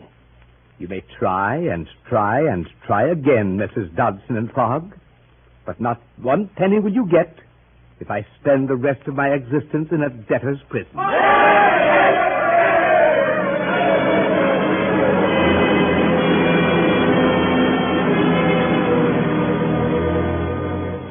Sad days followed for the Pickwickians. With their leader in jail, the club suffered from internal dissensions. Our meetings were rare and melancholy. And then at last there dawned a glorious day. On November the 4th, 1828, Mr. Pickwick and his servant Weller emerged from the fleet. On November the 5th, the members of the Pickwick Club once more gathered together at the feet of their illustrious leader, heard him deliver upon that joyful occasion an oration which has been carefully preserved in the minutes of the society. Gentlemen, Cheers. fellow members, Loud cheers. I shall never regret having devoted the greater part of 2 years to mixing with different varieties and shades of human character. Frivolous as my pursuit of novelty may have appeared to many. Cries of no. Nearly the whole of my previous life having been devoted to business and the pursuit of wealth, numerous scenes of which I had no previous conception have dawned upon me. I hope to the enlargement of my mind and the improvement of my understanding. Cheers. If I have done but little good, I trust I have done less harm, and that none of my adventures will be other than a source of amusing and pleasant recollection to me in the decline of life. God bless all. Loud and prolonged cheering.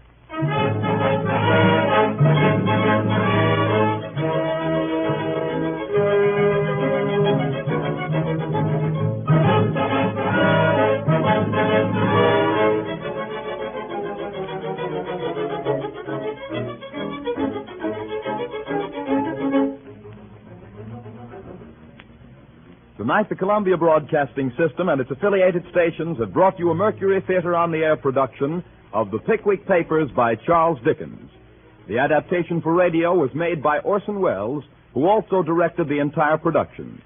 This has been the 20th in the weekly CBS series featuring this brilliant Broadway company in dramatized narratives from the world's great literature. In the cast tonight was Samuel Pickwick, played by that unstarred star of the Mercury Theater on the Air, Mr. Ray Collins. Augustus Snodgrass, by Mr. Alfred Shirley. Mr. Tracy Tupman, he of the excruciatingly warm heart, by Mr. Frank Reddick. Nathaniel Winkle, the huntsman, Mr. William Podmore, Mr. Wardle, Mr. William Pringle. Joe, the fat boy who always slept, was Elliot Reed. Rachel, the spinster sister of Mr. Wardle, was Mary Wicks. Sam Weller was Mr. Eustace Wyatt. Mrs. Bardell, Brenda Forbes. Mr. Fogg, McGregor Gibbs. Sergeant Snubbins, Edgar Berrien. And finally, Sergeant Buzzfuzz and Mr. Jingle, whom you probably recognize. The orchestra was directed by Bernard Herrmann, and Davidson Taylor supervised the production for CBS.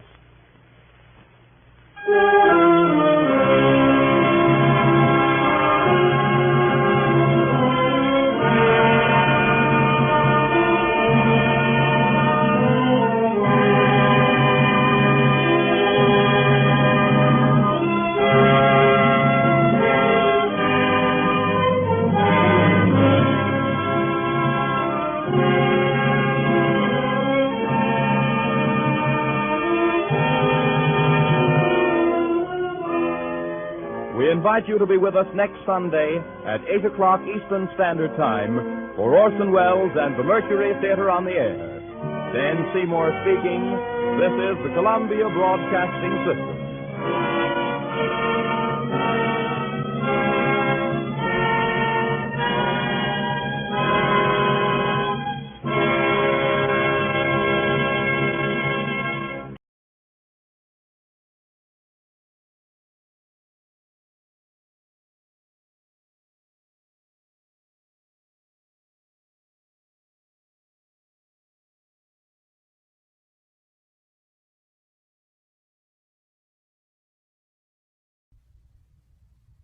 Story Dramas, brought to you by Nelson Olmsted.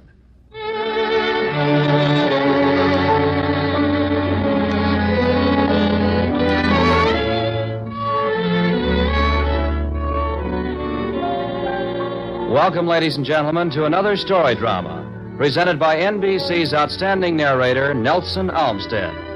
The narrative tonight is included in Nelson Olmsted's list of the 10 best short stories ever written, representing one of the finest tales of the supernatural ever to appear in the English language. Here is Charles Dickens' The Signal Man and Nelson Olmsted.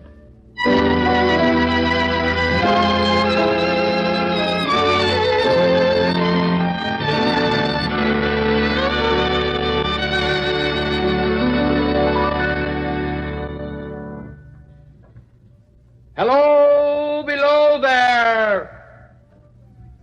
When the signalman heard my voice calling to him, he was standing at the door of his little hut with a flag in his hand furled around its short pole. One would have thought, considering the nature of the ground, that he could not have doubted from what quarter the voice came. But instead of looking up to where I stood at the top of the steep, man-made cutting nearly over his head, he turned himself about and looked down the railway line. Hello, below there! From looking down the line, he turned himself about again, and raising his eyes, he saw my figure above him. Is there any path by which I can come down and talk to you? He looked up at me without replying, and I looked down at him without pressing him too soon with the repetition of my idle question. Just then there came a vague vibration of the earth and air as a train passed over the line beside him at the bottom of the cutting and roared into the tunnel at the far end. Then the signalman pointed to a round, zigzag descending path, now out of the side of the cutting, down which I made my way. The cutting was extremely deep and unusually precipitate. It was made through a clammy stone that became oozier and wetter as I went down. When I came down low enough upon the zigzag descent to see him again, he was standing between the rails on the way by which the train had lately passed. He was a dark, sallow man with dark beard and rather heavy eyebrows. His post was in as solitary and dismal a place as ever I saw. On either side, a dripping wet wall of jagged stone, excluding all view but a strip of the sky, one end terminating in a gloomy red light, and the gloomier entrance of a black tunnel in whose massive architecture there was a barbarous, depressing, and forbidding air. So little sunlight ever found its way to the spot that it had an earthy, deadly smell, and so much cold wind rushed through it that it struck chill to me. He just looked at me, didn't talk. So I said something about the lonesome post he had to occupy, and that it had riveted my attention when I looked down from up yonder. He directed a most curious look around the red light near the tunnel's mouth and looked all about it, as if something were missing from it. I said, that light is part of your charge, isn't it? Don't you know it is? He answered in a low voice. Well, you look at me as if you had a dread of me. I was doubtful whether I'd seen you before. Oh, where? He pointed to the red light he'd looked at. There, I asked. Yes. Oh, my good fellow, what should I be doing there? However, be that as it may, I never was there, believe me. I think I believe you. Yes, I'm sure I do. His manner cleared like my own. And I questioned him about his duties in that lonely spot and about those many long and lonely hours spent there. He was friendly enough and took me into his little hut where there was a fire, a desk, a telegraphic instrument, and a little signal bell. We talked easily, and from the conversation I found that he had once been in college but had run wild for a while, misused his opportunities, gone down, and had never risen again. He had no complaint to offer about that. He'd made his bed, and he lay upon it. Several times we were interrupted by the little bell, and he had to read off messages in the telegraph and send replies. In the discharge of his duties, I observed him to be remarkably exact and vigilant. As I rose to leave him, I said, well, you almost make me think that at last I met with a contented man. I believe I used to be so. But I'm troubled. I'm troubled. Oh, what do you mean? It's very difficult to tell, sir. It's very, very difficult to speak of. Let me ask you, what made you cry, hello, below there tonight? Oh, heavens knows, I cried something to that effect. Not to that effect, sir. Those were the very words. I know them well. Well, if they were, I said them, no doubt, because I saw you below. For no other reason. What other reason could I possibly have? You had no feeling that they were conveyed to you in any supernatural way? No. Oh. I took you for someone else this evening. That troubles me. Oh. Who is this person? I don't know. Is he like me? I don't know. I never saw the face. The left arm is always across the face, and the right arm is waved, violently waved. This way. I followed his action with my eyes, and it was the motion of an arm gesticulating with the utmost vehemence. An action, if interpreted into words, would probably say, for God's sakes, clear the way. One moonlit night, I was sitting here when I heard a voice cry, hello, below there. I jumped up and looked from the door and saw this someone else standing by a red light near the tunnel, waving as I just now showed you. The voice seemed hoarse with shouting, and it cried, look out! Look out! And then again, hello, below there, look out! I caught up my lamp and turned it on red and ran toward the figure, calling, what's wrong? What's happened? Where? It stood just outside the blackness of the tunnel. I advanced so close upon it that I wondered at its keeping the sleeve across its eyes. I ran right up to it and held out my hand, stretched out to pull the sleeve away. When it was gone. What? Gone? Gone where? Into the tunnel? No. I ran on into the tunnel, 500 yards, but saw nothing. Then I ran back here. I telegraphed both ways. An alarm has been given. Is anything wrong? The answer came back both ways. All well. Within 6 hours after that appearance, the memorable accident on this line happened. And within 10 hours, the dead and wounded were brought along through the tunnel over the spot where the figure stood. A disagreeable shudder crept over me, but I did my best against it. It was not to be denied, I rejoined, that this was a remarkable coincidence, calculated deeply to impress his mind, but it was unquestionable that remarkable coincidences did continually occur everywhere. He interrupted to say that he wasn't yet finished.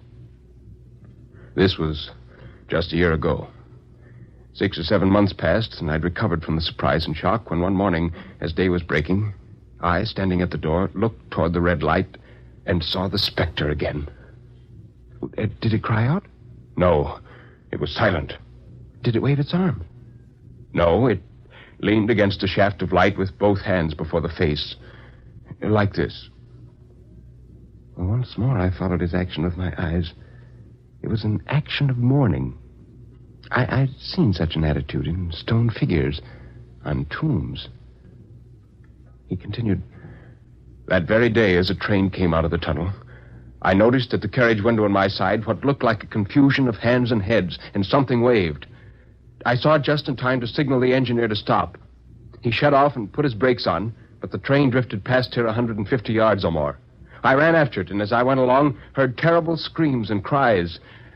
A beautiful young lady had died instantaneously in one of the compartments and was brought in here and laid down on this floor. Now, sir, mark this and judge how my mind is troubled. The specter came back a week ago. Ever since it has been there, now and again by fits and starts. What, at the light? Yes, at the danger light. It calls to me for many minutes together in an agonized manner. Below there, look out. For God's sakes, clear the way. By this time, you will fully understand, sir, that what troubles me so dreadfully is the question, what does the specter mean? No, I'm afraid I don't understand. What is the warning against? What is the danger? Where is the danger?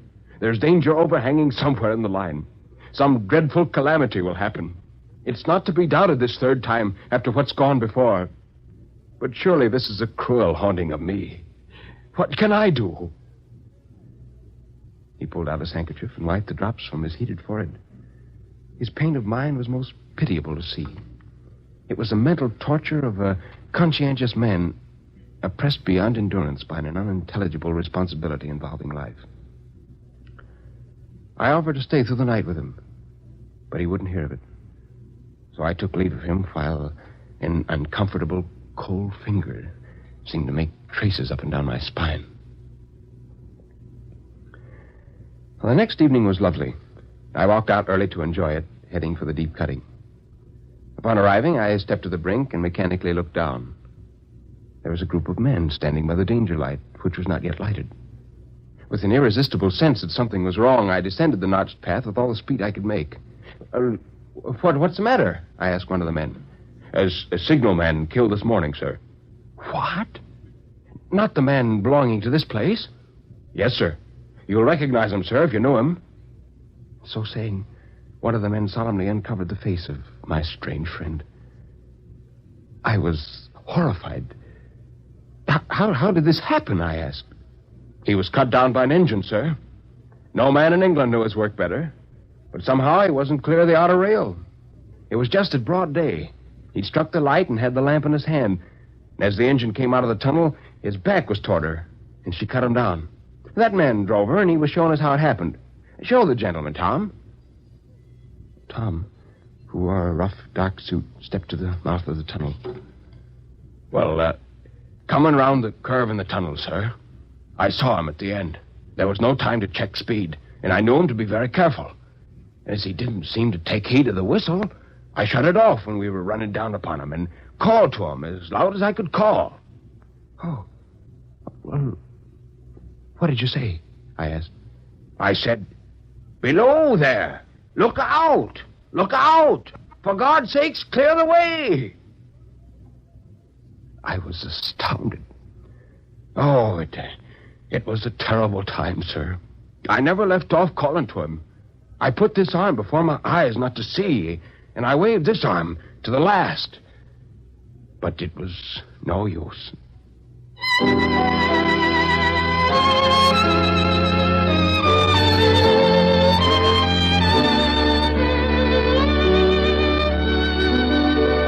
This has been another of the world's greatest stories presented by Nelson Olmsted, who now has some closing comments. Well, Charles Dickens, a 19th century English author, was an astounding man.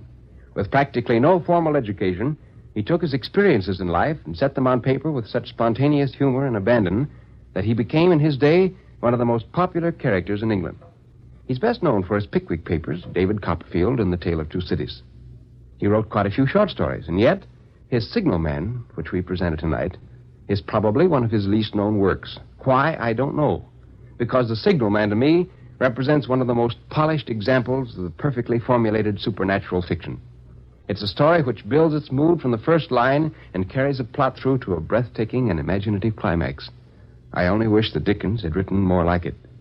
Our next story, Wednesday night, is by the Russian Leonid Andreyev, entitled Silence. Until tomorrow night, then, good night and good reading.